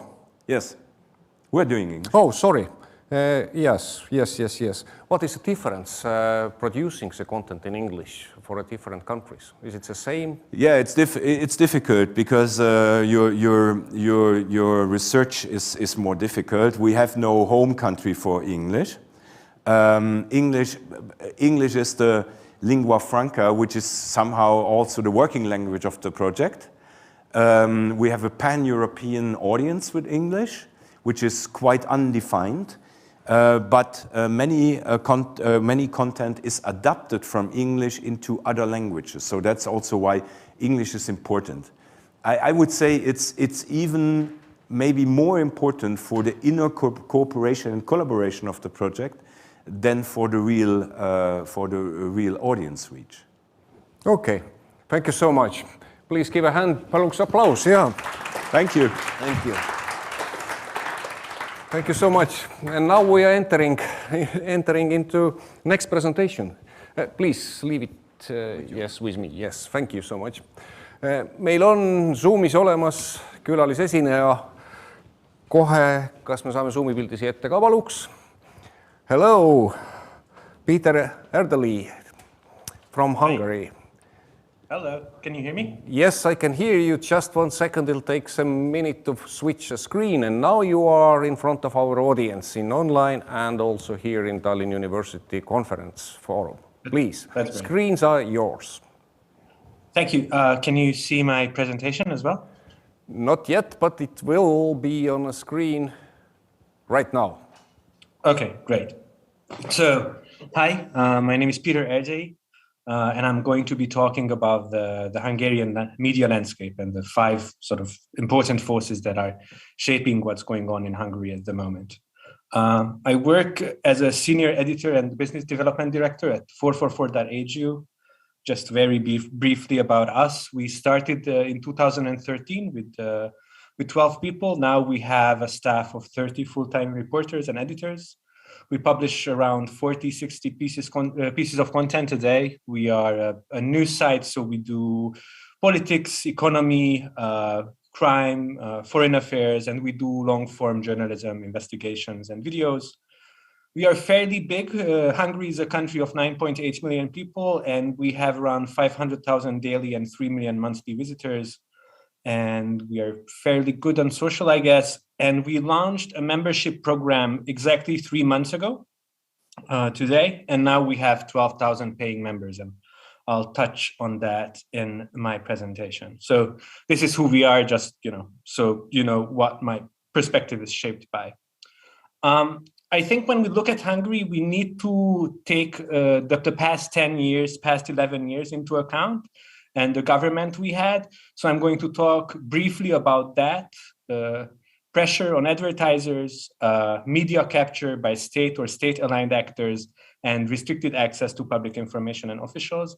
And then I'm going to talk about the effect of the pandemic, the crisis of 2020 and some hopeful new models that have emerged. But I have to say that last year, especially the first 6 months, was probably the most difficult for Hungarian media since the democratic transition of 1989. And that's saying something because the past 10 years wasn't exactly peachy either. So the first factor is about money, and it's about how the government, how the state is trying to starve independent media. So basically in Hungary, but I think this is true for many post-communist countries, the state is a very large, or the largest advertisers, in fact. And the state almost exclusively advertises with outlets that are aligned with them. So if you're an independent media outlet or critical of the government, you will not get state advertising money. And state advertising is not just the government itself. It's the state-owned or partially state-owned companies, it's the municipalities. It's a very big part of the advertising scene. Now, this is not only true for the state itself, but also big private advertisers, especially in the digital sphere where I'm familiar with. Financial services companies like banks or telecom companies are very big players, but they operate in regulated marketplaces, and they are very cautious about where they spend their money for advertising because they don't want to upset the government. You can see two charts on the bottom. The left one is the audience share of the two largest television channels, RTL, which is owned by the German Bertelsmann Group, and TV2, which is owned by some people close to the government. Basically, their viewership is pretty much the same. This is data from 2010 to 2017. But if you look at the right, if you look at the revenues, you can see that TV2 is making a lot more money because they are willing to toe the government line. This is the money from state advertisement. So independent media, especially if you're not very big, is a difficult business in Hungary. So this is one of the biggest way that the government interferes with the media sphere. Now, I think the second most important factor is acquisitions and takeovers funded by EU money. Over the past 10 years, there was a near constant stream of acquisitions. Basically, the blueprint is very similar for most of these things. You have big businessmen who make a lot of money on EU or state-funded projects, and then they go and reinvest their profits in media. And so what happens is media, independent media or critical media outlets are struggling, again, because they don't have access to a lot of advertising money. So a new owner comes in and offers a good price, and they acquire the media outlet. They do restructuring. Sometimes it's dressed up as economic necessity, but sometimes it's not. And sometimes it's just, no, we are firing the editor-in-chief and installing someone new. But shortly after the takeover happens, the editorial tone of the outlet changes completely. And then suddenly there is advertising, and suddenly some of these outlets can turn profitable. So the first factor is advertising, and the second is these takeovers, which has been happening for quite a while. So in 2018, after 8 years of takeovers, there was a huge merger, and the Central European Media and Publishing Foundation was formed. This is over 450 outlets under the same roof: magazines, TV channels, radios, web portals, all owned by the same foundation, a foundation that is very close to the government. This merger was exempt from regulatory oversight. The Prime Minister signed a decree and said that this merger was of strategic national interest. And because of that, for example, the competition authority couldn't look into it. And so the merger went ahead. And you can see the result in the bottom. These are the front pages of 16 regional newspapers. And this was from 2019, one day before the European election back then. And it's an interview, it's an identical interview with the Prime Minister with an identical title. And it's the favorite agenda of the government. It's about migration. The third very important element is the restriction of access to public information officials. So I think in 2010, when the current government came to power, Hungary had pretty good legal framework for freedom of information request and access to public information in general. But over the years, there were multiple amendments to these legislations, each time to restrict access. So in 2013, the government introduced this concept of abusive freedom of information requests. Basically, it meant that if you asked for too many documents, the institution that you were asking could designate it as abusive abusive request and deny it on that ground. Then from 2015, there was the option to charge label-related costs. So the institution you are asking can say, okay, I'll give you the information, but it's going to cost you 2,000 euros or 5,000 euros. Now, especially if you're a smaller outlet and you don't have that much capital, this is prohibitive. And then 2015 and 16, they broadened tax secrecy legislation, exempted certain enterprises from obligation to comply with request. So it got increasingly difficult to get public information. You can still go to court, but as a journalist, I can tell you there are very few stories that are interesting today. And so you ask a question and then you have to sue, and then it's 2 years in front of the courts. And then maybe, possibly, if you're lucky, 2 years from today, you can get the information you were looking for, but the story by then is irrelevant. And in 2020, there were new rounds of restrictions and extending deadlines, but I'm going to be talking about that in a second. There's also some additional restrictions. For example, in the parliament building, journalists can't walk around the corridors anymore. You can't exactly ask MPs. If you try to go, there was an investigation a couple of years back. An outfit tried to look into hidden assets of certain MPs. When they went to their hometowns to ask questions, the police was called, and they were like, the police was called because the MP said they were harassing people. And the Supreme Court recently designated the son-in-law of the Prime Minister. He's a billionaire in his own rights, got rich through EU subsidies, István Tiborcs. The Supreme Court said he was not a public figure, and he already submitted a legal request to us to remove an article about him on this basis.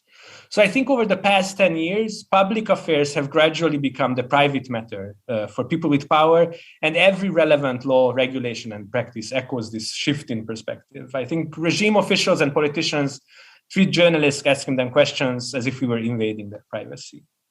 Now, this was a very bad situation we were in, and then the pandemic came. And that, I think, enabled the government to go further with their agenda.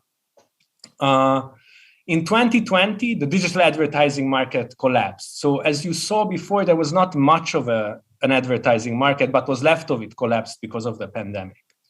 Now, especially the spring 2020, we have elections next year, but back then it was 2 years away. The first wave of COVID spared Hungary pretty well, and the crisis resulted in a surge of popularity. This is not uncommon. In many countries, this happened. The government in power, when it's a crisis, people, it's called rally around the flag. And I think people's attention was generally focused elsewhere, not on press freedom. So the government, I think, used this moment to take new steps and introduce some new measures to further control the public discourse. There was new legislation announced last spring, which said scaremongering is an offense that can be punished by prison. And scaremongering is very vaguely defined. The law says anything that can hamper the state's defensive effort can be considered scaremongering, but it's not entirely clear what those are. Now, this law was not used against journalists so far, but was used against everyday citizens. And these were like highly publicized arrests. There was 2 pensioners last summer. They posted some critical stuff about the government on Facebook. And then after their post, the police came to their house in the morning and took them away.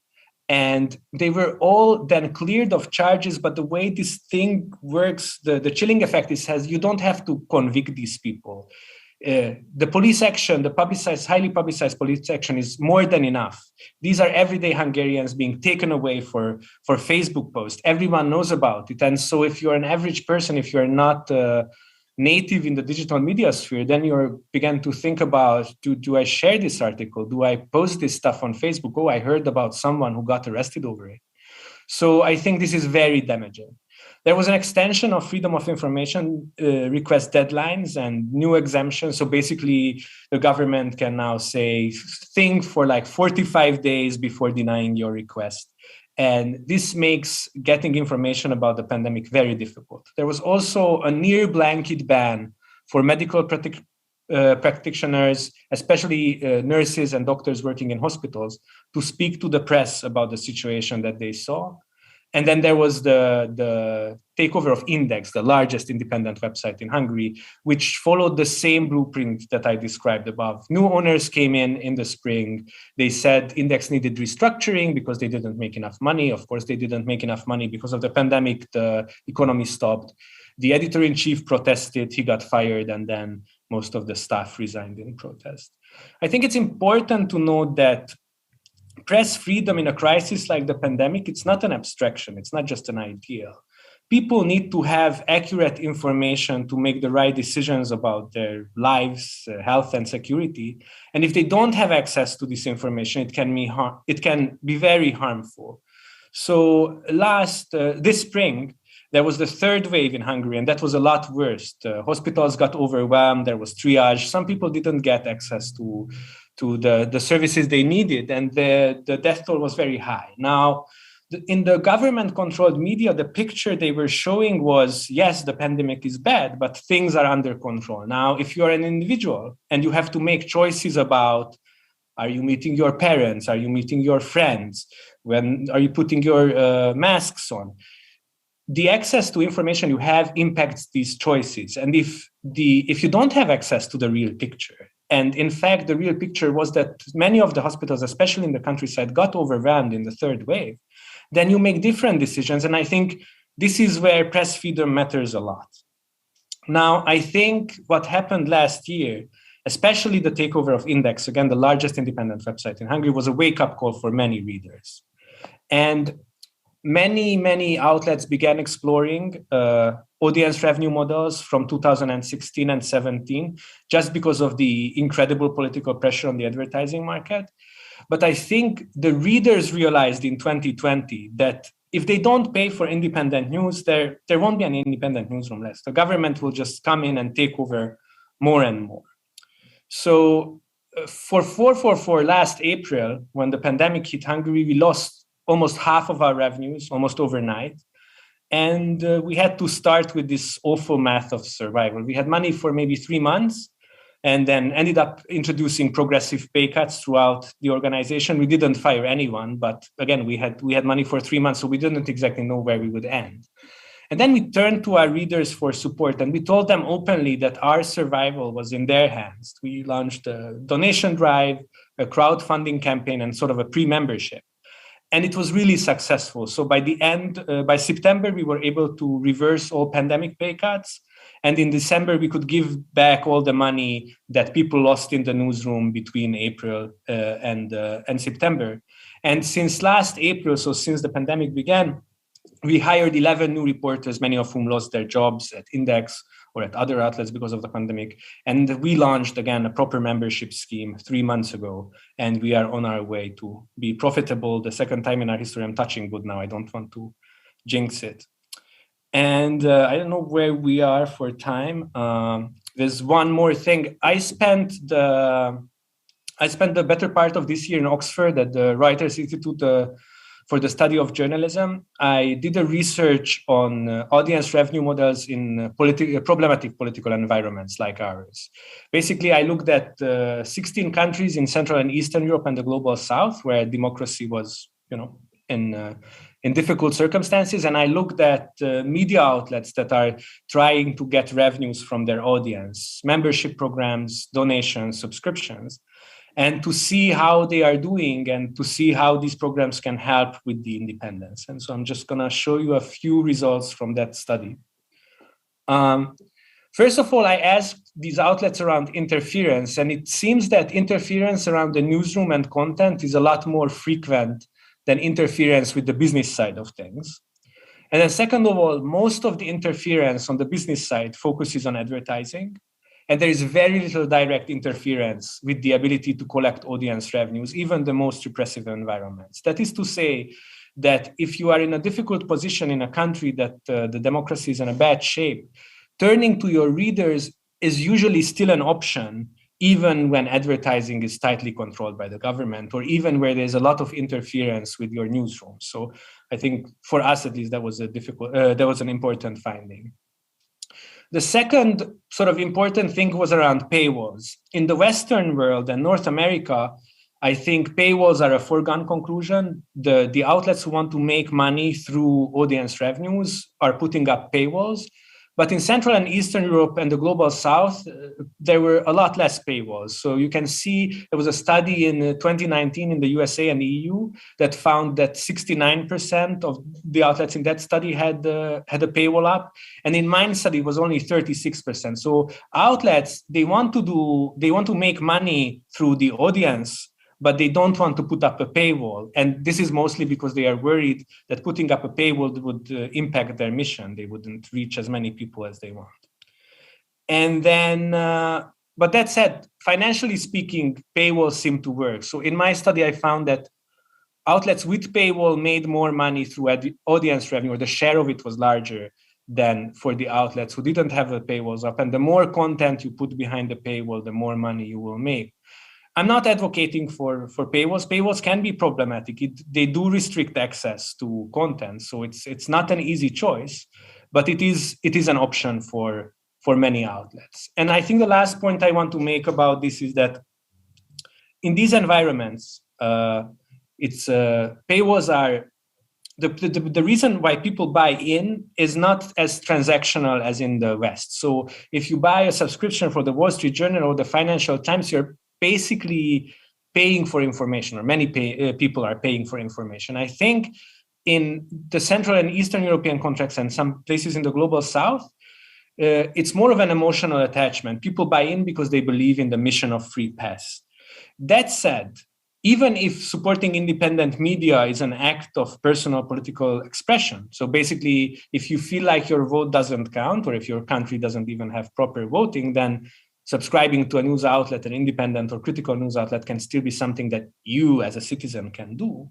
But this is important for the initial conversion. But later on, if you want to keep people around, which is called retention, that's where more transactional factors come in, because you won't have that emotional trigger. So if you want to keep people paying, you have to offer them services that they use. And this is how you can keep them around. But obviously, we are just learning how to do this. So I think this is what I wanted to say. I hope I didn't go on too long, and I'm happy to answer any questions you have about Hungary or the study. Yeah. Thank you. Thank you, Peter. Applause is coming. So, do we have questions? Yes, we have a question up in the back row. Please wait for a microphone.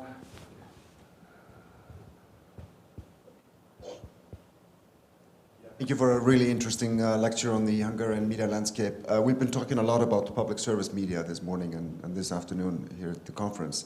What's your perspective on the Hungarian state broadcasting services, when it comes to, I guess, towing the government line or not? In my mind, they are one of the most problematic actors in the Hungarian media sphere. There's this designation, public service. I don't like to use it anymore. It's just state media. The public service media has been taken over, and there were like consecutive purges within. And by today, there's really no one there, or almost no one there. I don't know. Maybe there's someone hiding in the basement who still believes in the values of journalism. But the direction that they took is just to sort of uncritically repeat anything that the government wants them to repeat. They only portray anyone else who's critical of the government in a negative light. And they are the most important conduit of foreign state disinformation. So, for example, Russian disinformation in Hungary. They use RT, Sputnik. They use their coverage of foreign affairs is basically based around what sort of Russian state media wants how Russian state media wants to describe the world.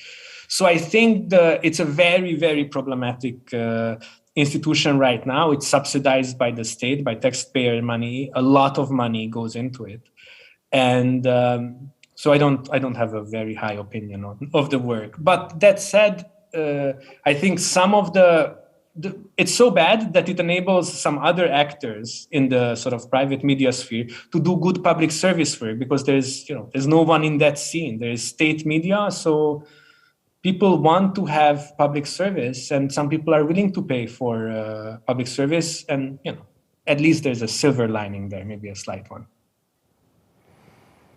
Okay, it's not a very good situation for a journalist. My last question to you: how you survive? Do you see any threats? One is financial, but is political threats. Can you survive in this environment?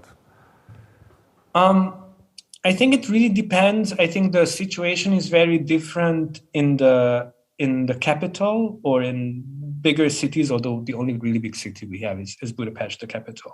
And it's very different in the countryside. So basically, the government, when they conducted these acquisitions, was very conscious about what the electorate or which part of the electorate was reading and listening to what. So they took over the regional media pretty intentionally, because I think their polls showed that that's what their readers were consuming.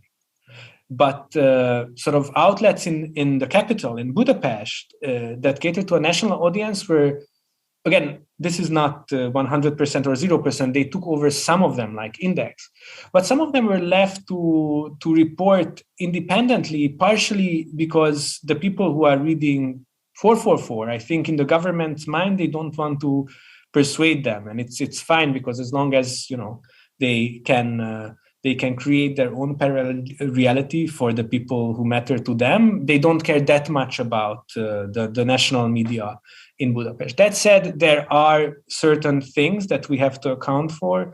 There are harassment and digital threats that we have to deal with. There was a big uptake in that, and we had to implement some protocols to make sure that our reporters are safe.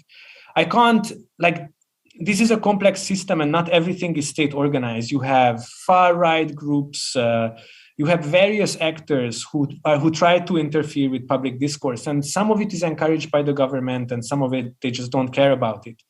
What I'm trying to say is that I think the biggest way they interfere is through economic pressure, and then there are certain other things, but those are less significant and maybe not centrally organized. So, for example, there is some harassment by authorities against some individual journalists, but I don't think it's government orchestrated in the sense that somebody very high up sort of gives an order to harass this or that journalist. Maybe it's an overeager prosecutor who knows that in this regime that we have, a way to get ahead is to try to sue a journalist or try to put a journalist on a stand or in front of a court.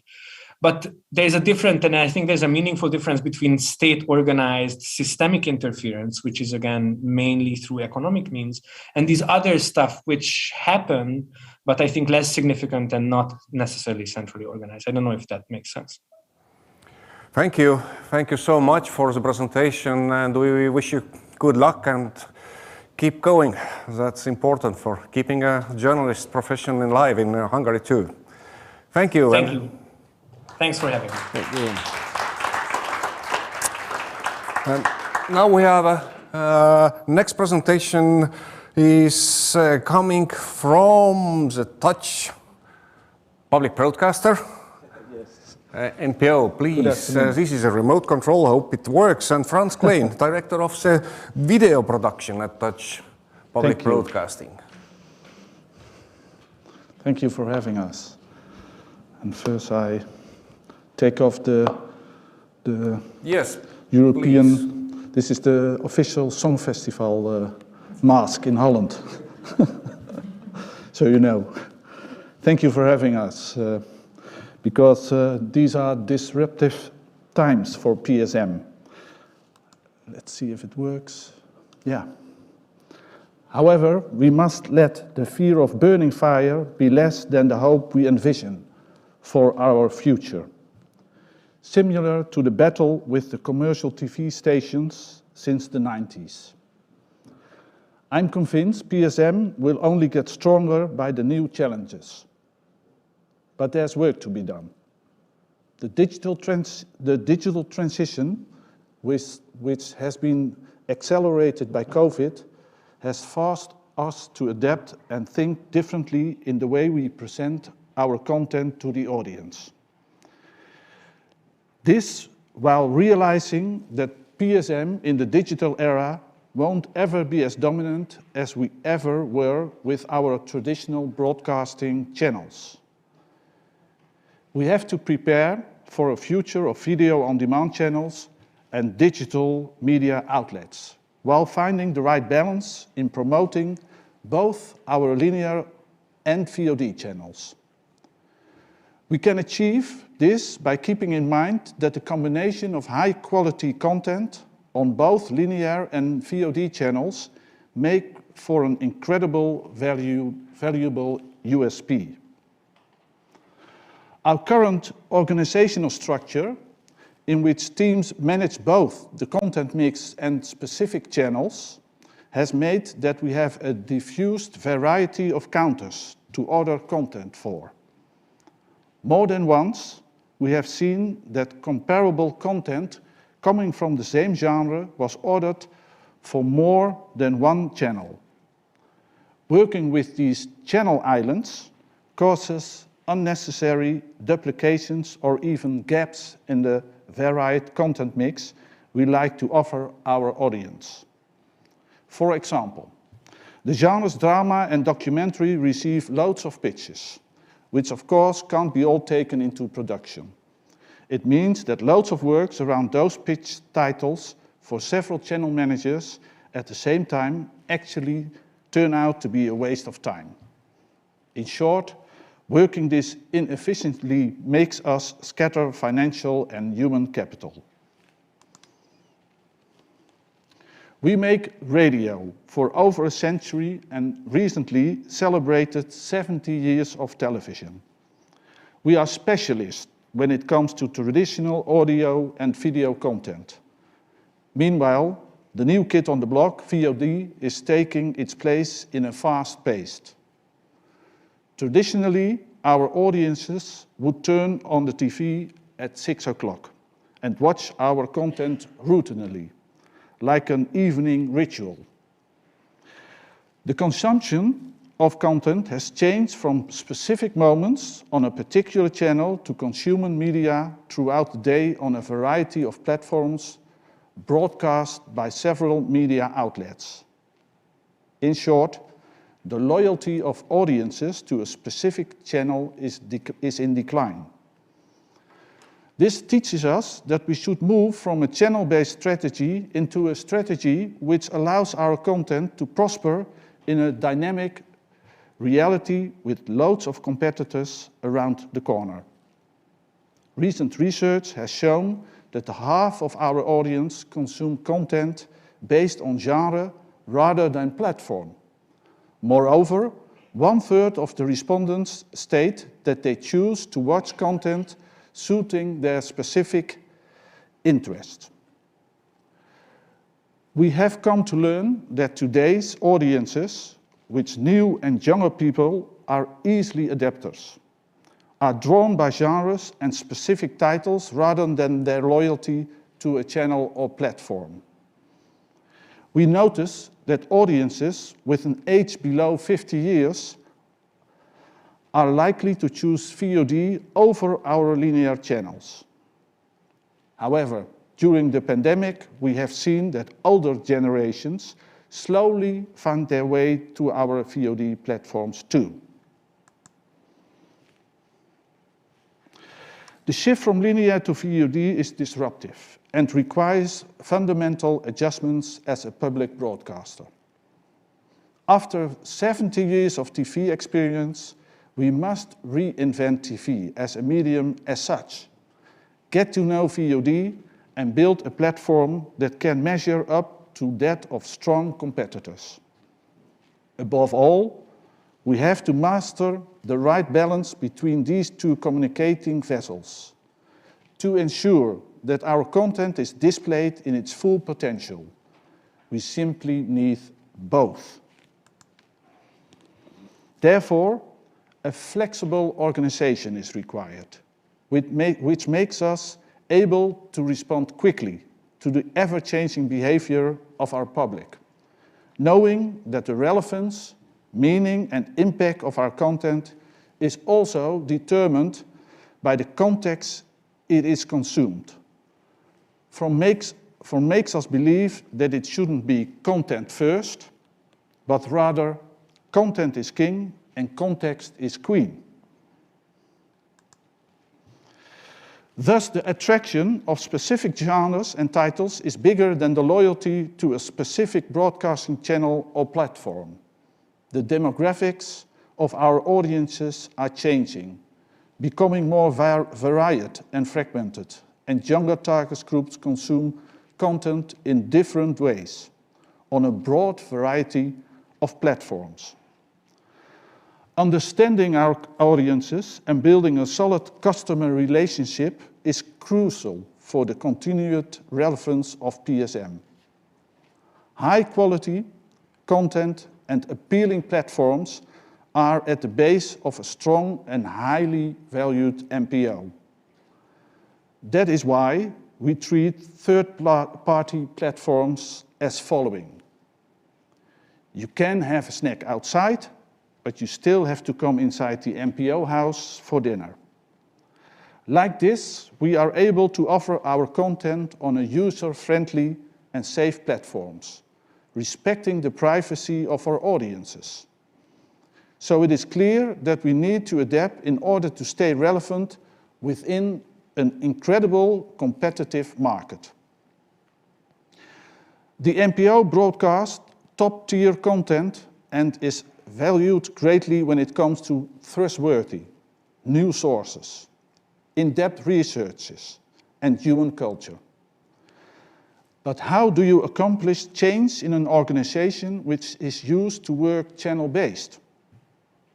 A clear vision for the upcoming steps as well as the urgency for change are incredibly important to get everyone on board. We say goodbye to managing channels, and instead we will specialize on two expert areas, content and the offering of content. A genre-based strategy allows our teams to focus without narrowing ourselves down to put your own channel first. There shouldn't be competition between NPO platforms. That is why specialization, cooperation and communication are the key to success. With shared ambition, vision and clear processes, we create the perfect condition to broadcast high-quality content in a society that becomes more and more complex. But how? Firstly, specialization. We want our highly qualified teams to become specialists on a genre or cluster of genres. Genre teams become the central authority for production houses, the media sector, the politicians, and above all, our audiences. Secondly, we're setting up teams that are specifically specialized in the programming of our content, taking our various platforms and channels into account, which makes for a multimedia approach. Like this, we break the culture of having teams like islands, but rather create a chain in which professionalism and interdependency are merged. In order to achieve this change of culture within the organization, it is of great importance that we will become a so-called learning organization. And that is thirdly, testing, testing, testing. VOD is changing the way we consume content and forces us to look critically at the traditional broadcasting of our content. With A/B testing, regular evaluations, and research analysis, we can track down format-specific features. With this know-how, we can tweak our content into being single, double, and triple hits. Another focus would be finding the right balance between first drop on demand content and our TV channels being the primary display window for our additional platforms. An example, before people watch a trailer and decide if a show was worth watching, Nowadays, people watch the first episode and decide within the 30 seconds if they will continue watching or not. As much as 80% will continue watching the complete series if they felt enticed by the first 30 seconds. It makes the first 30 seconds crucial. Another example. On our TV channels, we often use the so-called sandwich, meaning less popular content is scheduled in between two titles which have proven themselves to be very popular. Like this, you are able to attract more viewers for less popular content.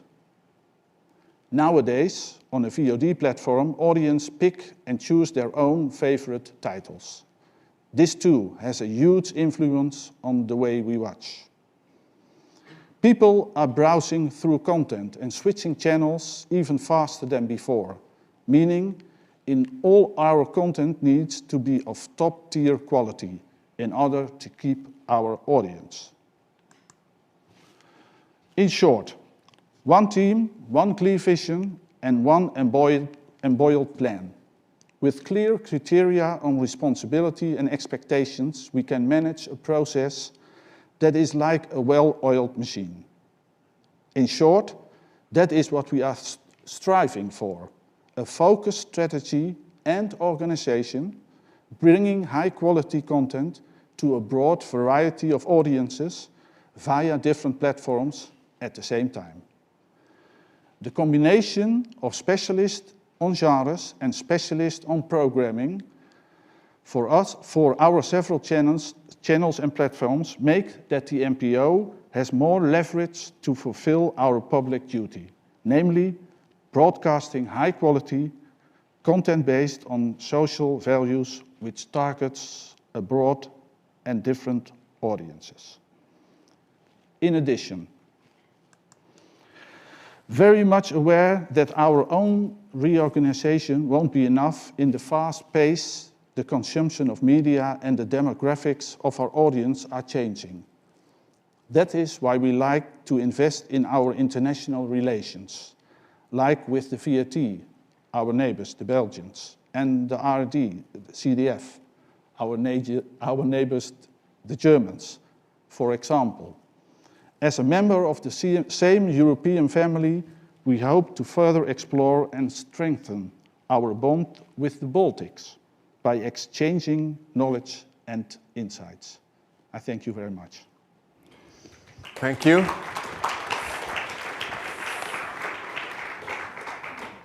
Thank you. Waiting for questions here. It's not here, but I have a question. All these needs resources to have a top quality and everything well planned. Are you pleased with the funding of your companies right now as they are? Or do you need more money to take a risk? Of course, like every other PSM, we need more money for high quality, and certainly in the Netherlands, the competition is fierce. We see all kinds of new streaming parties entering the Dutch market, and that means that our audience is getting used to more and higher quality of global parties. We are a local broadcaster, but we are in this time on a global landscape. So yes, of course, what I thought about is a dream of being excellent and being well organized, but at the same time you need more money to make excellent content. That is the way to go. Yeah, absolutely. It's not a question about the money always. It's about the new ideas and also the courage to take the risk to test new opportunities. That also is true. We are here, I hope I don't offend you, we are in a small country, Estonia, but the Netherlands thinks they are a small country too. We have 18 million inhabitants, but we are still a post stamp. And one of the main main target is to let the talent grow. Want even on a market of 18 million inhabitants,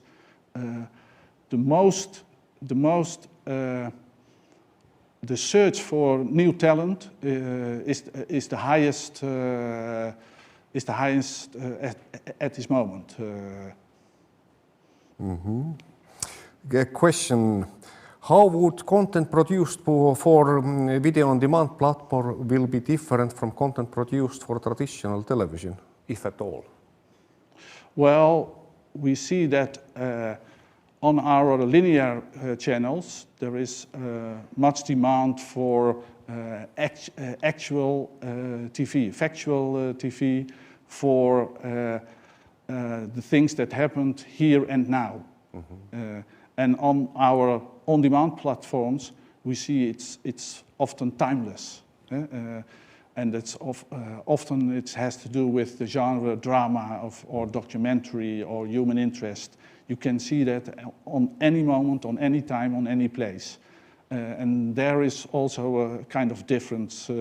Linear television is more social viewing, and on-demand is more personal viewing.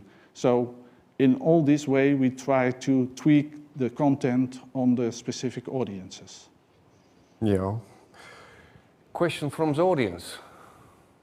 Yes, there is one hand I can see, at least on the back rows. Yes.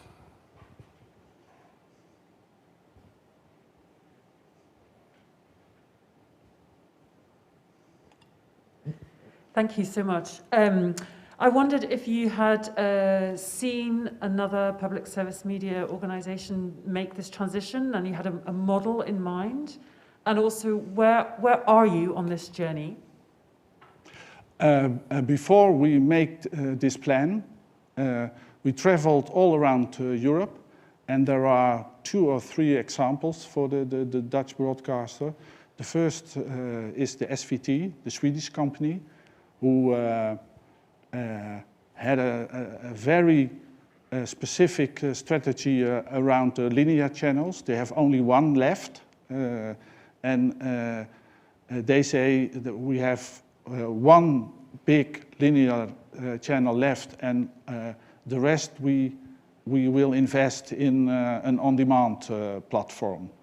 For instance, in Holland we have still 3 linear channels, so we have a way to go to choose as sharp as the Swedish does. But also the BBC is one of our examples. So we noticed that the BBC iPlayer is in priority and hierarchy in the BBC environment still growing and still getting important to all the audience, but specifically to the younger audience as well. And it was an inspiration to be there and to look how they do that and in which pace they do that.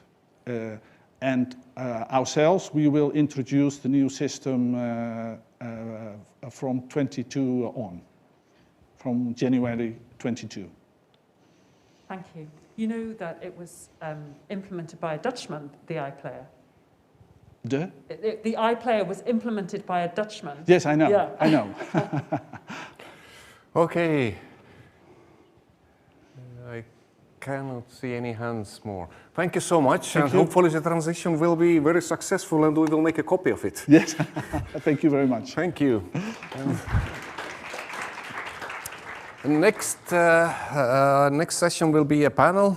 I'm sorry we are a little bit behind of our schedule, but I hope all the presentations are so interesting that I'm really having a problem to cut down if the time runs over, but maybe my colleagues, you can keep the space and not...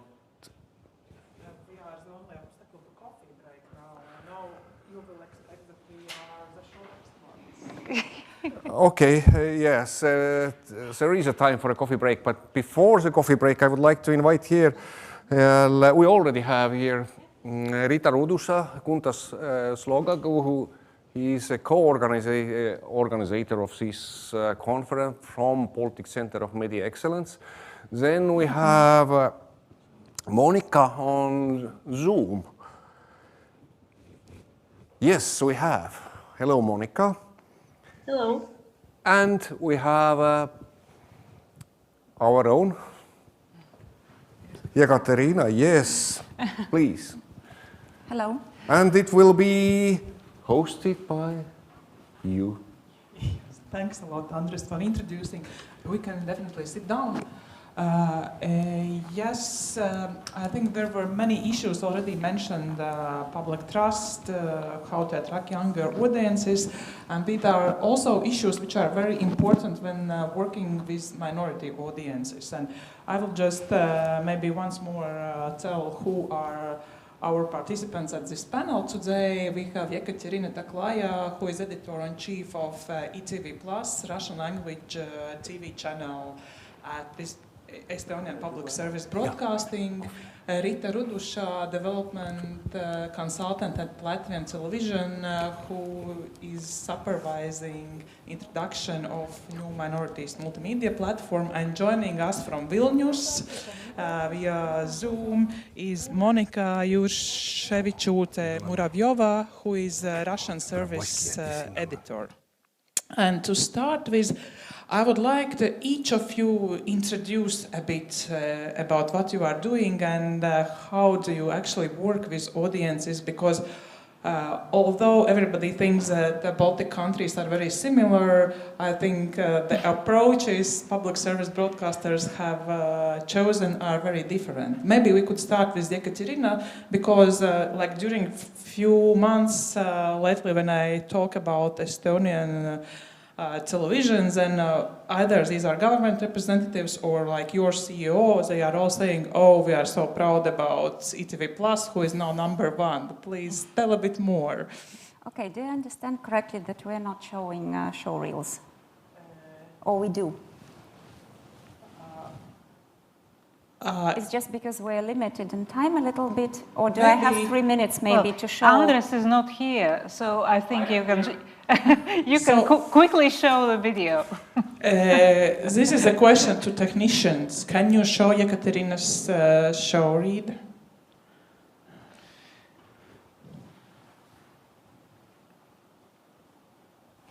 Yes. I had a couple of slides and a very short show reel. I understand we're here for a panel discussion rather than for a presentation, but I thought it would be good to give some background and context. Yes, we can see.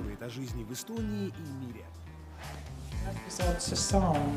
Всегда свежие и актуальные новости. Дискуссии на волнующие общество темы. Журналистские расследования. Интервью с ключевыми персонами и экспертами. И, конечно же, игры и телешоу. Спортивные трансляции. Сериалы. Шедевры мирового кинематографа. Любимая классика и новое русское кино. А также потрясающие документальные фильмы. Спасибо, что вы с нами. ЭТВ+. Каждый день свой плюс.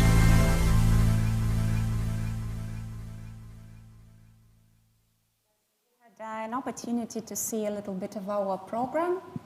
The channel was established in 2015, and I've been with the channel for a little bit less than 3 years. And we are a full-length, full-format channel.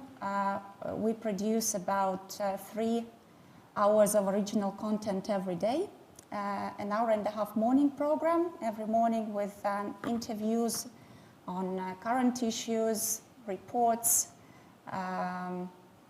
morning news, and then of course we show the news in the evening for half an hour, and then a 50-minute program which is again original. It's a different format every day, but it's more or less every day some current affairs, whether it is a talk show, maybe a political debate, an investigative program, a classical interview, or maybe a more entertaining format, but this is always the original production. And the rest is acquisition content, because television is not only information, but also entertainment. And many people consume media and television, especially for entertainment.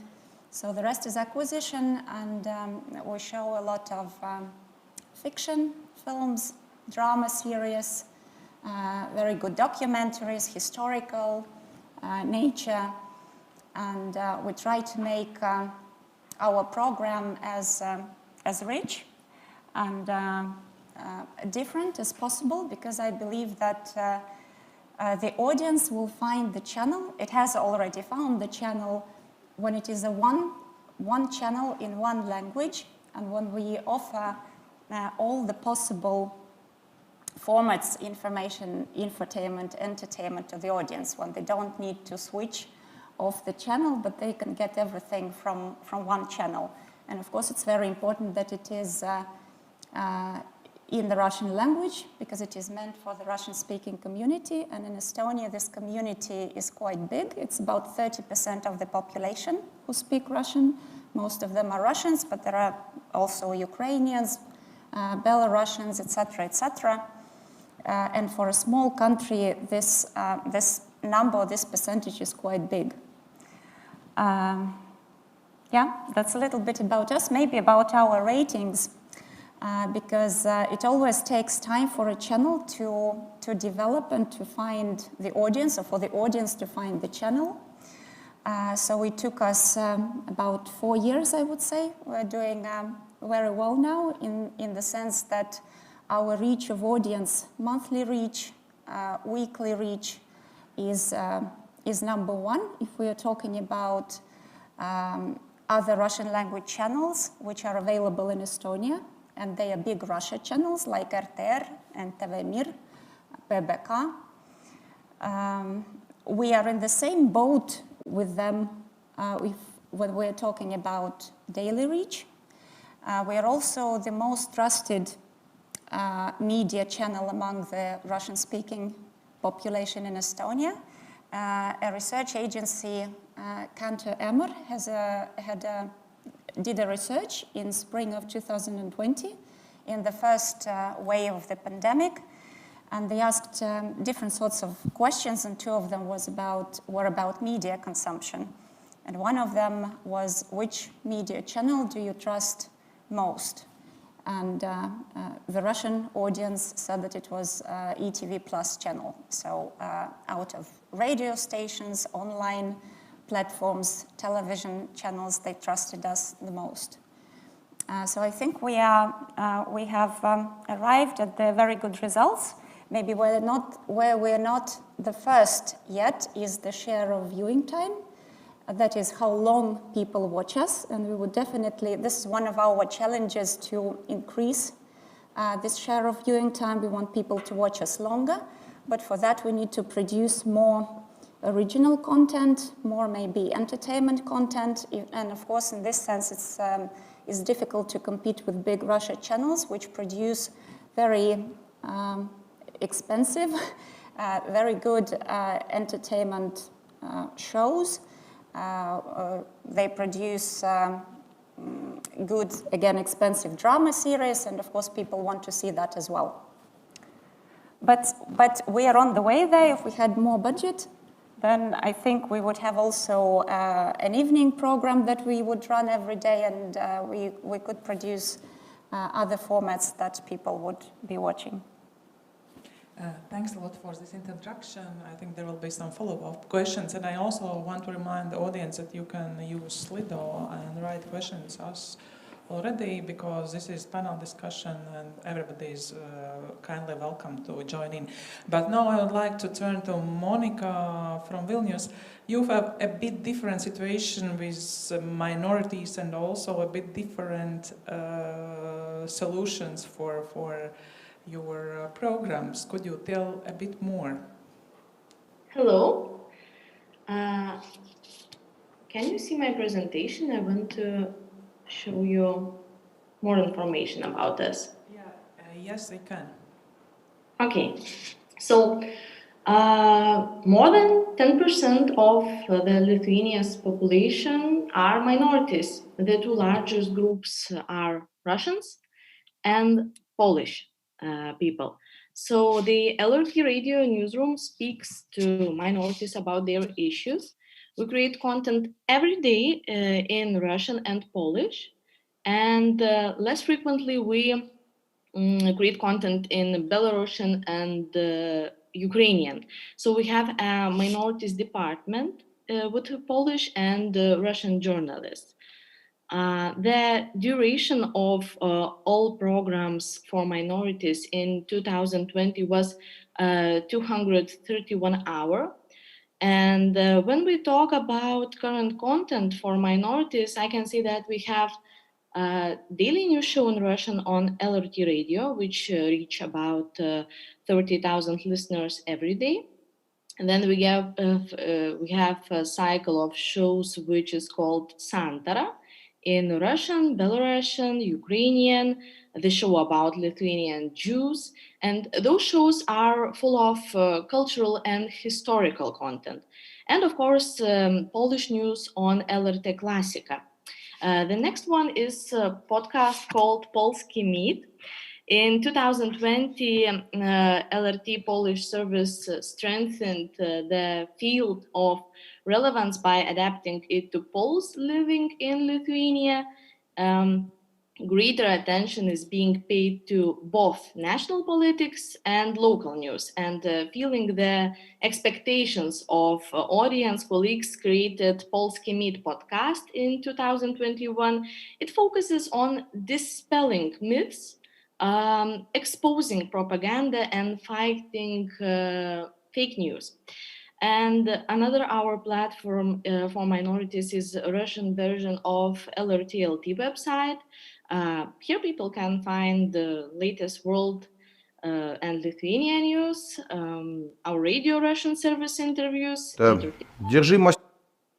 politics, and top stories. So also we have Russian version of LRT Facebook. It is called LRT Novosti. We will share our created on all platforms content in Russian language. Next product of ours is the multilingual discussions. This is kind of experimental genre which we discovered during first quarantine. So it was an on-air discussion broadcast in 3 languages by the 2 hosts at the same time, Lithuanian, Polish, and Russian. And people sent their questions by email or asked them over the phone. And the show demonstrated us how many unanswered questions in their languages they have. During the 1-hour show, listeners asked questions such as, how do vaccines react with other medicines? Or is it possible to get ill instantly? And can you infect another people after vaccination? To answer them, we had 2 medical experts in studio, and the show COVID Vaccination Myths and Facts was broadcasted on 2 radio channels, LRT Radio and LRT Classic, and of course on the LRT-LT website. I think that it was an interesting experience. We saw that for the Lithuanian audience, it was not very relevant since they get their answers during regular programs or from articles published online. If Lithuanians were watching or listening to multilingual discussions, it was just because of the interesting format. But it was for minorities more. So following this experience, we following this experiment, I mean, that gained a lot of attention from minorities, we decided to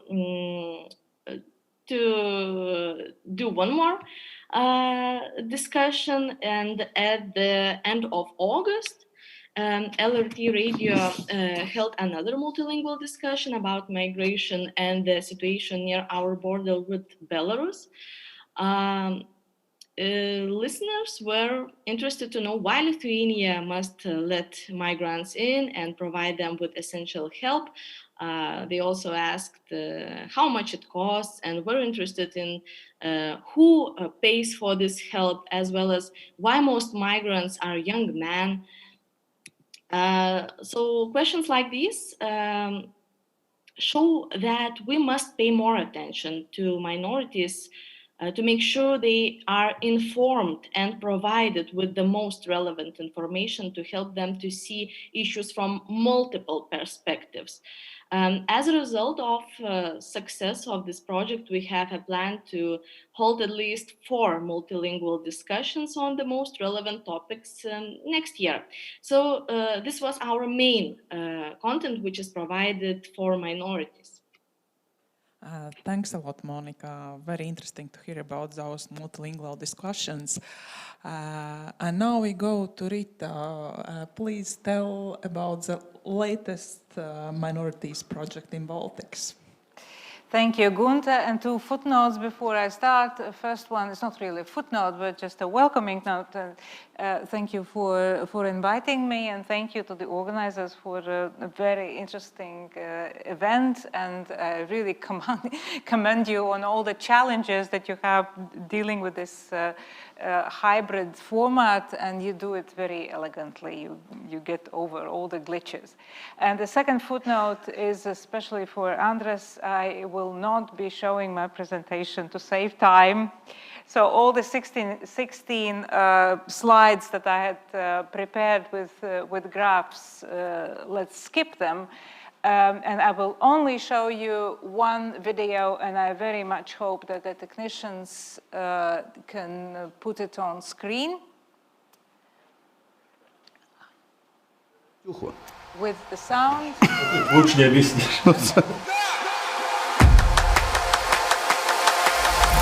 Привет, это «Говорим латвийский». Меня зовут Интерспусилис, и слово дня – «турибуру». Турибуру. Дословно это выражение означает «держи парус». Если вы моряк, то можете услышать его на палубе от капитана. А в повседневной жизни это выражение схоже с русским «не вешать нос». Турибуру – это призыв не унывать и не опускать рук, чего и вам желаем. Турибуру вецīt. Labākais. Говорим латвийски. Thank you for that. Just a quick note for those who don't speak Russian.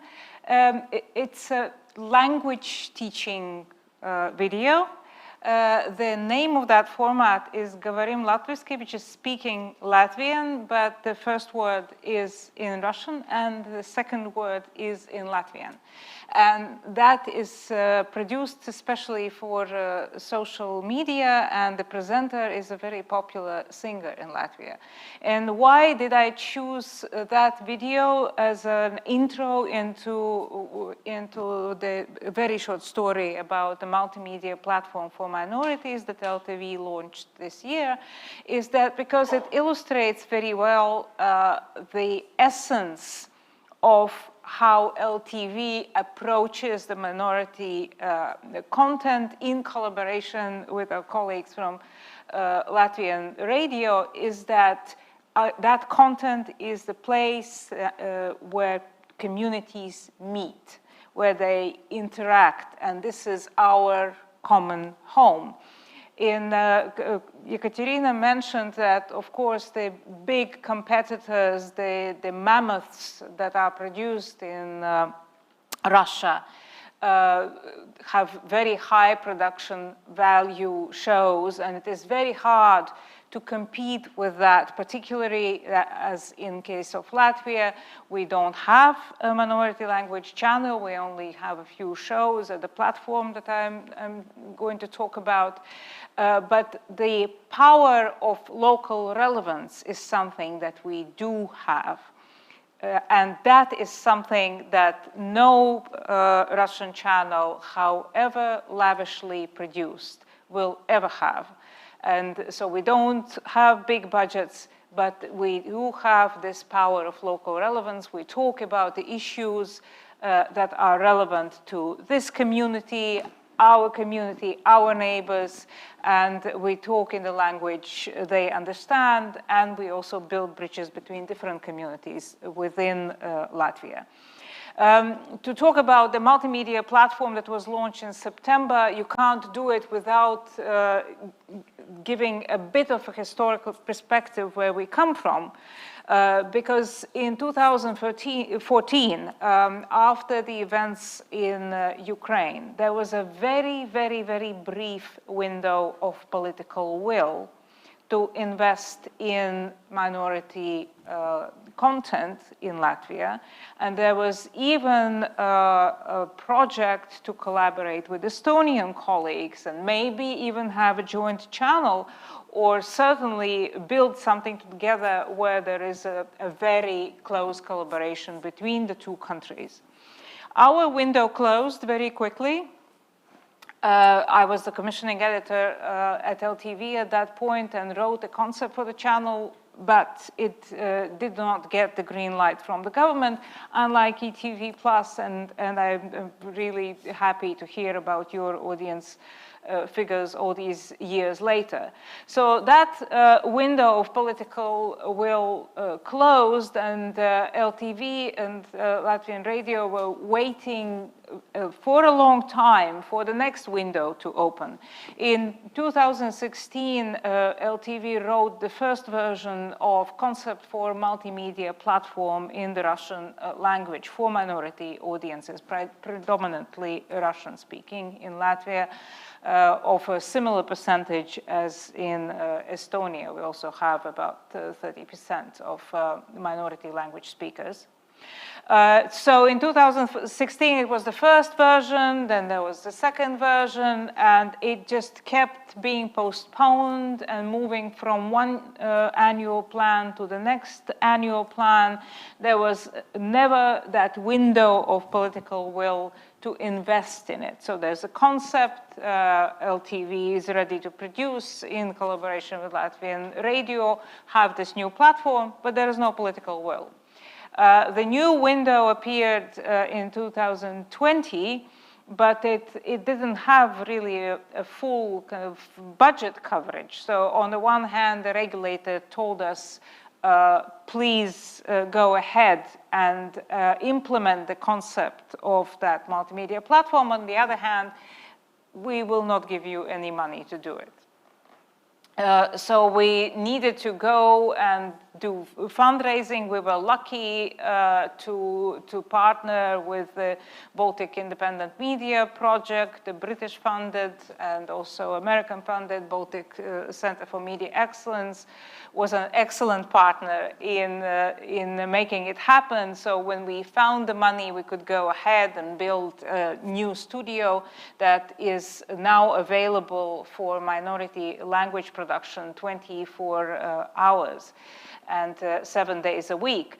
But of course, when you build something like that, you have to have a very detailed, very heavy, hard coming internal restructuring because all your content production changes.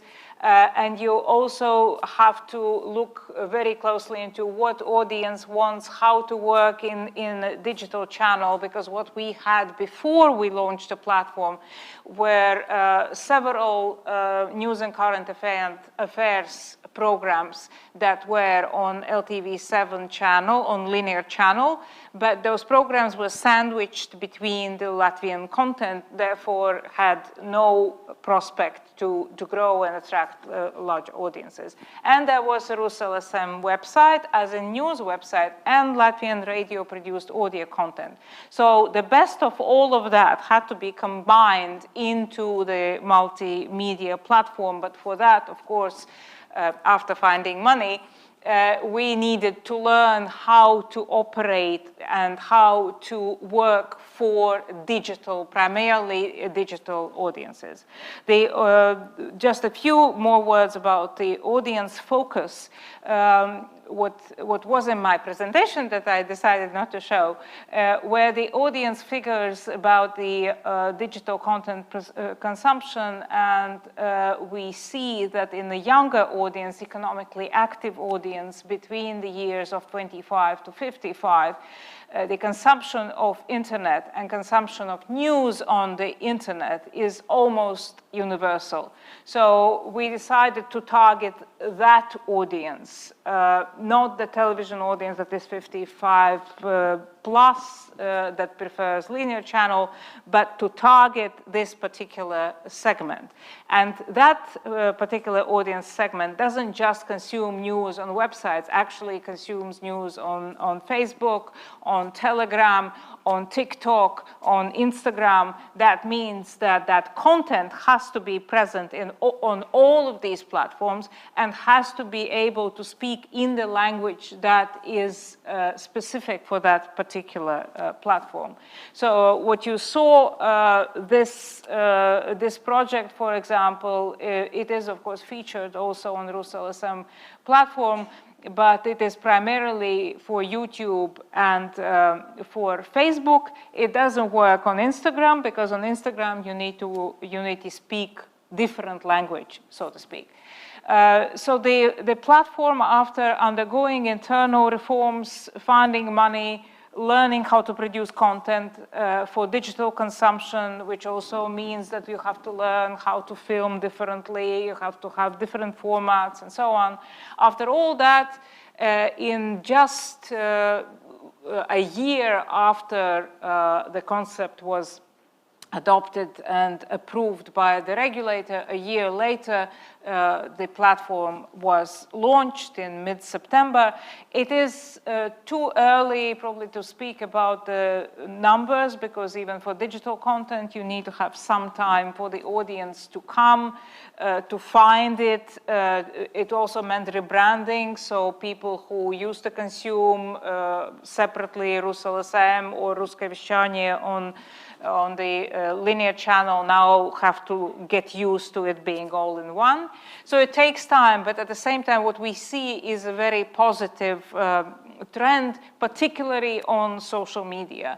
If we look at Roose LSM performance, so say in January, February last year, before COVID, the number of followers on Facebook for the Russian language content and for their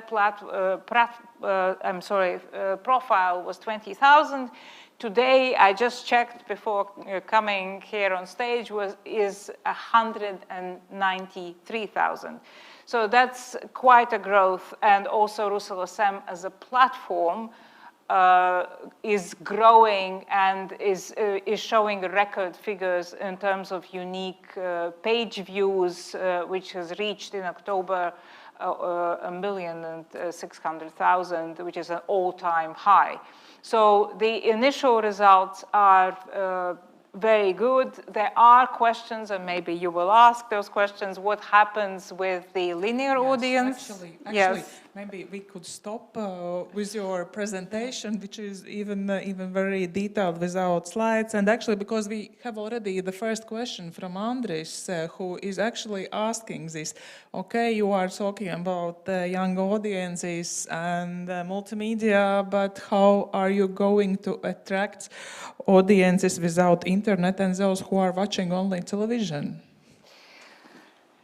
Yeah, well, this was a question primarily for the regulator, not so much for Latvian television, because there needed to be that political will to invest into also linear content. So currently, the way it is being dealt with is that the main evening newscast that is also on the platform and on all social media is also broadcast on LTV7, but it is not viable long-term. So the conversation continues on what will we do not to lose that audience that is 55 plus. And I'm not at liberty to say that there are some final decisions made, but there is certainly an understanding and appreciation that if there will be no even that one newscast on linear channel, that we will lose quite a lot of older audience. And it is the older audience that now the research shows, for example, in the context of COVID, has lower understanding of the dangers of the pandemic, so needs to be reached by local quality content. So conversation is ongoing at the moment. Okay, thanks a lot. Fingers crossed for it. But now I'd like to go back to Ekaterina. You mentioned rising trust to your channel, and I remember quite clearly when it was established, and it was not only about ETV+, but also about Russian language broadcasting in Baltics. At that time, after Crimea, also Russian propaganda was using those examples, saying that, oh, this is not going to be trusted because it's going to be Estonian or Latvian or Lithuanian government counter-propaganda and some kind of government's mouthpiece.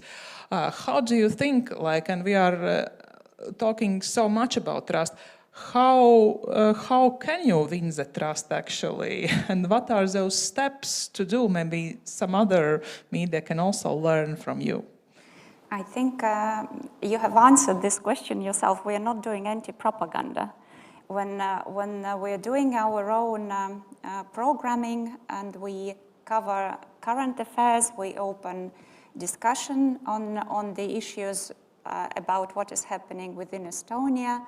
Outside Estonia, we of course cover major international crises and other events. And we're just being balanced, we're being true, at least we're trying to. Our journalists are professional to that extent that the audience trusts them. I think that's would be the honest and simple answer. Thank you. And a short follow-up question from the audience. Are Estonian politicians now pleased with the audience numbers? Actually work to please Estonian politicians. Could you please repeat the question? Are Estonian politicians pleased with the audience numbers? I think they should be pleased, and I think in the recent years there is no more talk, almost no more talk about the need to have ETV+, like it was in the first years when it was created.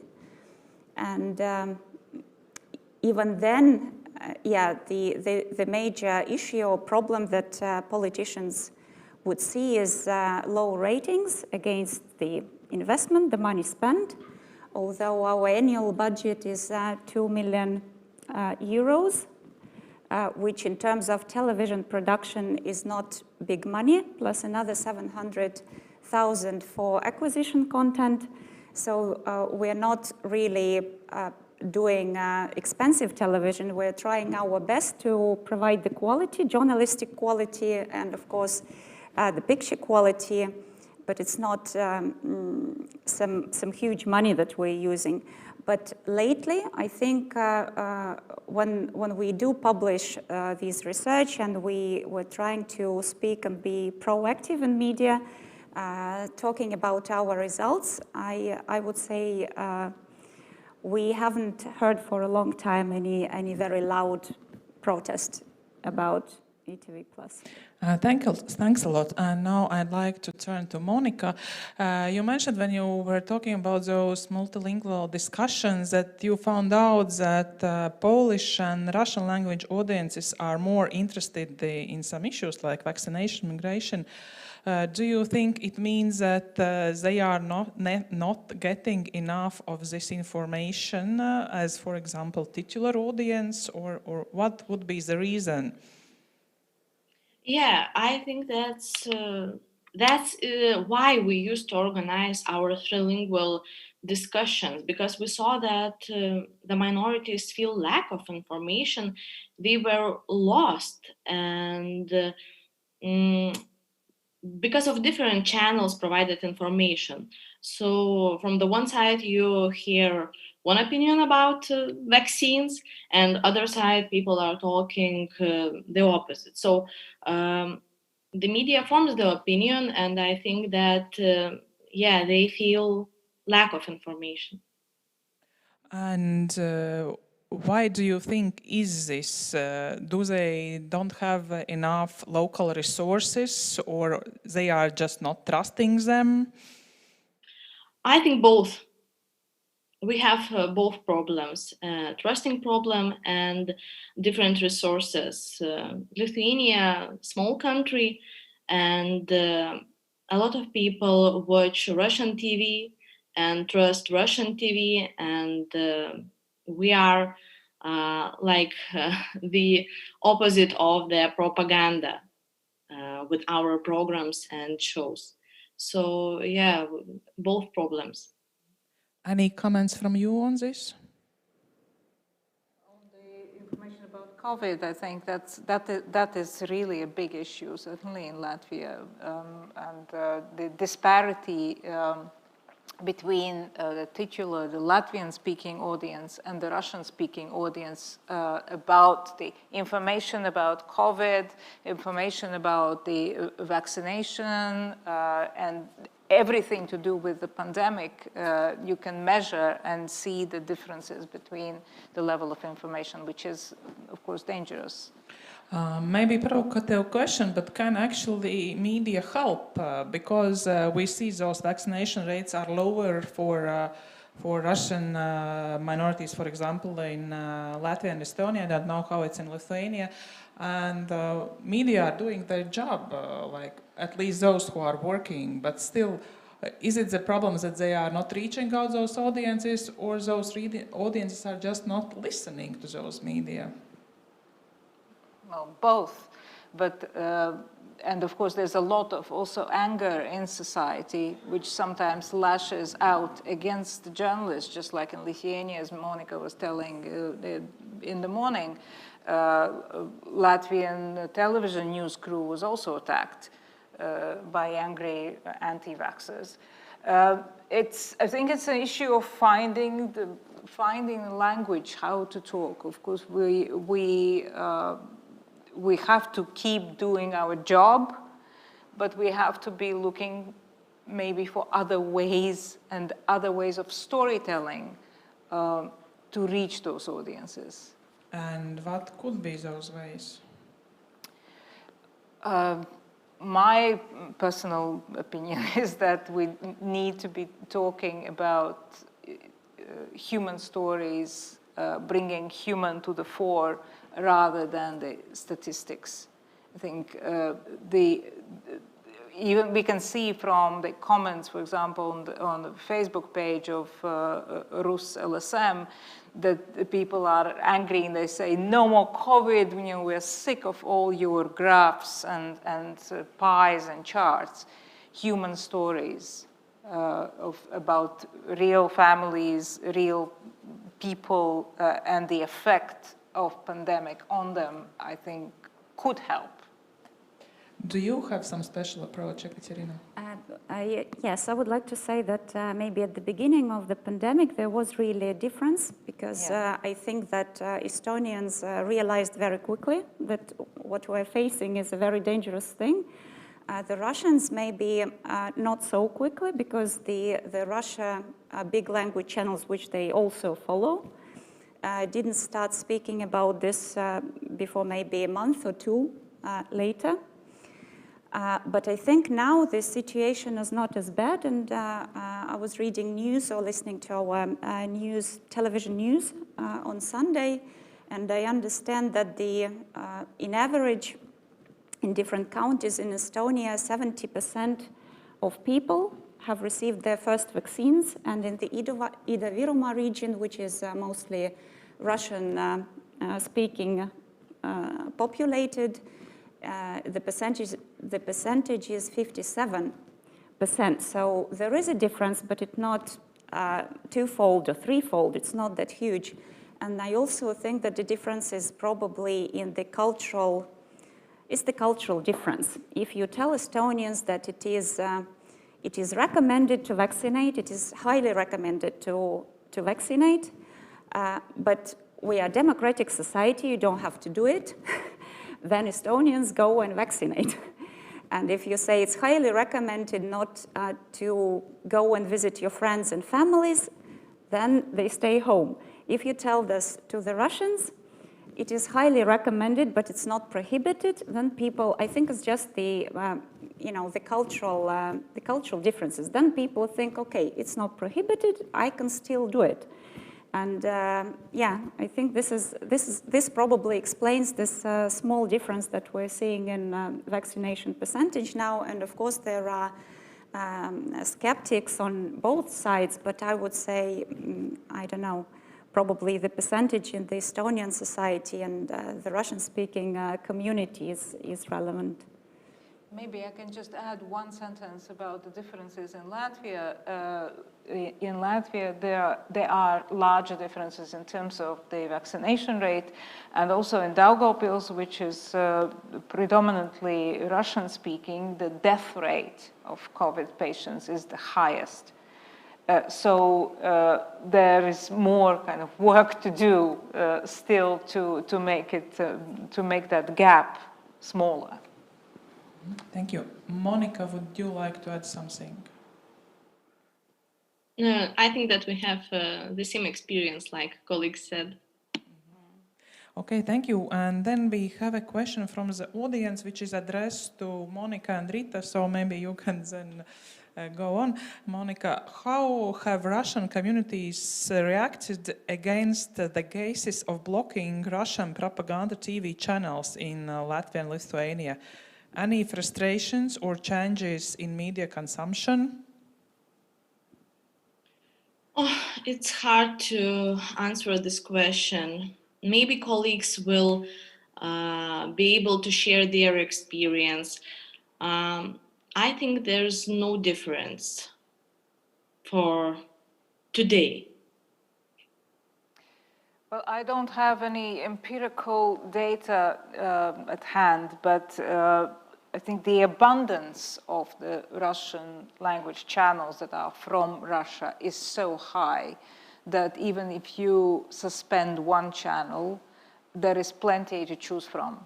So the audience data now that I can vaguely remember when we were analyzing it shows the migration just to other channels that offer similar content. So there is enough to serve the needs, or rather the wishes of the audience that wants to consume Russian language channels from Russia. Okay. We've been listening to many examples today. How do different media and companies are trying to attract audiences, especially young audiences, when it comes to different digital platforms or so on. And of course, when we speak about Russian language young audiences in Baltics, I would say it's even a bigger competition because they are fluent in Russian, English, local, like Estonian or Latvian, Lithuanian. Are you thinking about the ways to work with those younger audiences? The short answer is not at the moment. That is really a big challenge, but on the other hand, the multilingualism of the young people offers opportunities, and they do consume content in many different ways, and also in at least two, but often three languages. So you can't apply, one size doesn't fit all. So currently there are no plans targeting minority language, and it's a challenge, and Una also was talking about it, that the current content is mostly consumed by older people or economically active people over 25. And with us, we have an online platform, etvplus.err.ee, where we have all our content, also acquisition content available for some time. And we are targeting maybe not the children or teenagers, but we are targeting a little bit older audience, those people who actually begin watching TV, because I think it's just maybe a result of natural growth or development that people at some certain age, when they become more stable, when they become having families, partnerships, when they start spending more evenings at home, and they watch more television, which is at the age maybe 30 plus. So if we cater for this audience, 30 to 50, this audience will be growing a little bit older with us and watch our channel, and then those people who are now teenagers will be, moving into that segment and also continuing with the channel later on. Because we have tried with the children, and we did show and produce children's content, but it was, the ratings were really very low, and I understand that there are, first of all, quite a few channels in Russian, cartoon channels, children program channels available in Estonia, and young people are used to consume media on demand. They want to watch all the series now, not tomorrow, not next week. They want to watch it on their mobile phone, on some other device, at wherever they are, whenever they are, and it's very difficult to compete with that. And smaller children, of course, who don't have these devices, for those there are television channels, cartoon channels in Russian.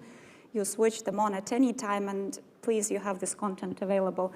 And we did have this experiment, but I think we're almost finished with this, but we still cater for a little bit older audiences. And actually, last year we produced a drama series, Still Waters, which was targeted for younger audiences and also their parents, and that was very successful, both not only among our Russian-speaking audience, but also among Estonians, and also had very good ratings on our online platform. So when they want to find us, they do find us.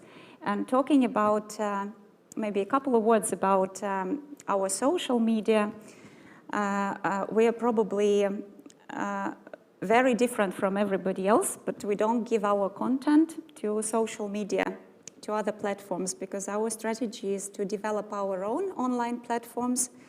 Every channel has its online platform. We have Jupiter, our small Estonian Netflix, where we show on-demand acquisition content. And of course, we work with the audience on Facebook and on Instagram, but what we do is we advertise our content and make those people go and watch us online or on our own platform. For example, if we have a talk show and you have an interactive voting by telephone, then on Facebook we say that you can vote on Facebook, you can vote by making a call into the linear show, but if you want to form your opinion, you need to watch the show on television, not on Facebook. And this is, the reason is not only developing our own platforms, but also because we have no control, actually, over Facebook and other platforms. You never know when they change their algorithms, when some content may disappear and it's not strategically very secure. Thanks a lot. Monica, would you like to add something? I think that our audience is being aging, and we are trying to reach younger people, audience, in digital platforms, but we are at the beginning of the path.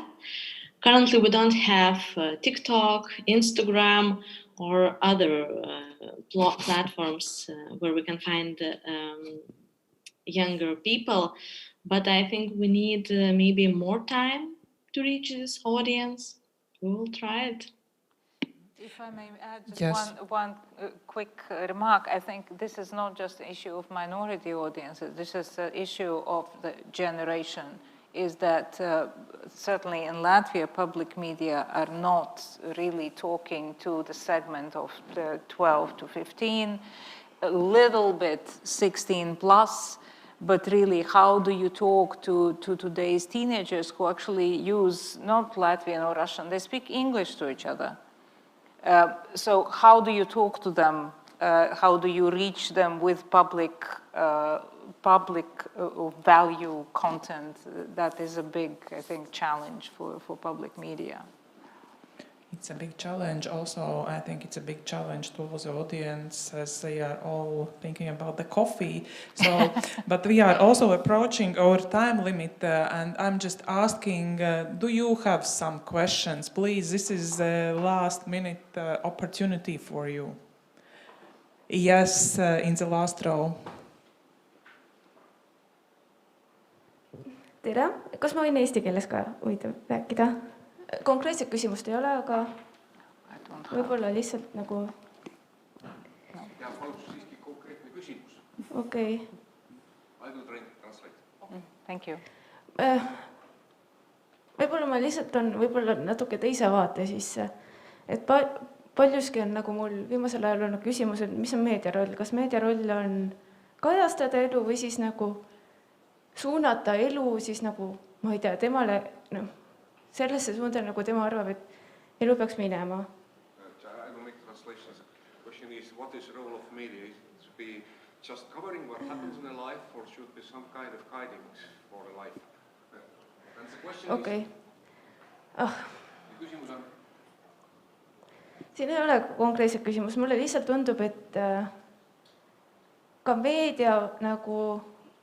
Võib-olla ma räägin enda kogemusest, kas võib öelda... Et mina augustis käisin selles Baltiketis nii-öelda, mis tehti, et taas elustati, et nagu, et olla ühtsena nagu kõige poolt ja too õhtu vaadates AK-d kuidagi seda kajastada ebaväärikalt. Mitte proportsionaalse, nagu see on nagu mitte inimõiguste nagu vääriliselt ja ma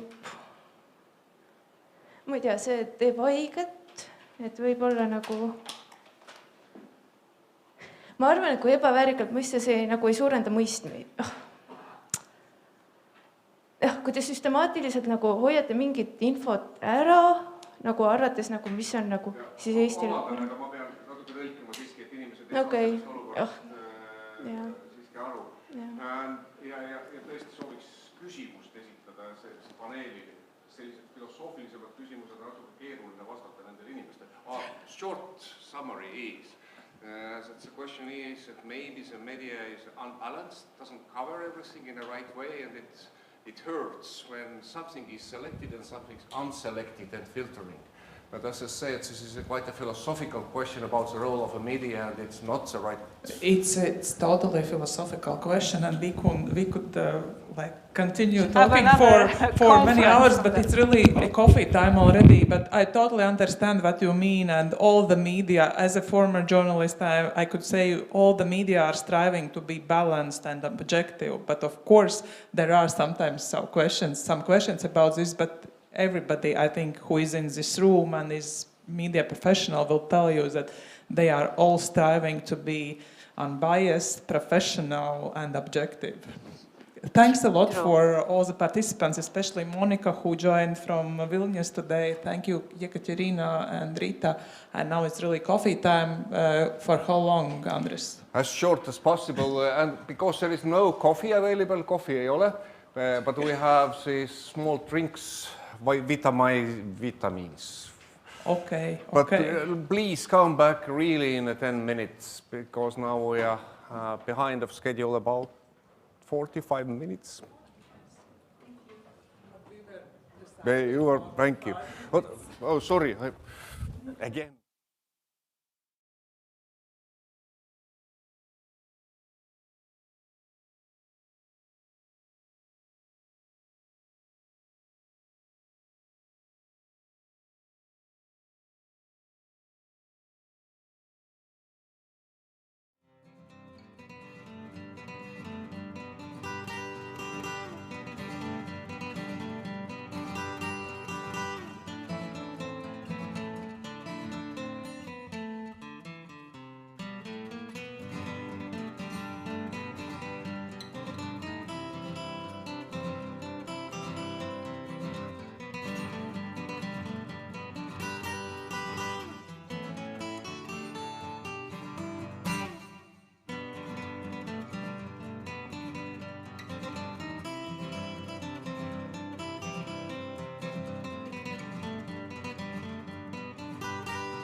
Aitäh kõigile, väike paus ergutuseks kulus meile kõigile ära.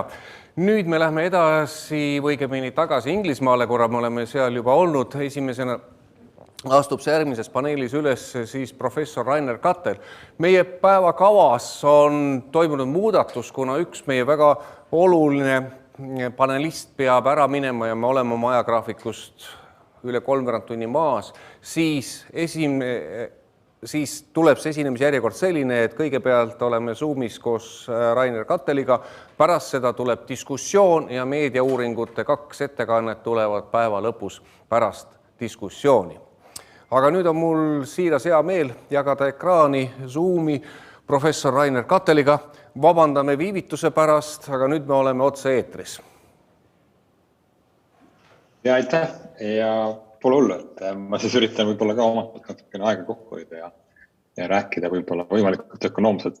Et mina siis, esiteks mul on muidugi väga hea meel osaleda siin konverentsile, väga suured tänud kutsumast. Ma küll ei ole meediauuringutega väga palju seotud, et mina ei räägi sellest väga palju meediast, küll aga ma räägin siis võib-olla laiemalt sellistest majanduslikest ja ühiskondlikest tendentsidest, milles meedial on juba täna väga suur roll ja kindlasti saab olema ka tulevikus väga suur roll. Et ma siis tegelikult minu sellele lühikesele sõnavõtule võiks olla ka alternatiivsem pealkiri, et mis võib-olla oleks olnud veidike provokatiivsem, aga mis kindlasti seda kogu temaatikat ikkagi saadab, on, millest me siis rääkima hakkan, et kas üldse me kapitalismi suudame päästada tema enda käest ja kas me võib-olla üldse seda ka peaksime tegema. Et need teemad, millest ma siis räägin, laias laastus käsitlevadki siis selliseid küsimusi, kus kapitalism on väga enesehävituslikult toiminud ja sellel on meie kõigi jaoks siis väga suured tagajärjed ja ma arvan eelkõige siis ka kindlasti meedias tegutsevatele inimestele ja meediat uurivatele inimestele samamoodi. Ma räägin siis 2 asjast, mis kindlasti ilmselt ei tule kellelegi väga suure üllatusena, ühest küljest siis sellisest kliimaõiglusest ja selle tagajärgedest ja võib-olla ka sellest siis oodatavatest probleemidest, millega me silmitsi seisame järgnevatel aastatel ja mitte kümnenditel ja sama teisest küljest siis ka digitaalsest majandusest ja sellest toimuvast väärtuse loomisest ja väärtusega siis väljavõtmisest sellisel kujul, mis seda valdkonda sugugi võib-olla edasi arendab. Ja kui me alustame siis sellest kliima õiglusest, siis COP26 on just vahetult hakkamas läbi saama, et selles mõttes on huvitav jälgida, mis kliimavaldkonnas toimub. Et minu arust üks huvitavamaid või selliseid globaalses mõttes keerulisemaid küsimusi on siis selles slaidil, kus me näeme, et kui me vaatame tarbimist ja tänane kapitalism ja vabaturumajandus on suuresti tarbimiskeskne, me näeme, et siis 10% jõukamatest inimestest maailmas toodavad siis ligikaudu 50% tarbimisega seotud keskkonnakahjulikke mõjusid, mis siis algab kõik riietest, toitumistest, ostukeskustest, mille iganes seotud see kõik on. Ja ma arvan, kõik täna, kes meil ka siin konverentsis osalevad, me kõik kuulume selle 10% hulka globaalses mõttes. Nii et me kõik kindlasti suuresti seda tarbimisega ehk siis tänase kapitalismi ühe suurema sellise reostajaga väga intiimselt oleme seotud, et meie kõik harjumused, see, kuidas me sööme, see, kuidas me toitume ja see, kuidas me riietume, see, kuidas me puhkustel käime ja kõik nii edasi, et see on väga paljuski siis seotud ka sellega, kuidas me globaalselt keskkonda rikume. Ehk sellest tulenevalt siis loomulikult on ka see, mida me täna majandusarenguna silmas peame, mille poole riigid ja tarbijad ja kodanikud ka mujal maailmas siis 90% suunduvad, on siis mõnes mõttes samade tarbimismustrite jäljendamine. Et tänased sellised majandusmudelid on suuresti sellele üles ehitatud, ülejäänud 90% siis hakkaks samamoodi tarbima nagu see ülemised 10%, mis tähendab seda ilmselt, et sellega seonduvad keskkonnamõjud on ilmselt sama suured. Ja nüüd, kui me vaatame, siis mis selle tulemused on, et kes siis selle all kannatavad rohkem, et me näeme, et see ka täna, kui me võtame kõik need COP26 konverentsile tehtud lubadused kokku, et siin on artikkel sellest nädalast, mis siis küll käsitleb 2 kraadist kuumenemist, aga COP-i lubadustega me ei isegi ületame selle 2 kraadist, tuleb 2,4 kraadi kuumenemist. Nii et oluliselt suuremad keskkonnamõjud, kui me isegi täna enamasti arvame või Pariisis 2015 tehtud lubadused, mis oli 1,5 piires, Ehk siis see maailm, mille poole me suundume, selles on siis üks näide on sellest, kui miljardid inimest hakkavad kannatama siis ekstreemse kuumuse käes, mis tähendab siis terve rida päevi, kui mitte nädalaid ja kuid aastas, kus siis inimestel ei ole võimalik tegelikult väljas viibida. Siis piirkonnad on niivõrd suured ja niivõrd olulised, et siin on siis üks arvutused selle kohta. Ja muidugi selle kohta tuleb ka seda olla, et kliimateadus on muutunud üha täpsemaks. Et see, mida kliimateadused on võimelised ennustama, et selles valdkonnas on valitsenud päris suur konsensus ja teisest küljest ka need ennustused on päris täpsed olnud. Et seetõttu, et me näeme sellist globaalset väga suurt ebaõiglust ja kliimamõtteliselt ühest küljest siis jõukamad inimesed toodavad seda kliimaprobleemi ja selle all kannatavad siis vaesemad inimesed. Ja ma arvan, et selle peamine tagajärg tegelikult, kui me vaatame Eesti kontekstist või siis Balti riikide Euroopa kontekstis, ei pruugigi olla erinevad sellised kliimakatastroofid ja keerulised ilmastikutingimused, vaid pigem just nimelt migratsioon, mis siis, kui inimesed ikkagi ei saa nendes piirkondades isegi mitte väljas viibida, rääkimata siis mingisugusest töötegemisest või põllumajandusest, et siis kindlasti see migratsiooni surve, mis on siis tulenev kliimast, millel omakorda loomulikult tagajärg igasugustele julgeoleku piirkondadele või problemaatikatele, mida saab siis nagu meie lähinaabrid ära kasutada mõningatele tingimustele, aga mis loomulikult viivad ka edasist konfliktideni. Ressursid on väga piiratud ja ressursid hakkavad olema veel kord piiratumad, siis see ainult õhutab konflikte. Ja teine oluline väga suur aspekt on siin see, et kogu see piirkond, millest kui me siin vaatame selle sama slaidi peal, selle sama pildi peal, siis seal on enamasti väga palju suurem rahvastiku kasv, kui siis selles piirkonnas, kus me täna ise oleme, ehk siis Euroopa piirkonnas laiemalt on siis rahvastik väga aeglaselt kasvamas.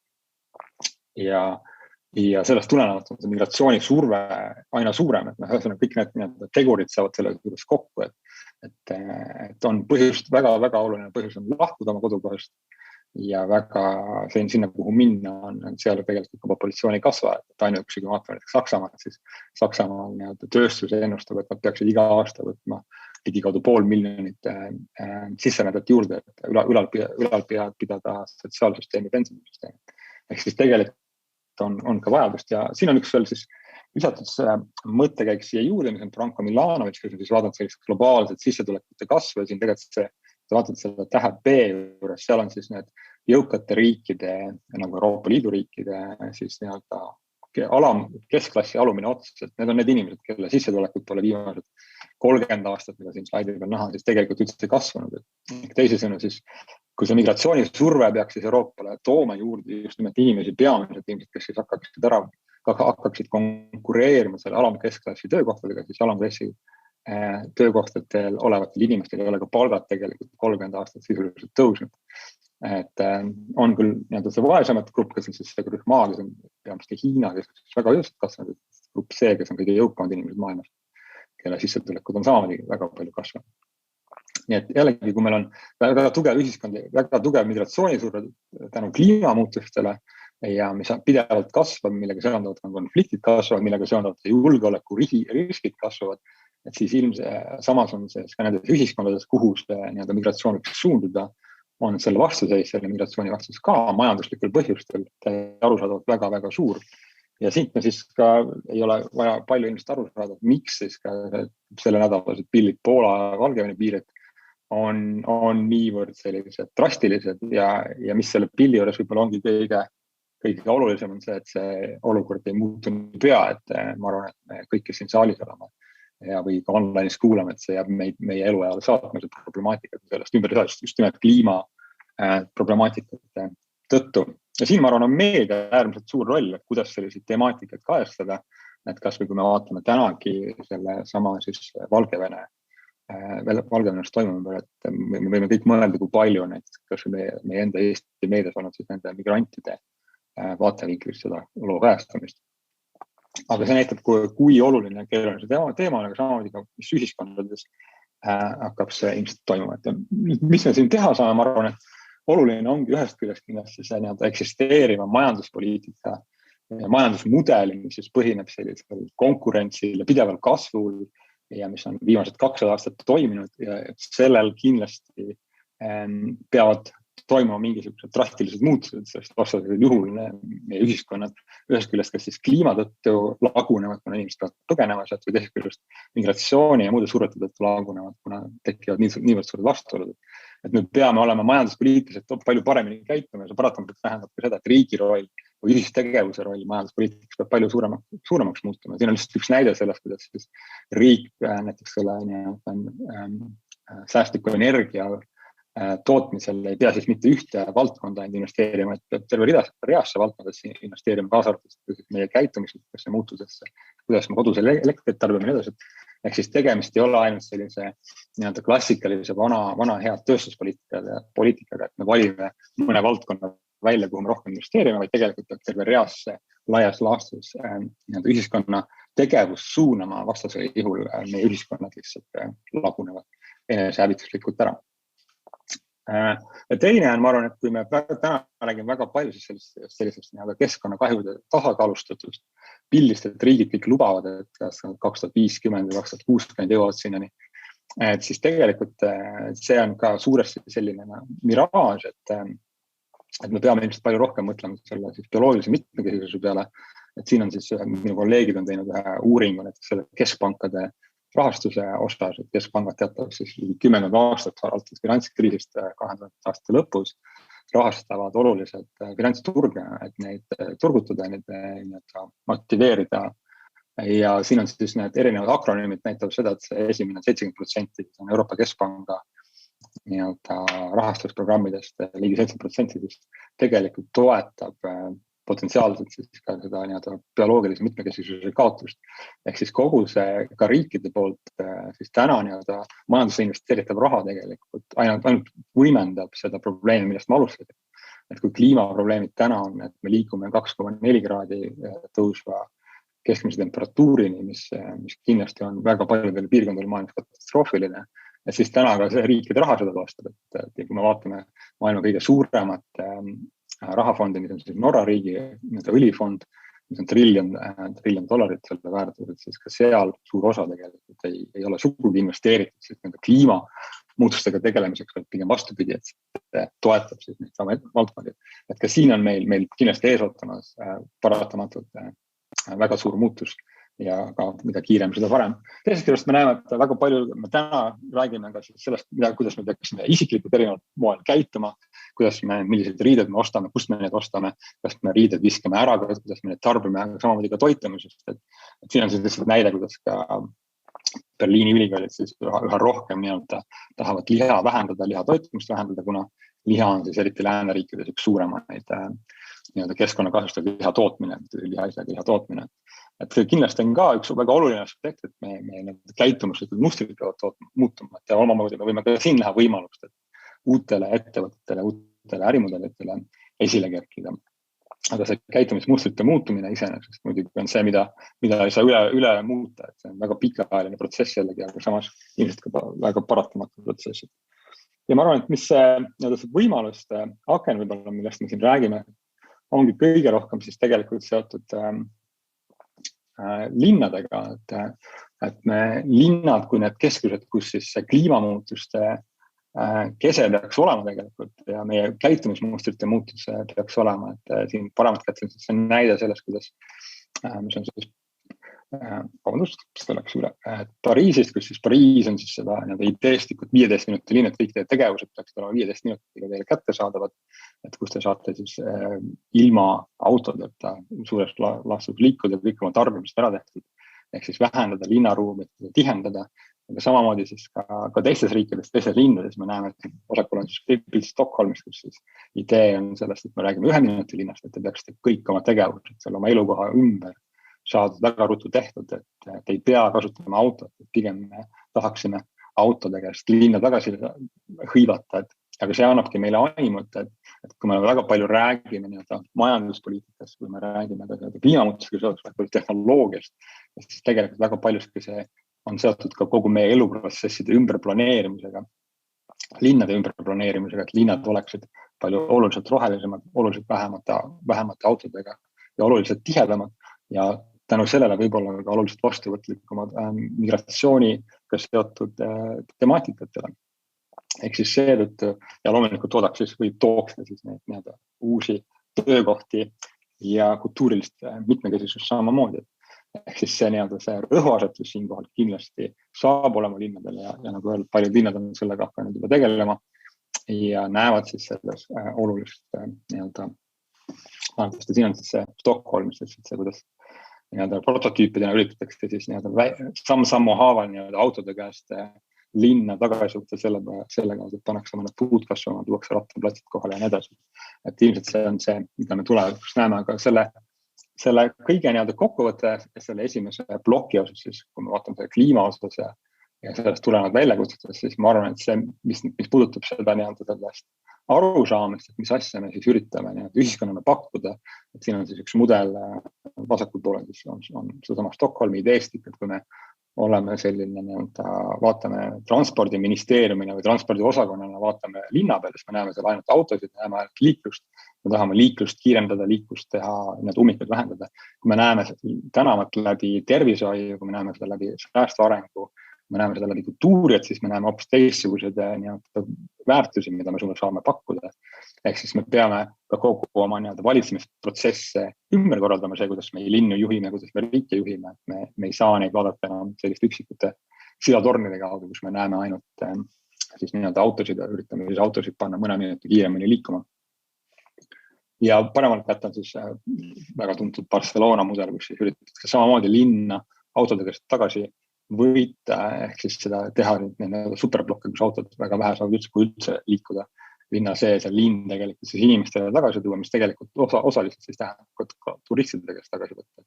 Et kogu seda selle meie kiire kasvule suunatud kapitalismi vähegi tagasi haarata ja ma arvan, et see ongi üks olulisi neid lahingutandreid, mis meil ees ootab. Kui me läheme selle teise temaatika juurde, millest ma tahtsin rääkida, mis puudutab siis digitaalset väärtusloomet ja väärtuse väljavõtmist digimajandustes.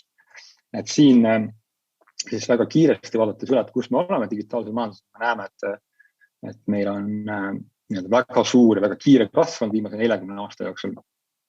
Ja me näeme mitte ainult siis lääne ettevõtete kiiret kasvu, vaid üha kiirema ja üha olulisema rollina, aga siis Hiina ettevõtete kasvu, mis jällegi siis kui me lähme selle järgmise slaidi juurde, me näeme, et see on koht, kus Euroopa omakorda on tugevasti maha jäänud ja sisuliselt ongi tekkinud väga tugevasti polariseerunud maailm, kus siis peamised kõik digitaalsed ettevõtted asuvad kas Ameerika Ühendriikides või Hiinas, kus siis Euroopa on selle keskele sellise tühimikuna jäänud või suuresti tühimikuna võrreldes vähemalt siis digitaalsete suurte riikidega.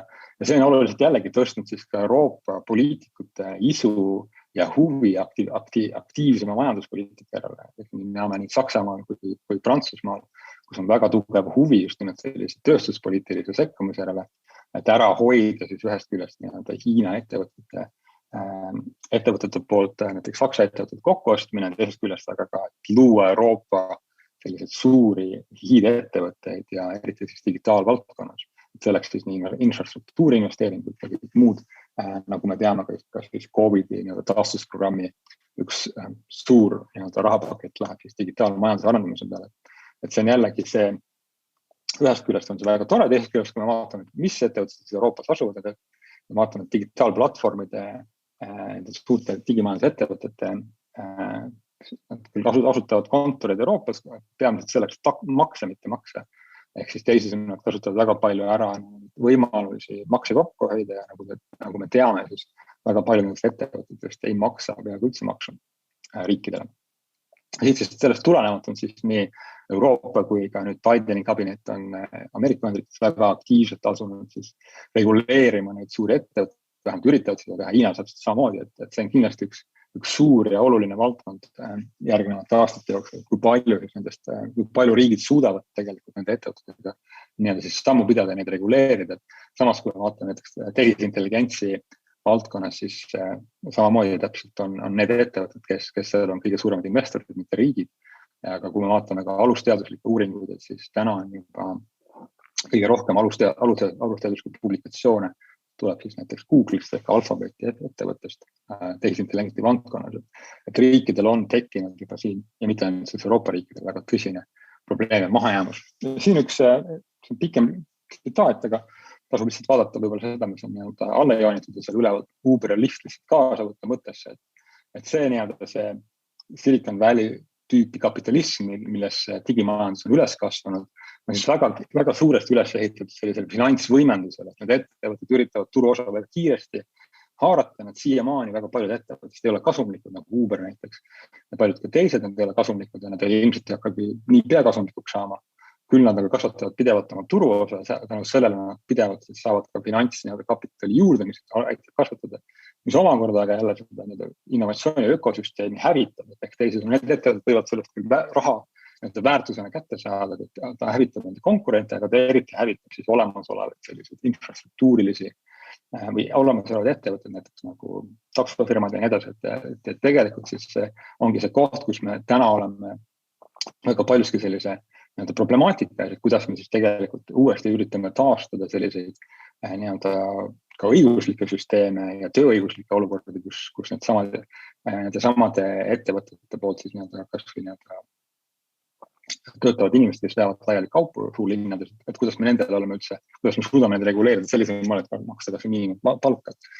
Et ka see nii-öelda see mudel, mis on Silicon Valley nii-öelda selline plitskasvumudel, ehk siis nii-öelda äkilise kasvu mudel on kindlasti see, mis on ilmselt oma aega ära elamas ja see on ka, et kui me mõtleme ka Eesti konteksti peale, kus me oleme uhkad, et meil on Euroopa kontekstis per capita kõige rohkem nii-öelda neid 1 miljardi euro väärtuses ettevõtted, et ma ei ole kindel, et kui palju ja kui kaua me selle üle enam uhked saame olema, sest selle ärimudelid, mis selle all on tegelikult ka suuresti sellist innovatsioonikeskkonda hävitavad, mitte loovad.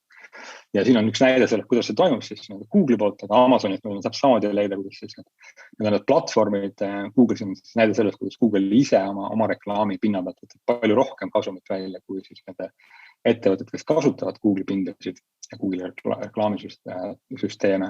Ehk siis Google ise pakkudes seda platvormi reklaamiks, ta oluliselt ise võtab kasumit palju rohkem sealt välja. Amazon täpselt samamoodi, kuna Amazoni valik on nii suur, et siis kui te tahate, et teie kaup jõuaks sinna üldse selle potentsiaalse kundeni, siis selleks ka täna firmad maksavad Amazonile, et jõuda siis selle esimeste otsingu tulemusteni. Eks täpselt samamoodi jälle Amazon on võimeline võtma väga-väga suuri rahasummasid sealt välja, mis on suuresti või raske on õigustada seda mingisuguse kapitalistliku ärimudeliga, kes on selle kapitalistliku ärimudeli kuritarvitamine, kui me nii võime öelda. Ja siin muidugi siis viimastel paari nädalaga väga suurt tähelepanu saanud, aga varem ka juba ajakirjanike poolt uuritud, ehk siin, kus siis meedia roll tuleb võib-olla kõige rohkem huvitavalt esile, on siis Facebooki algoritmide uuringud, mis näitavad seda, et mida rohkem see polariseeruvad on uudised Facebooki feedis, seda rohkem on siis inimesed kasutavad Facebooki, seda rohkem nad siis on angažeeritud selle platvormiga. Loomulikult, mida rohkem inimesed on angažeeritud platvormiga, seda rohkem saab nende reklaami näidata, ehk jällegi reklaamitulu kasv on pidevalt suur ja selle taga. Ja siin oli väga huvitav, oli näide peal siis eelmise aasta Ameerika Ühendriikide valimisi, kus siis Facebook oli 3 või 4 päevaks nõus selle algoritmi, seda muutma, seda algoritmi, mis siis uudiste voo taga on, et nad eelistasid siis peavoolu meedia allikaid, Washington Post ja nii edasi, ja mis siis oluliselt viis ka selle inimeste kasutuse kahanemisele. Ehk siis tegelikult, kui küll läks rohkem, viis rohkem inimesi selle peavoolu meedia uudisteni, aga samas läks kasutus allapoole. Ehk siis enam ei tekkinud, kuna ei olnud sellist polariseerumist, ei olnud enam kasutust. See näitab selline see äkilise meeletu kasvu mudel, mis on selle taga, kui suured piirid sellel on, kas või sellise meediamaastiku ja poliitilise maastiku mõttes. Ja nagu öeldud, on täna siis selle mõnes mõttes selle küsimuse ees, kus me oleme sellest maatrikliks tuntust, et kas me tahame siis jätkata oma selle Silicon Valley laadse kapitalismi mudeliga. Nagu öeldud, me Eestis täna oleme sellega väga uhked, et meil on erinevad ettevõtted, mis seda mudelit väga hästi oskavad ära kasutada, on väga suureks kasvanud, või me siis oleme nõus ja huvitatud seda mudelit ikkagi lõhkuma ja selle asemel hoopis midagi muud ehitama.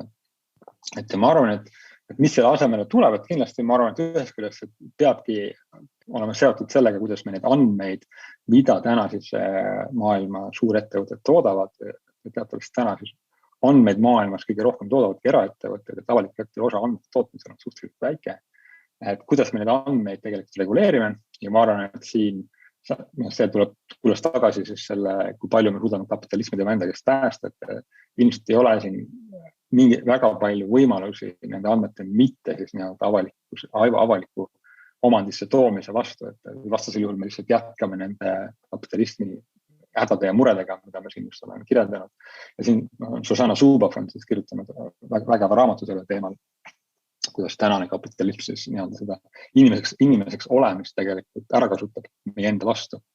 Ja samamoodi siis Dan Presence on kirjutanud suurepärase raamatu, siis kui paljud linnad üritavad ja regioonid üritavad Silicon Valley imiteerida ja kui kahjulik see nendele tegelikult on ja kui palju raha nad kulutavad ilma oluliselt sellest midagi võitmata. Ja ma arvan, et me jõuame jällegi samamoodi nii nagu kliima puhul me tegelikult jõuamegi linnadeni. Et ma arvan, et siin on näiteks Barcelona on väga huvitav näide, kus siis linn on üritanud väga radikaalselt astuda vastu digitaalsete platvormide nagu Uber, Airbnb ja teised, mille taga on nii kliima mõtted energeetika kasutamisest kui ka tegelikult siis linnade elatustaseme peale mõeldud, et kas üldse inimesed saavad enam lubada, et elada kusagil Barcelona kesklinnas. Ja seal ma arvan jällegi selle võti on tegelikult siis selle andmete omamine linna elanike poolt, mitte siis linna poolt, vaid linna elanike poolt. Ja ma arvan, et selline nagu öeldud, siis tänasele 200 aastat vana kapitalismile omane eraomandi mõtestamine, konkurentsi lahti mõtestamine, on siis tegelikult nii selle kliima kui ma arvan ka andmete ja digitaalse majanduse suhtes kõige olulisem samm, mida me peame astuma. Et kuidas me need andmeid ja kogu seda omandit mõtestame lahti läbi koostöö, ühistegevuse, ühisomandi, mitte kollektiivse tegevuse ja kollektiivse omandi, mitte läbi eraomandi ja eraomandi põhineva konkurentsi, mis on olemuselt on, nagu öeldud, siis enese hävituslik kapitalismile endalegi. Ja ma arvan, et kõige lõpuks ma siis toon ühe Marko Steinbergi soomestarite strateegilise disaineri mõtte, kes on siis üritanud oma lühikese tsitaadiga näidata seda, et kui me võime probleemidest ühiskonnas väga hästi aru saada, et nende muutusteni jõudmine on sageli väga pikk, et siin kas või suitsetamise keelamine võttis aega 20 aastat ja nii edasi. Et see on väga pikk protsess, milleks meil ma arvan aega ei ole, et kui me vaatame juba täna, mis toimub migratsiooni ja kliima ümber, mis toimub meedia, mis toimub polariseerimise, vaktsineerimise ümber näiteks, on ilmselgelt aru saada, et meil täna tegelikult aega ei ole. Ja ma arvan, et siinkohal tulebki meedia roll väga olulisena esile, kus meedia nii selle debatidega tegelikult ka siis tõesti sellise tõe institutsioonina peaks ilmselt mängima väga olulist rolli. Aga mina siinkohal lõpetan ja aitäh teile kuulamast. Aitäh, jah.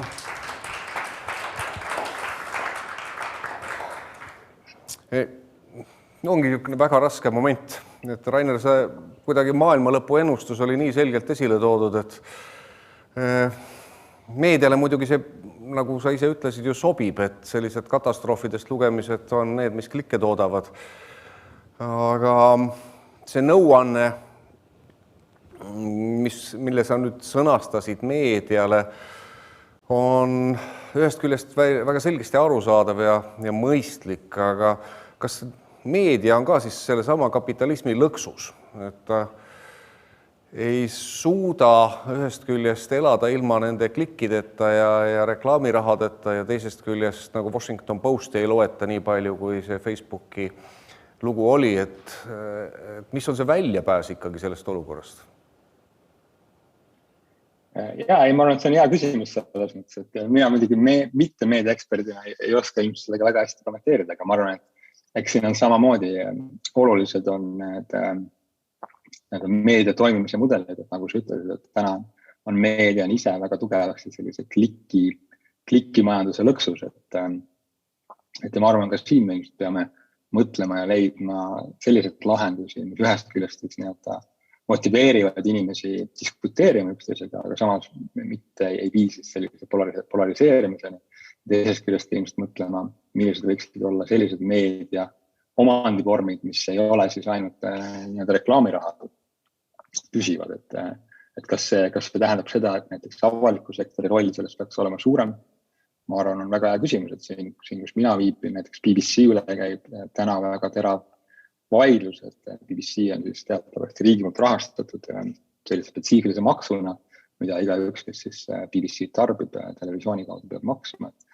Ja ma arvan, et selle üle käib väga terav vaidlus selle üle, just, et BBC on väga tugev ühiskonnas, väga silmatorkav institutsioon ja mis paljudele poliitikutele ei meeldi ja ilmselt ka paljudele äriinimestele ei meeldi. Ma arvan, et see on küsimus, mille üle ilmselt tasuks vaielda, et milline on avaliku meedia roll ja avaliku võimu poolt omatud meedia roll.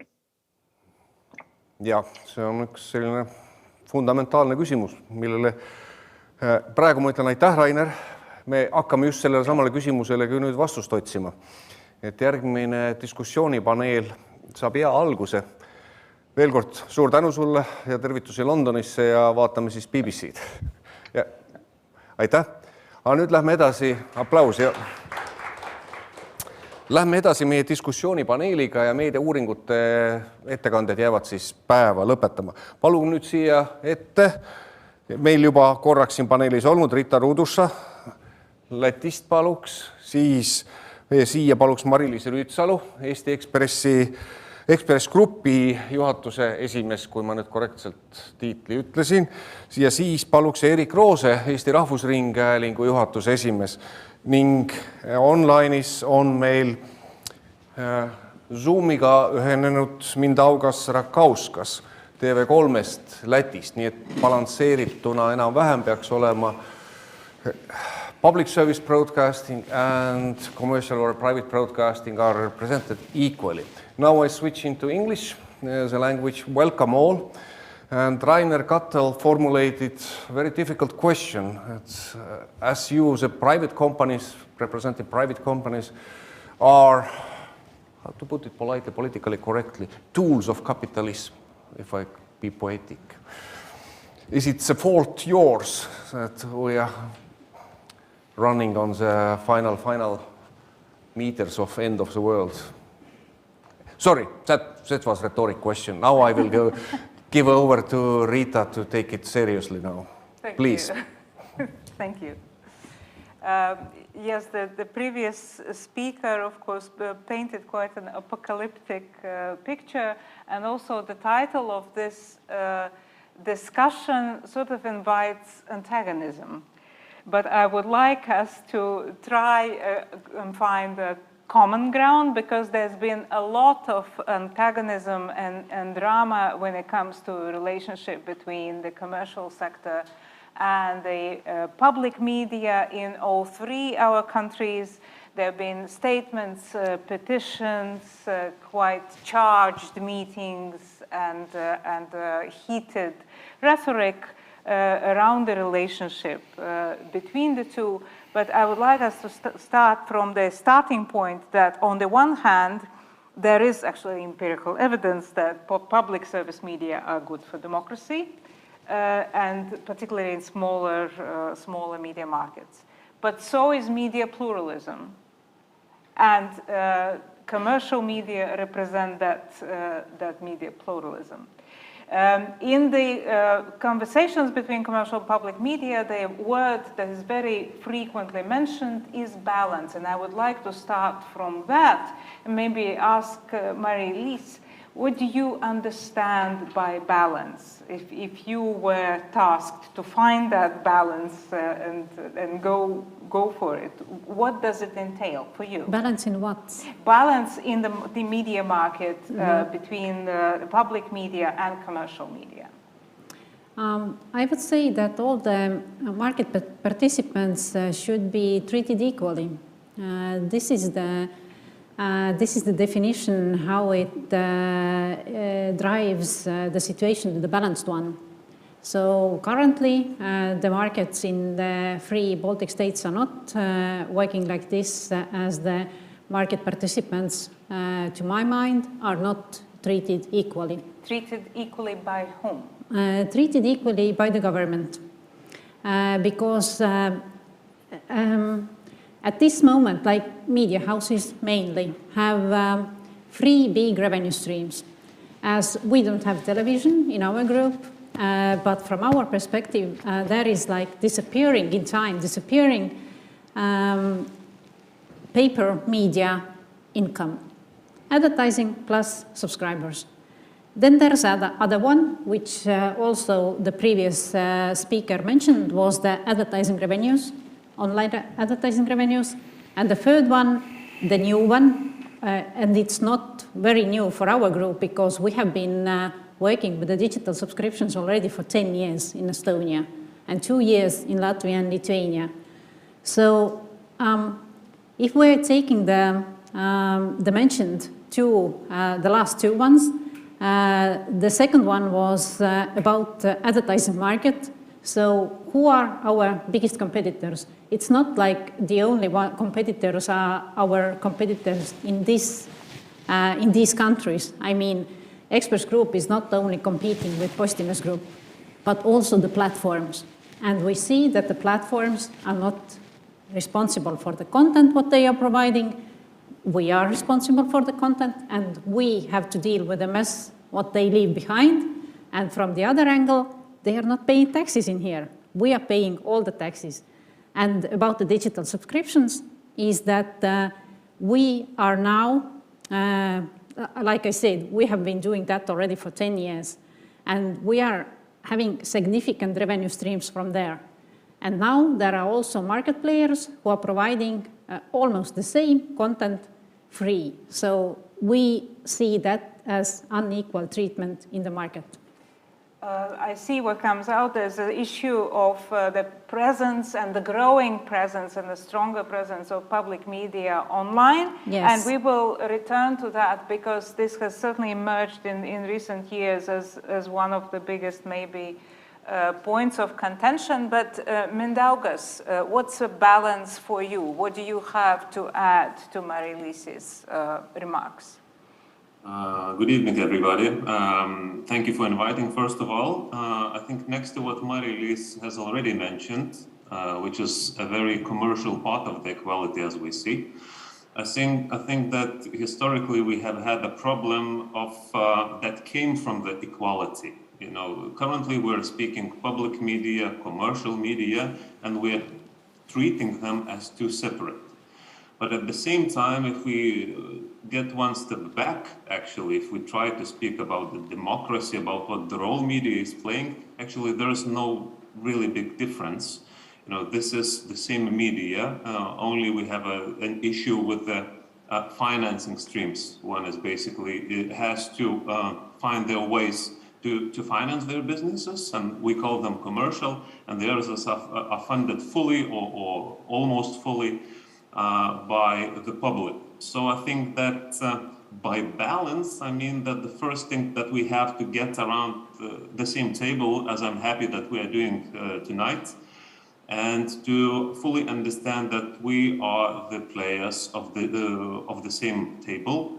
And if we are looking for the competition or for the enemies, actually they are not in our local markets, they are somewhere out there, which Mari-Liis has also mentioned already. Thank you, Erik. We are all knights around the table of the same kind. Do you agree? Well, yes. For me, I think this is the way how it was told right now. It's I think it's too narrow in this sense that it's a very mercantile way. And also the definition of balance is definitely much wider and should be taken into account in different aspects. And the main aspect still is, I think, what also Rita you asked, is that is it balance also for the need of democracy, of society, of information, of protecting freedom, etc., etc. There is nothing to say about either one or another commercial media group is profitable or not. Despite, of course, it is important. Otherwise it's harmful anyway. But still, this is a technical issue from my point of view. Commenting this aspect that all market, not only actually players, but let's say the participants should be treated equally. This is a very theoretical issue because at some point of view also as a manager or chairman of a public broadcaster who is financed totally differently, we also might say that it's not equal treatment because we cannot sell advertising or commercials. And it's not the case, for example, in many other European countries. So my point is that, yes, if you take out one or another aspect, then you can say that somebody is in some preferences. But at least in Estonian cases, and I think also these neighborhood countries, in this media landscape, this everything goes back to kind of treat or commitment in society that all participants will have some restrictions or some demands or some obligations, but the overall balance must be that the press freedom and quality of press is prohibited and preserved. But when we talk about public interest content production, let's narrow it to that because, of course, commercial media also perform that function. You also produce content that is of public interest. And one of the issues on that table that we are sitting around is funding for that sort of content production. I would go to Mindaugas because that has been in Latvia certainly one of the top issues discussed. How would you like to see support for public interest content production, which is not kind of commercially of high value maybe, but is for society of high value? How would you like to see the models of support for public value content that is produced by commercial media, I mean? Mm-hmm. Good that you have mentioned it. I think that here in Latvia currently this is an ongoing topic, and we have had some experience in the recent years how it's being done. So I don't know if the other participants really fully understand what and how it's being done, but currently commercial media is also being able to produce a particular amount of the society important content and to get a full or partial funding for that in Latvia. Sorry to interrupt, but this is taxpayer funding, receiving taxpayer funding for commercial media for content production. Yes, that is taxpayer money or state money, basically, which consists of the same, of the taxes that we all pay.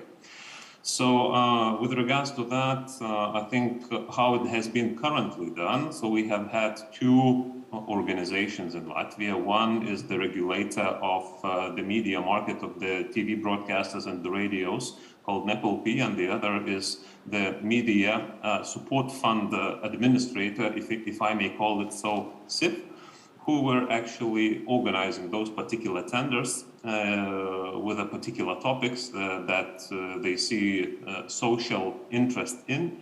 And by that, those particular tenders were launched and commercial media market could be participating to get the financing.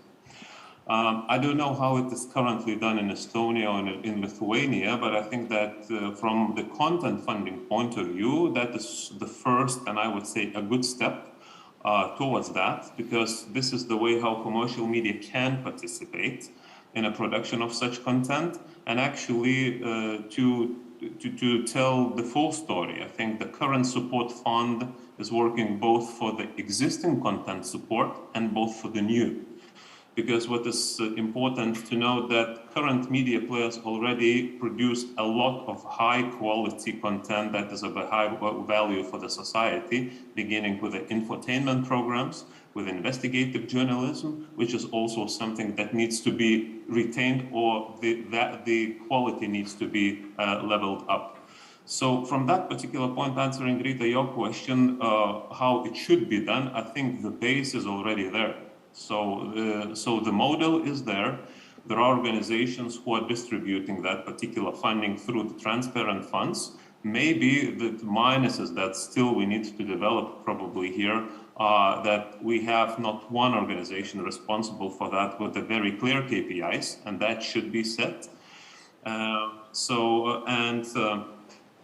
Probably the other part is that it is still a little bit too much. The support giving body is still trying to get involved into the editorial a little bit too much, and that is something that I think needs development.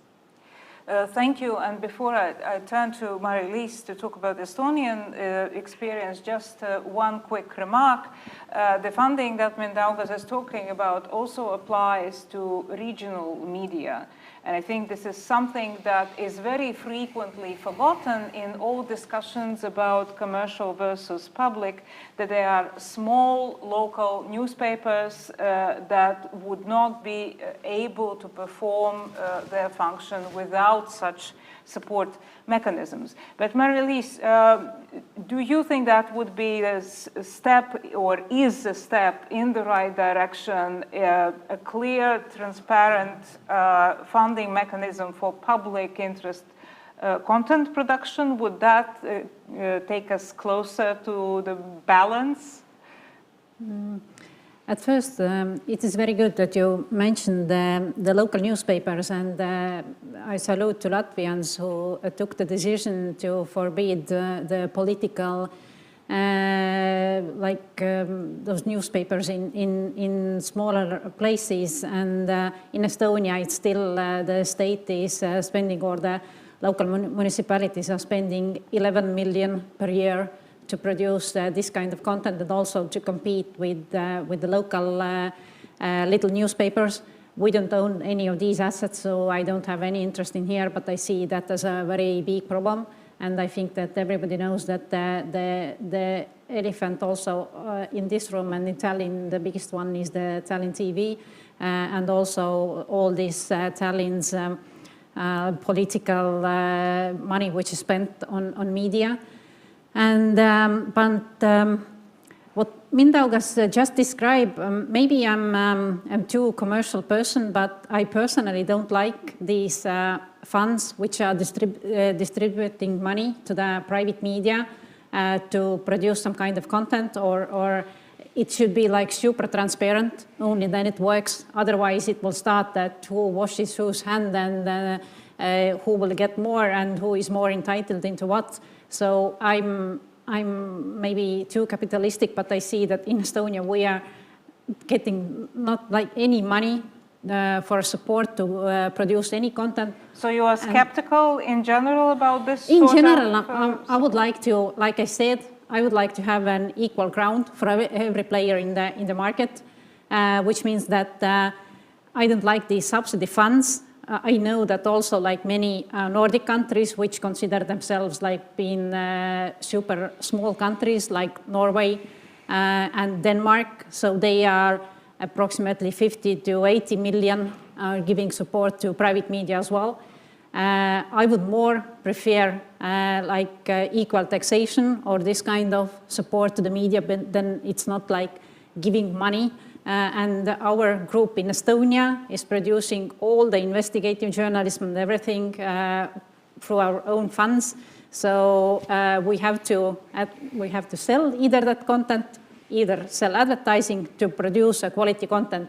And I think that we can be very proud of our quality content in investigative journalism. I'm pretty confident that it's the best in Estonia. When you talk about the quality content, Erik, do you think that, say, you and Mari-Liis mean the same thing? Or do we play by the same rules and we have the same criteria of what it actually means, the quality content? What are the measurements of quality? Well, I think there is no any KPIs over the ocean in Estonia. There is a code of ethics and some other documents which I think all big media houses obey, and it works quite well, I think, all this control mechanism. In this point, I absolutely agree in many aspects with Mari-Liis that we can see, and of course, in most of countries, at least in the free world, the situation is not gone so far as we saw today in Hungary, where this is already kind of all good capitalistic possibilities has used by government. and they are biggest capitalist owner, kind of. But in this case, however, in any country, every country, politicians and government tends to have expectations after giving some funding. And this is already by definition problematic. Another issue, what also was mentioned, that if we watch a regional view, then I think this is realistic or reasonable, as it's at some extent, and if to make some steps or to use best practices, what have done somewhere, like mentioned in Norway, this is done in some way also in Luxembourg, Netherlands, if I'm correct. So it can be done, but it's not very widespread. So to be clear and independent, this is the better that still this public broadcaster has this obligation with all this burden which comes with that, and in other big players are kind of supported equally, also compares the over ocean players. So equal burden for all who receive public funding? No, I mean rather this taxation issue. What we have compares social networks from United States or some other places. Mm-hmm. So this is rather the funding, or this. I would like to have this even. It's very simplified point, but even if we might have some extra taxation to the conglomerates internationally, then why not this startingly not very big sums or amounts money, but why not they are sent without any commitments to the private media of local private media. It's totally okay for me. Because we have super limited time, I'll jump to the next topic straight away, or rather not the next, but the one that was already mentioned by Marie-Lise. It is about the online presence of public media. This seems to be a very hot potato in the conversations about balance, and there have been historically various ways of limiting online presence of public media. In Denmark, public media can't produce long reads. There are some restrictions in Germany, some restrictions in France. Has there been any similar attempts, Erik, in Estonia to limit somehow the online presence, or to use the website, for example, public media, as just a repository of the content that has already been produced? Not exactly. I mean, the regulations under what public broadcaster in Estonia is working actually goes back to 2007. And despite different attempts, this law basically is not changed. Maybe some technical details which are not relevant here. So, and I have arise also personally this issue during last 4 years amongst top politicians, also with one, among other points, that this new media issue should be a little bit more clarified or kind of explained. In many different reasons, none of parties or politicians had any eagerness to do it. But saying that, I think this is the trend what has taken most in German-speaking countries in Europe, where public broadcasters are different type of limits in new media. I think it's a dead-end way, and it's not good.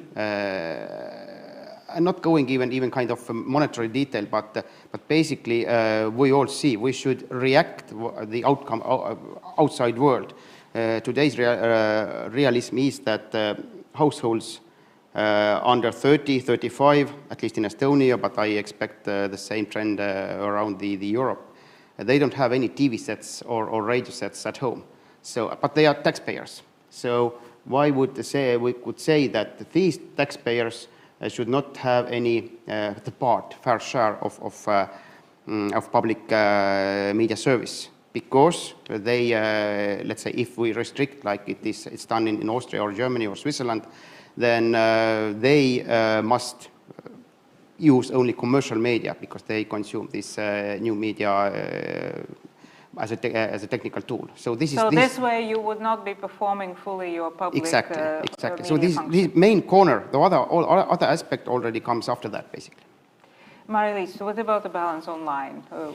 What are your thoughts on that? My thoughts are very simple in here. If I see that there is no market barrier, there shouldn't be illegal state aid to these functions. And I really believe, once again, as already said, in capitalistic way of doing business. And if there is, I think that in all Baltic countries there is quite a big competition between the news portals, and I don't see any need in here to do that also from the public with the public money. Because the product is there, the competition is there, and I don't see any violations there or undone things in there. So this is my simple view. Mindaugas, your remarks on the same topic. With regards to that, I think that we are on the easiest terms right now here on this question in Latvia. But nevertheless, my view on that probably is very simple as well. From one side, we have to fully act accordingly the legislation and what is in the legal acts. So that is no matter which country we're speaking all about. But another matter that actually Erik was speaking about the possibility of the public broadcaster created content to reach people who actually doesn't have the TV sets or the radio sets.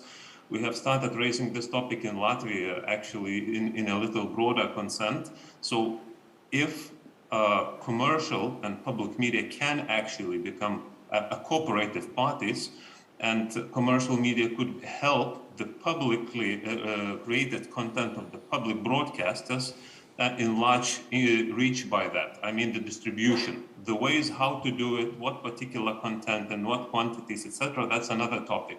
But I think that commercial media can play a huge role of making sure that public broadcasters created content also reaches audiences in the digital world as well. Would you please go a bit more into detail? How would it look? How would the commercial media help reach audiences? Just an example. Probably not going to the detailed level of how do we see. Let me give you an example. Probably how public medias currently are using the international platforms, so to say, which is probably another topic. We are speaking about how we should be limiting and how we should be competing with them, but at the same time we are putting our best local content on the platforms. But this is another topic. So looking from that particular point of view, commercial media has huge reach. Take Estonia, take Latvia, take Lithuania. This is a highly competitive markets, and they have their ways of reaching the audiences, and also on the digital platforms, and they have of their own. So we really see ways how some particular types of the content created by the public broadcaster could be put there and widen the distribution instead of trying to compete for the higher rating for the platform, for the online website, or for the TV channel. So basically, as collaborators who are trying to reach a wider audience, and you see mutual interest there of both parties in that. Yes. Okay. Would you agree, Mari-Liis, to such an idea? Yes, I would like to reach my hand to Erik and say, give me your content, I will distribute that.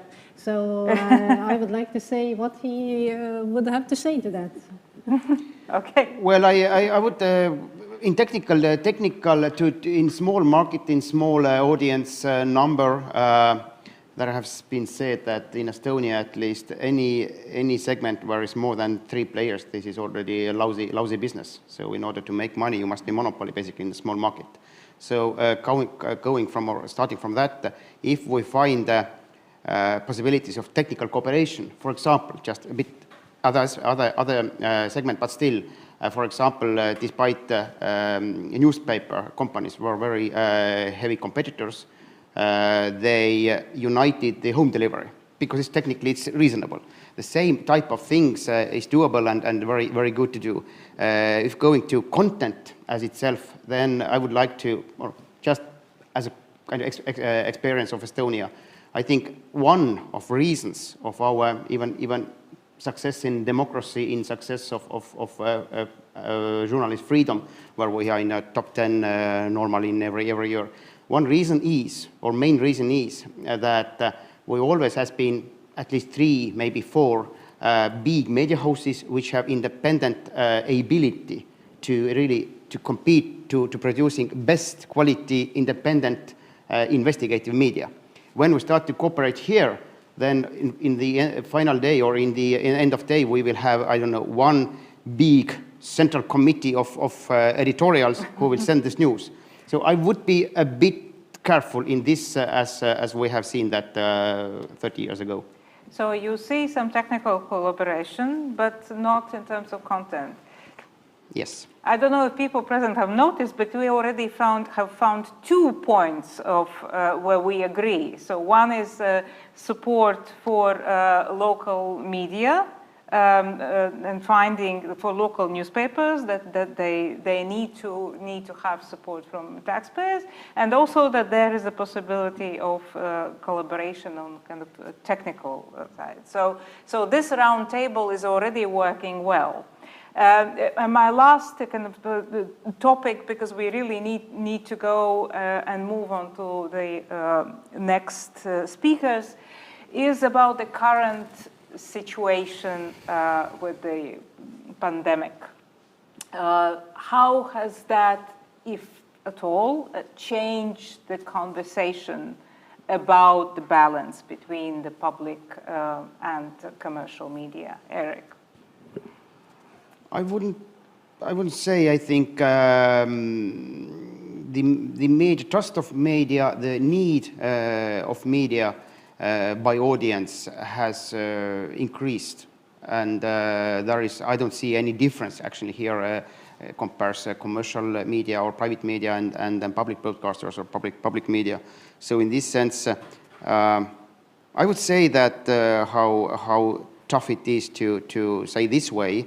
But this type of crisis and even catastrophes shows that we can beat even social media. We can beat Mark Zuckerberg if it's really if a problem is hard. Then audience turns to reliable commercial media, which has been in the market 20, 30 years at least in Estonia or Latvia, Lithuania, and also public broadcasters. So trust and willingness to consume our content is increased quite heavily within last 2 years.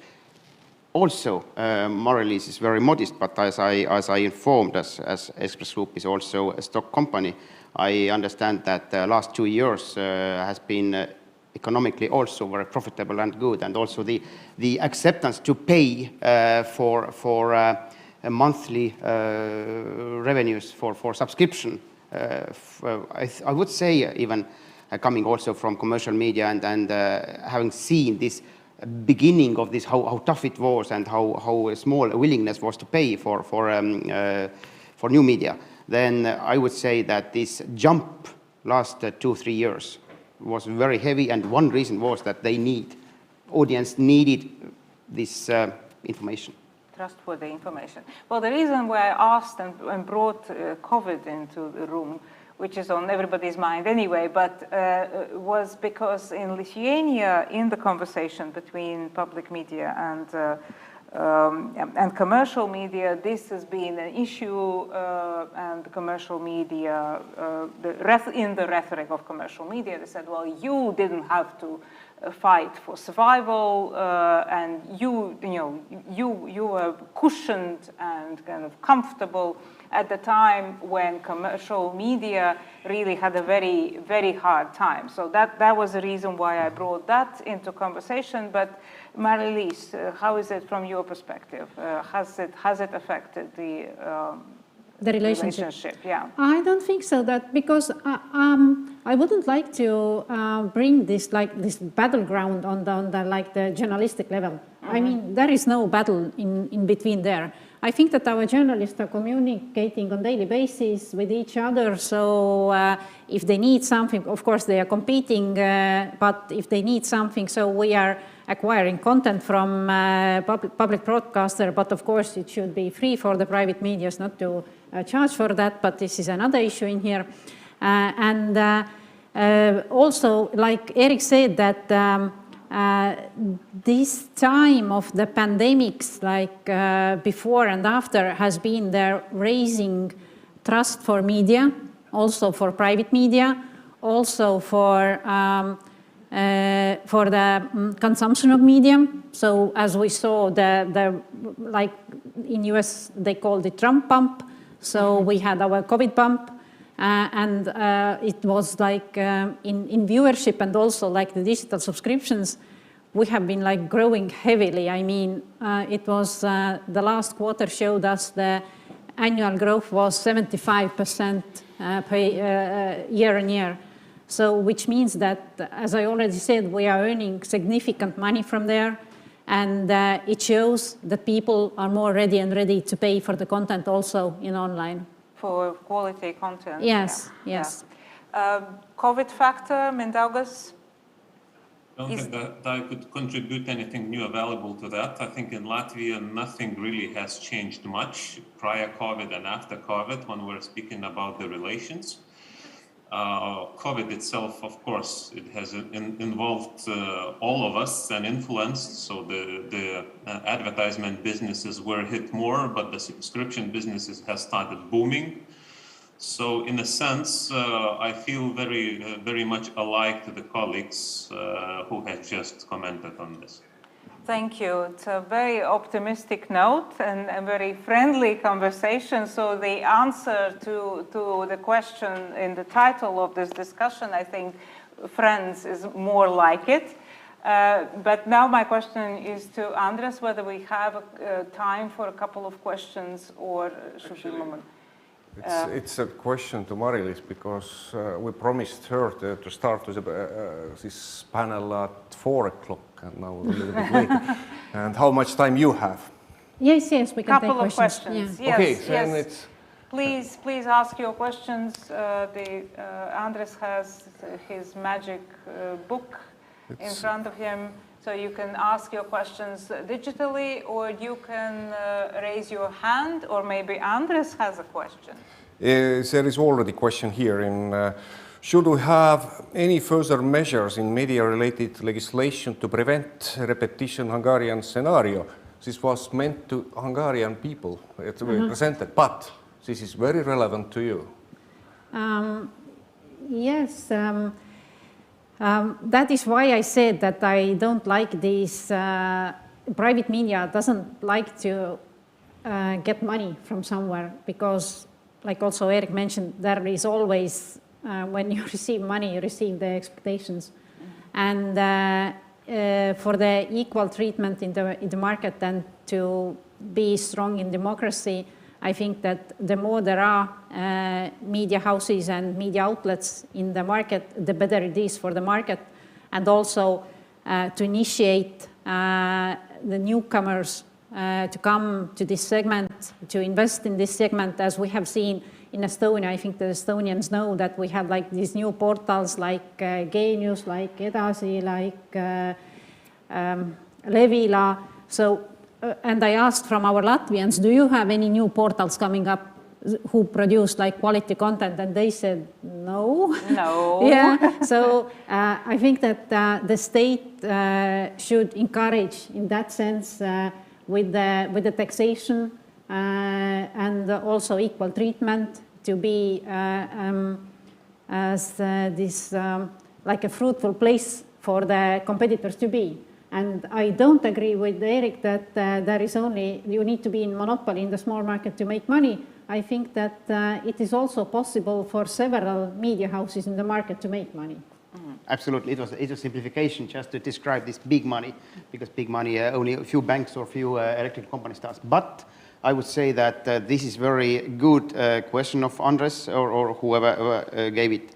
That and you can do it personally, actually. You should ask our Hungarian friend and colleague presentation and send it to 101 post boxes, which sits in Toompea, because it was quite terrifying and short presentation, and I absolutely, without any doubt or joke, I say that our politicians should read it. Actually, I agree. Mindaugas, about Hungarian question. I think referring probably from the Latvian point of view, as in Latvia, we have the situation where the commercial media could apply for the content support. I say this only one thing: crystal clear transparency. This is probably the only way how to control such processes. Even I would like to support what Mari said with regards to that in commercial media, we rather not have any support mechanisms, rather let us compete in a best commercial ways, but we have to admit that there are a lot of regional media, a lot of small outlets, that without that, we would have even fewer media than we have today. Thank you. Any other questions? I have a question, if I may. If the online will be prohibited for public service broadcasting, I mean the news feed and on the smartphones, and we know that majority of people below 50 use smartphones and don't watch television. And if these discussion panels and all this kind of what happens in the media platforms will be behind paywalls, does this secure equality of media? And it will be balanced media landscape if a couple of people will be left out because everything is behind paywalls. How many free things there are in the world? In that sense that people are paying for their food, for their... Yeah, that's my question. Should it be so that people must pay for information? Yes, I think so. This is our news feed for the rapid news. And also for the news which are covered by the others, we are not charging, yeah? So we are charging for the journalistic content, and I don't see anything wrong in there. But does it make limitation to this discussion which are available for the public? Because public service broadcasting which offers the news free and is a free discussion forum, and people definitely will be. I'm not sure how many subscribers are in private media. I believe it's somewhere around 200,000. Approximately. It's less right now. Okay, but meaning that 1 million people in Estonia are using free media, meaning but public not service. Free. Taxpayers have paid. Yes, for education is also at the same level. Should we turn educational system or medical system into the ways that everyone will pay?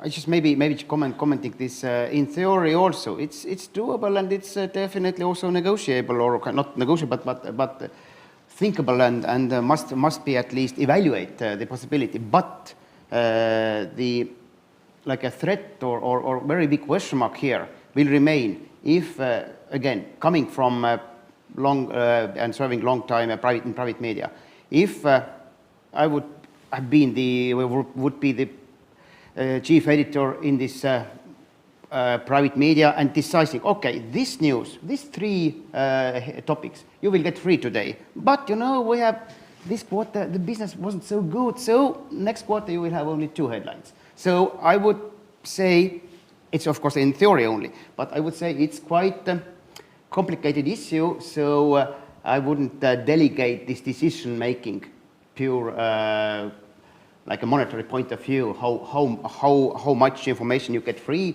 and for what you have to pay. I think we need to wrap up.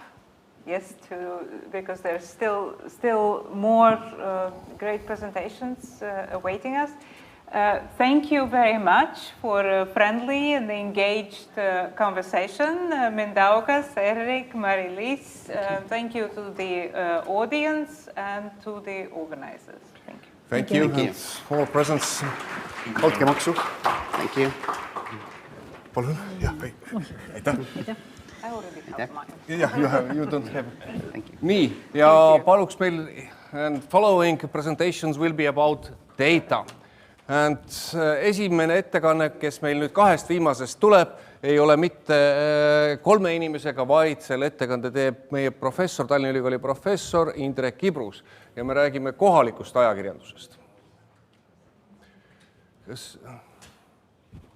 Üks hetk läheb aega ja pärast seda professor Ibruse ettekannet tuleb teile tutvustamisele Baltimaade suure meediauuringu esimeste andmete ülevaade. Et see uuring kestab veel, töötlemine kestab veel üksjagu aega, aga väga põnevaid kokkuvõtteid sellest uuringust me juba saame täna teile esitleda ja seda teeme me 3-kesi, siis kolleegid Läti ja Leedu ülikoolidest on ka siin ja seal selles paneelis olen ka mina. Aga nüüd anname ekraanid üle Indrek Ibrusele. Tere õhtupoolikut! Ja ma alustan siis ettekannet juttu sellest, mida teha võib-olla kohaliku ajakirjandusega ja kuidas sellele võib-olla ehk üldse teistmoodi läheneda. Nagu jah, ühesõnaga siin slaidilt on näha ja Andres juba ka mainis, 3-kesi me seda uuringut tegime ja selle kõrvale rahastas seda täiesti juhtumisi Saksamaa Liitvabariigi suursaatkond siin Tallinnas, sest neil üldiselt juhtub olema selline programm, kus nad rahastavad demokraatia arenguga seonduvaid uuringuid Balti riikides. Miks selline uuring ja miks just kohalik ajakirjandus? Võib-olla sellepärast, ja nagu me siin äsja kuulsime, kohalik ajakirjandus nii mõneski mõttes on võrreldes suuremate ajakirjanduslike organisatsioonidega, suuremate väljaannete kanalitega, platvormidega kõige enam löögi all ja need põhjused on ju ka laias laastus teada. See on see sama reklaamiraha äraliikumine sinna nendele platvormidele, mis on mõnes mõttes monopoliseerinud suhte kasutajate ja tarbijatega ja valvavad rangelt seda kontakti nende tarbijatega. Samal ajal üldiseid trende suunab ka laiem linnastumise protsess, inimesed liiguvad maa piirkondadest ära ja samal ajal eks see meediakeskkond ka laiematele mitmekesistunud, nii et võib-olla inimestel jätkub seda tähelepanu ja ajaressurssi kohalikul ajakirjandusel vähem. Samal ajal, nagu hiljuti näitas ka Äripäeva investeering või plaanitav investeering, plaanitav suundumine selles suunas, et hakata rohkem pakkuda kohalikke uudiseid. Me teame samasuguseid näiteid ka Põhjamaadest, et ilmselt on see ka just oma probleemide tõttu kõige innovatsiooni küpsem valdkond, ehk siis on põhjust uurida, mida saaks paremini teha. Ja samal ajal peab ju ka muret tundma ikkagi demokraatia arengu pärast, ka praeguse pandeemia valguses küsimuse pärast, et kas inimestel ehk alati jõuab kõige asjakohasem, kõige tõenduspõhisem informatsioon, ehk siis kui kohtades, erinevates Eesti kohtades, ja see on maailmas laiem probleem, tekivad niinimetatud uudiskõrved ehk piirkonnad, mille kohta ei toodeta süstemaatiliselt läbi sõltumatu perspektiivi uudiseid, siis tekib laiemalt elanikkonnale nendes piirkondades teatud selline oma elukeskkonnaga kaasneva osas selline teadvustamatuse risk. Ja muidugi selle kõige taustal siin Eesti kontekstis on ka olemasolev teave, olemasolevad uuringud regionaalarengust ja avaliku ruumi arengust ja avaliku ruumi kaasnähtusena saame me ka rääkida sellist virtuaalsest aruteluruumist. Ehk siis sellele probleemile juhtis tähelepanu nüüd siis viimatine Eesti inimarengu aruanne ja sellest tõukus osaliselt ka meie uuring, sest me näitasime seal, et regionaalareng ehk kannatab seetõttu, et mitmeski Eesti mitmeteski piirkondades puudub selline aktiivne kohalik ajakirjandus, mis tõmbaks kohaliku aruteluruumi, kohaliku debatti käima, selles mõttes, et mis annaks inimestel hääle nendes kontekstides, annaks tunnetus, et nad saavad nende kohtade arengus kaasa rääkida ja et need kohad saavad tõepoolest areneda, et nad ei ole mingisuguses vaikelus. Samal ajal me teame ka tuntud näited kohapealsetest debattidest, mis oma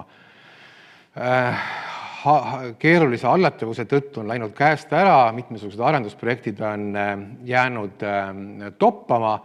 Ma ei hakka hinnangut ise siin nendele arendusprojektidele, nendele debatile andma, aga küsimus on alati see, et kas seda debatti oleks saanud pikemalt pidada, pikkaajalisemalt ja kas ta sellisel juhul oleks andnud mingisuguse läbiräägituma, konsensuslikuma tulemuse.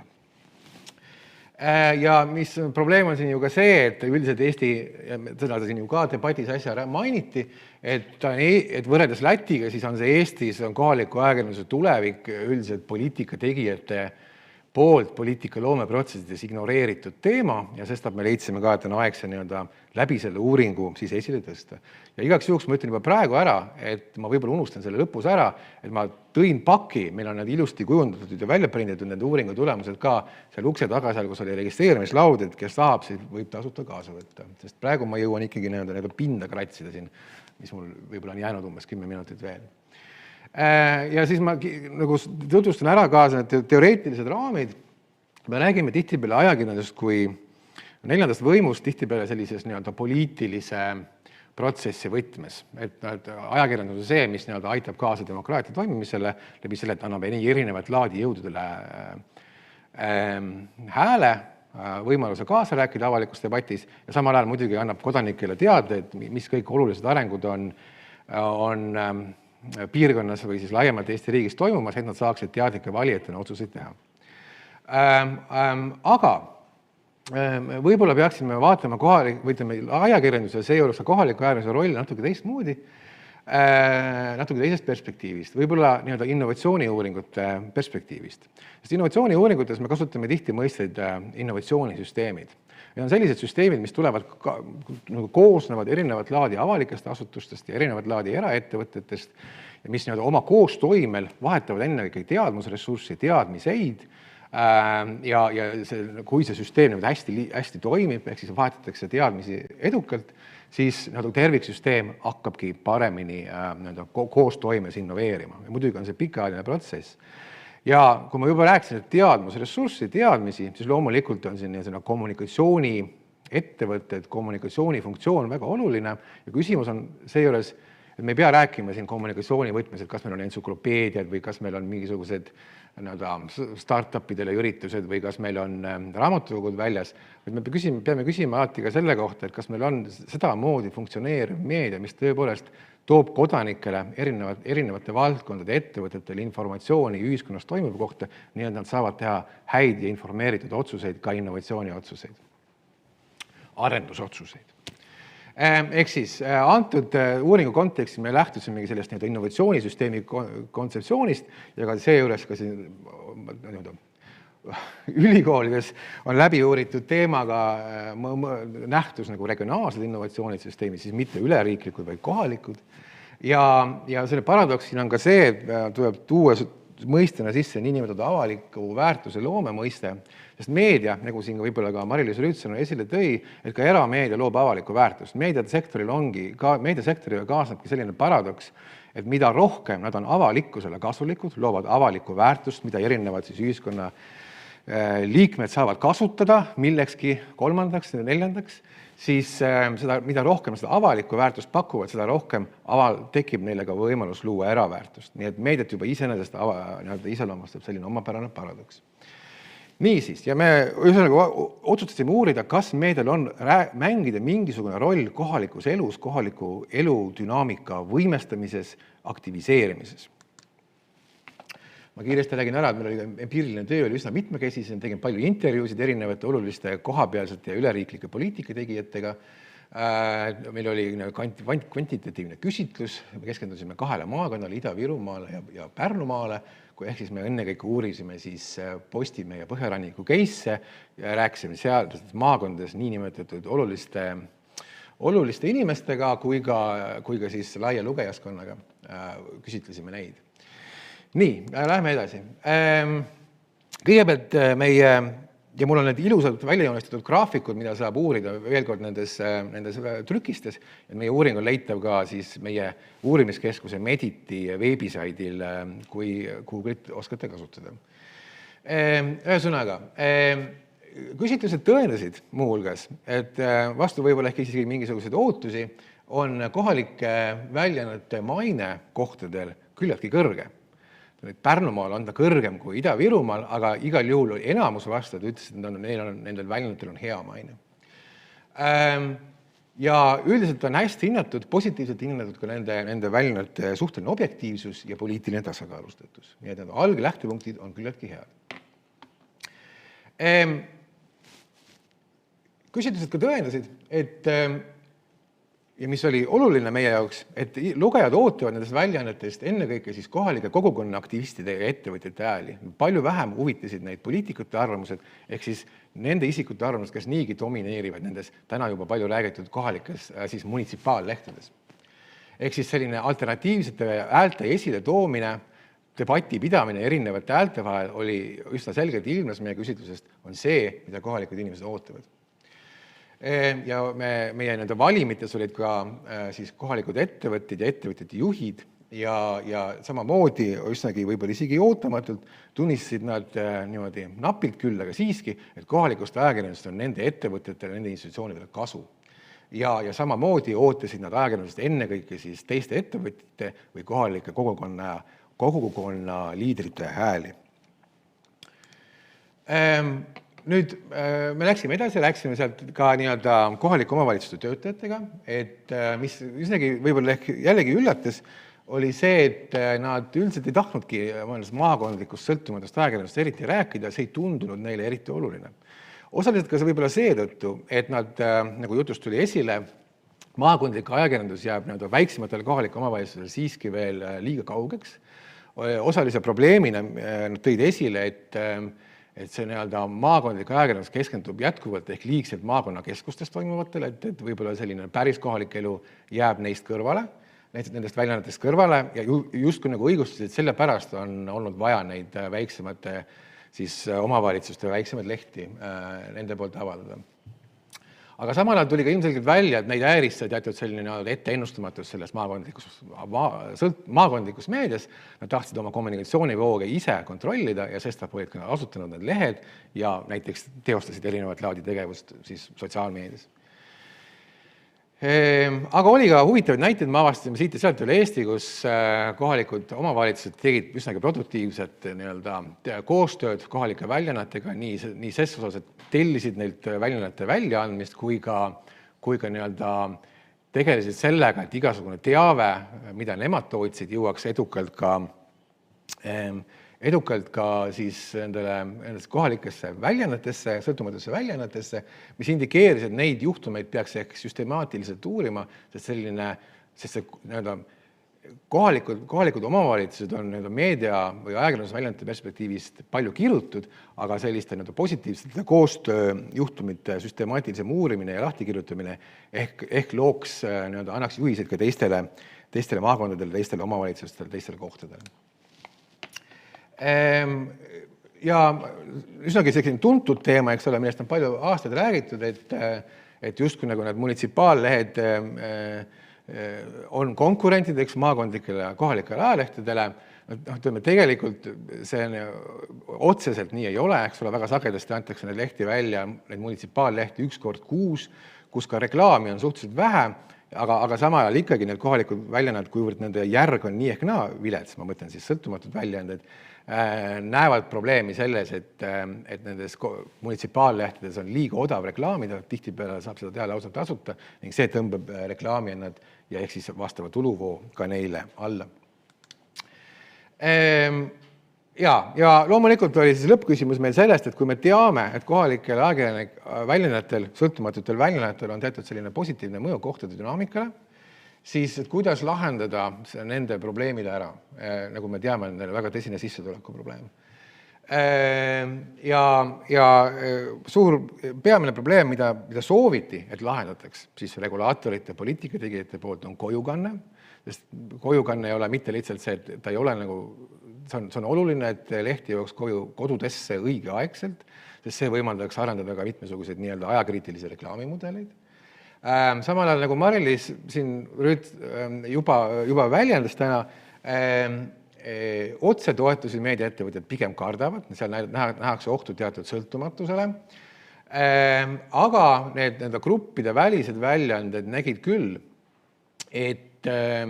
et üks toetusmeede, mis võiks olla edukas, mis võetaks tänuga vastu, on niinimetatud digivoliniku. Eks nendel digivoliniku ametikoht, mis olla väliselt rahastatud mitmeaastane ametikoht, organisatsiooni sees toimetavale digiarenduse, digiinnovatsiooni läbi viiva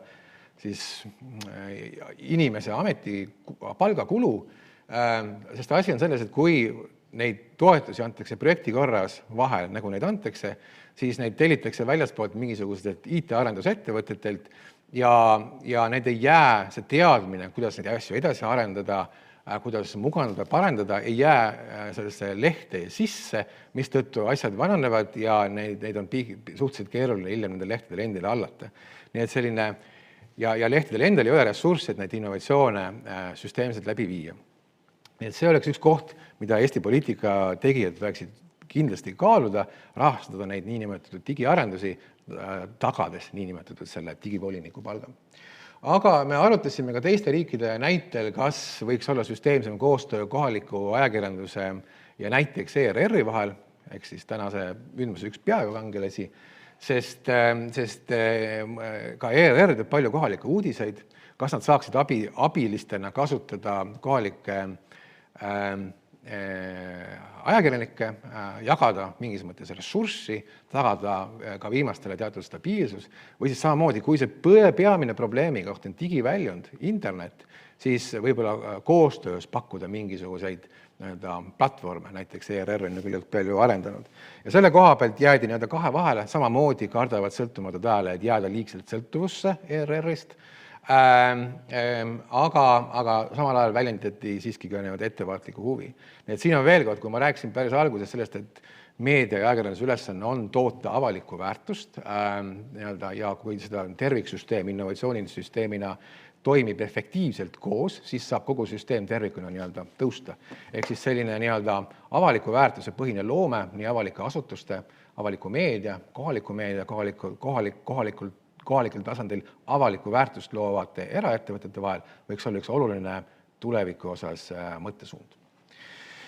Nii, aga ma tahan ka seda öelda, et tegelikult ei ole me vastava uurimustöö lõppenud, ma just paar päeva tagasi pidasin maha kelmika ja intensiivse fookusgrupiga Ida-Virumaa ettevõtjatega, et see küsimus sellest, kuidas ettevõtjaid rohkem kaasata avaliku ruumi loomisse, aruteluruumi loomesse kohtadel, kuidas kohalikud ajalehed saaksid luua sellist head debatikeskkonda, millest kohalik elu saaks võita.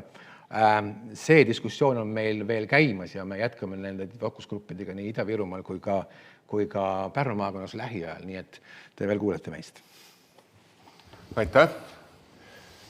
Nüüd on võimalus veel kõige vapramatel, kes on siia jäänud küsimusi esitada. We have a possibility to ask questions. Ei näe hetkel ka siin. Aga siis ma tänan, Indrek. Ja me tõepoolest jätkame. Ja meil on väike hinnaline kingitus ka. Mitte seda sa ei saa selle saada. Nii. Ja suur tänu kõigile, kes te siin olete. Nüüd on viimane ettekanne. See on last but not least, definitely. I'm really happy to invite my colleagues from Latvia and Lithuania to join me on the stage. Yeah, let's actually, I will take the clicker and we can be somewhere around here, where you feel it's convenient, actually. Let's stay here. To you, of course. Yeah. So, istume. Please, have a seat. Why not? Here. I will take this one, somebody's control. And we have opportunity to give a first introduction of a bigger study on media in the Baltic states, and it doesn't happen too often that we will have a really comparable data from 3 countries. And the data arrived just really a couple of hours ago, we must say, 2 days ago. So this is first introduction, but well, I will start with very briefly describing what I found interesting. It is so about these Baltic countries introduction. We had 3,000 respondents in the age of 15 to 74 and combined interview methods. First finding what I have here in it is description of countries and the consumption of media by age groups. Here you can see that television for younger people in Estonia is almost dead, which is a blue line, and these other lines, it's the portals and social media. The red one, it's the social media. It's quite strong even among people elder than 65. If we go to Latvia, we can see it is quite similar. The television is much stronger in elder, or a little bit elder people, but we can see that there are not too big difference between social media, social networks, platforms, and television in Latvia. In Lithuania, social networks, which is a red line, I remember, remind you, then it's lower among little bit elderly Lithuanians, but television is strong in all countries. And the gray line representing news portals is strong in all countries. So, and there are slides about people who don't follow news at all, because this one was about people following the news on a daily basis. And I picked up differences between countries among people who don't follow news at all. And you can see this printed newspaper is something which is not very favorable. News portals in all 3 countries are used quite a lot. Jumping into audience assessment about information channels, it's a slide where I would like to say that in Estonia, the most important, and it is the same in other countries, is getting information from news, from friends and family. And then it follows public service broadcasting television channels, and the less important are Russian media and Russian social networks. In Latvia, we can see it should be also, the first one should be friends and family, but in the second place it is national and private commercial media portals. And Latvian television with 2 channels is a little bit below. In Lithuania, it's the same. Firstly, it is friends and families, but then it comes public service broadcasting. Jumping into the third point here, how reliable the assessment by the audience, that how reliable are the channels. And here you can see that the public broadcasting actually is very reliable among all citizens of all countries, and the less trusted are the blogs and podcasts and Russian media and social networks. Same, it is here also public service media in Latvia is the most trusted, and Russian channels and alternative media is less trusted. And the same picture is valid also for description of Lithuania. And evaluation of importance of a public service broadcasting, the first slide, it's describing Estonian situation. We asked the question, if you have a 10-point scale, how valuable to believe that where you assess the public service broadcasting is. And here it is, there are all countries together. Estonians have a little bit more people saying or giving a 10 points for a public broadcasting. And Latvia, Lithuania, this is a little bit lower. But the trend in Estonia here, when we look this trend from 2014 and 2021, we can see for some reasons among non-Estonians there is slight decline in this 10-point scale given to public service broadcasting. And comparable data about private broadcast, private media, you can see that none of Estonians or Russians didn't evaluate private or commercial media very, very high. There is more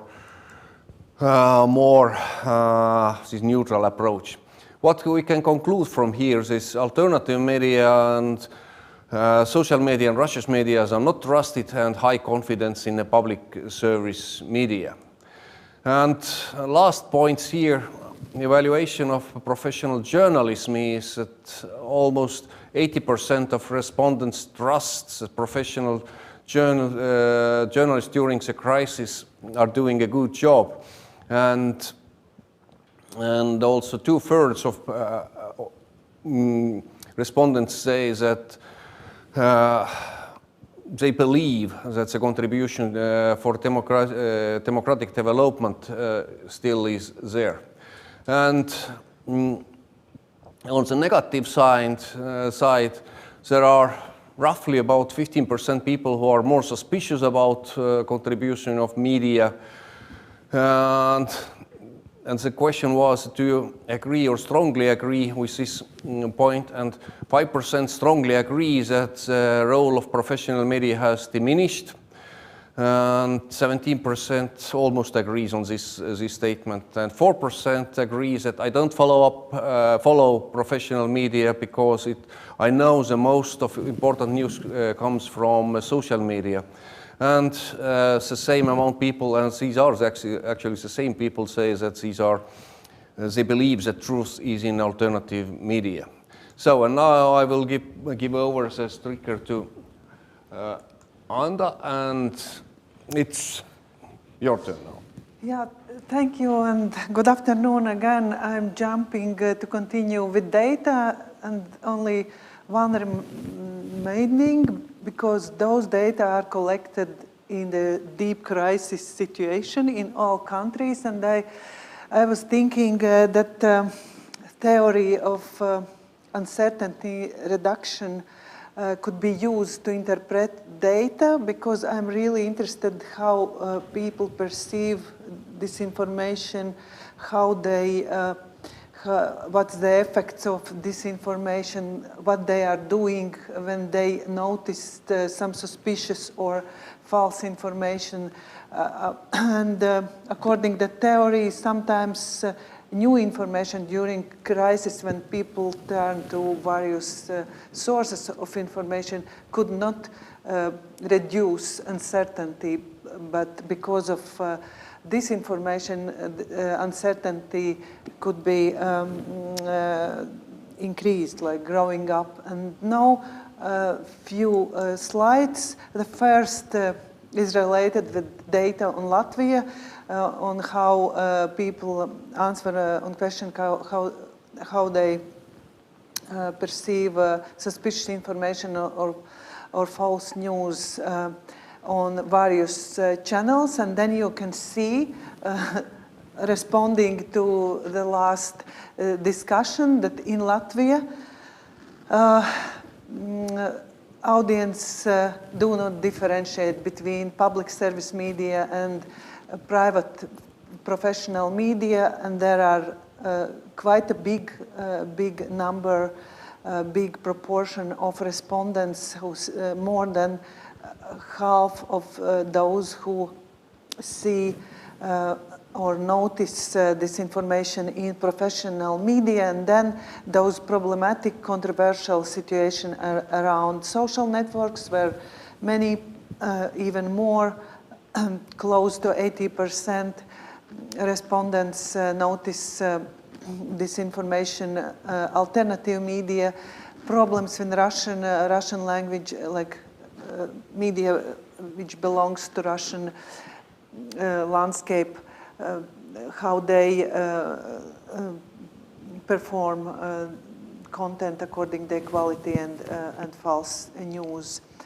And then I was looking, I was very curious, is there any particular differences? And in Latvian data, I noticed that there is a difference according to nationality or what language respondents are speaking in their families. And these are data that explains differences according to nationality of respondents, according general data between respondents, women, Russian-speaking people, and those with lower education are more tend to see false or suspicious information in professional media. But when we look on particular groups like public service, then Western media as an example, and Russian media and alternative media, then we can see that people are equally agree that social media and alternative media provides big amount of suspicious information, but there is a difference according to national belonging, how they see public service media. Latvian-speaking see less suspicious information and Russian-speaking people more, and vice versa with Russian media channels. And situation, it's not the same in Estonia. First of all, as we have learned for many years in Estonia, everything is better than in Latvia, and twice better is perception of disinformation in a public service media, and then comes quite a similar situation, but still less proportion of respondents notice suspicious information in various media channels. And again, social networks, alternative media, Russian-speaking media are blamed more than others. And then again, a bit detailed picture where we could see that Estonian differences, how Estonian, Russian-speaking, and other those who belong to other nationalities, how they see suspicious information in Estonian media. Again, really a good situation with the public service, which is interesting. Russian media are treated almost equally. Big difference on perception of Western media. Very close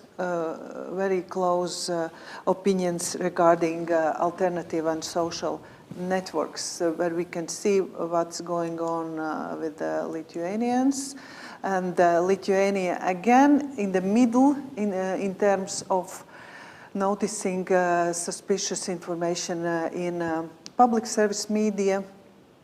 And situation is really similar when we speak about Russian media, Western blogs, podcasts, and up there is disappeared those legends, but on the first line there is alternative media. And again, Lithuanians and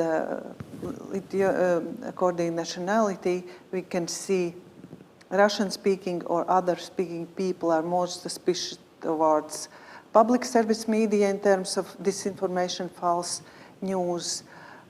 The same situation goes with the Russian media. And there is one more new line, Lithuanian media in Russian or Polish, and those are treated equally. The perception of are they involved in dissemination of suspicious information, false news. There is no difference according to nationality. And the same goes with the social networks and alternative media. We can see those data all together. When in Latvia there are more suspicious people, Estonians are more believe that in Estonian media landscape there is less suspicious information and false news.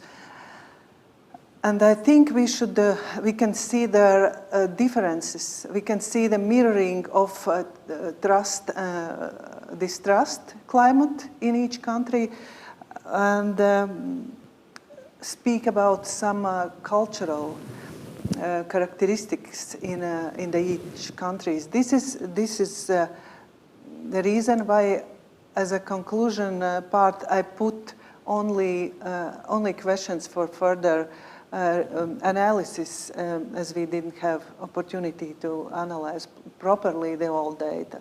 But for me, in relations with trust and false news, there were great data presented by Andres on importance of media. And according Latvia and Lithuania data, we could see this contradiction. There is important media, but still, and people keep using those media, but still they notice that there are problematic information, suspicious information, manipulated news. And we should find out what does this mean. Is it the effect of hostile media effects when via politicians and other players in public space, many people are more tend to believe that professional media plays against public interest, or there are other problems and those are those questions why I think that we have to put together evaluation of media quality and that inner feeling how reliable or unreliable media, how people evaluate according to trust, distrust, reliability, and unreliability. And of course, the very interesting part, not covered enough in this conference, is those news resistors, this growing group. What are reasons of news resistance and news avoidance? Thank you. And now I'm giving this device to Deimantas for next analysis. Thank you. And few remarks regarding public service media in all three Baltic countries. What people think about public service broadcasters, public service media. One question was, how do you assess the content of public service media news without entertainment and without documentary? As you can see in the bottom of this diagram, Estonia positive answers 65%, Lithuania 56%, and Latvia 42%. Some differences are in the couple of 20-30%. And I want to present a few statements and what people think regarding, for example, public service media reflects all the important issues of society. As you can see, the very similar results was in Lithuania and Estonia, and a little bit less people think that all important issues of society cover PSM of Latvia. Next statement, public service media is clearly different from private media. There is about half respondents said Lithuania and Estonia that they see this difference. And 44% very similar data, and in Latvia was conducted.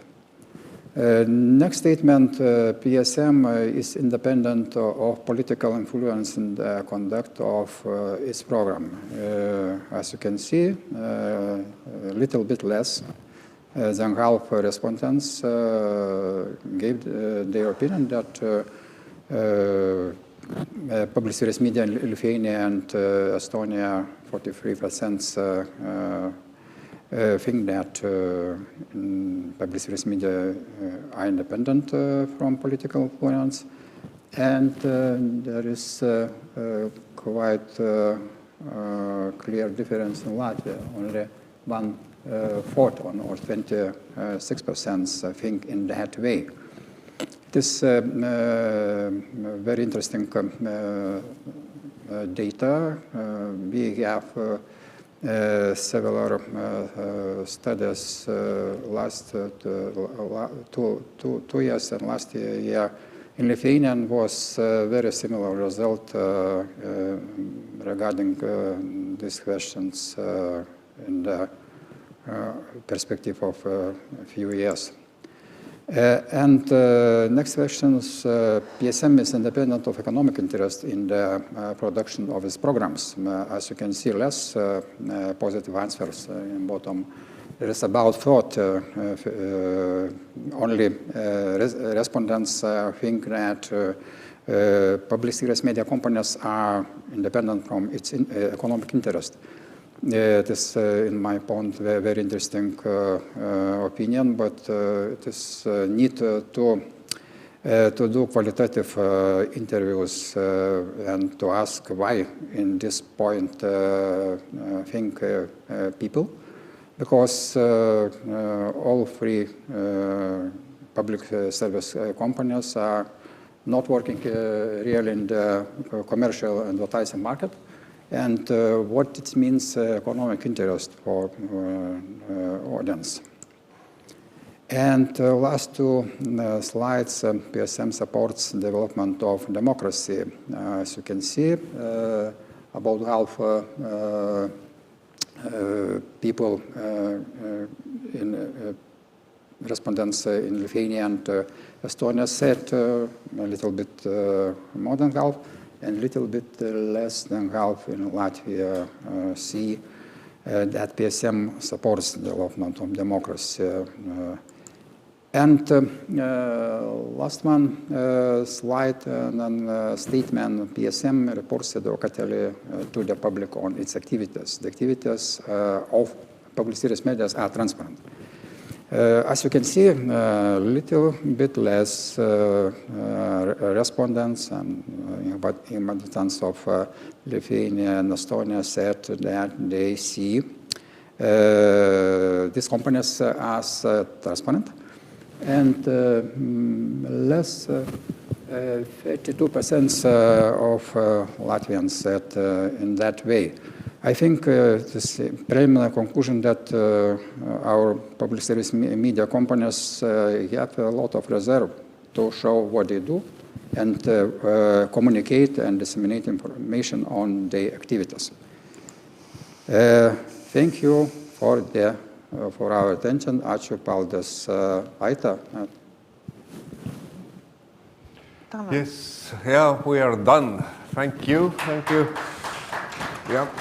We have presents waiting for you, and aitäh, thank you for the audience, aitäh, kes te siin olete, suured tänud tõlkidele, kes te päeva vastu pidasite, läks natukene kauem küll, kui meil lubatud, aga te olete minuga harjunud, te teate, et nii läheb. Ja suur tänu ka tehnika inimestele ja kõigile, kes aitasid kaasa selle konverentsi õnnestumisele ja ka meie toetajatele. Thank everybody, yeah, and our data will be published soon. Next year. In 5 years. Yes. Which is typical for academic publications. Academical jokes. In this decade. No, but we need resources not only for data, but also for publishing and then for reading. We please keep resources for reading as well for our publication. Yes. Yes, this That's is the final order presence. in academia. Thank you. Thank you for coming here. Really, thank you. Ja suur tänu tõesti kõigile. Jälgige meediat ja klikkige õigetele pealkirjadele. just click on the right titles.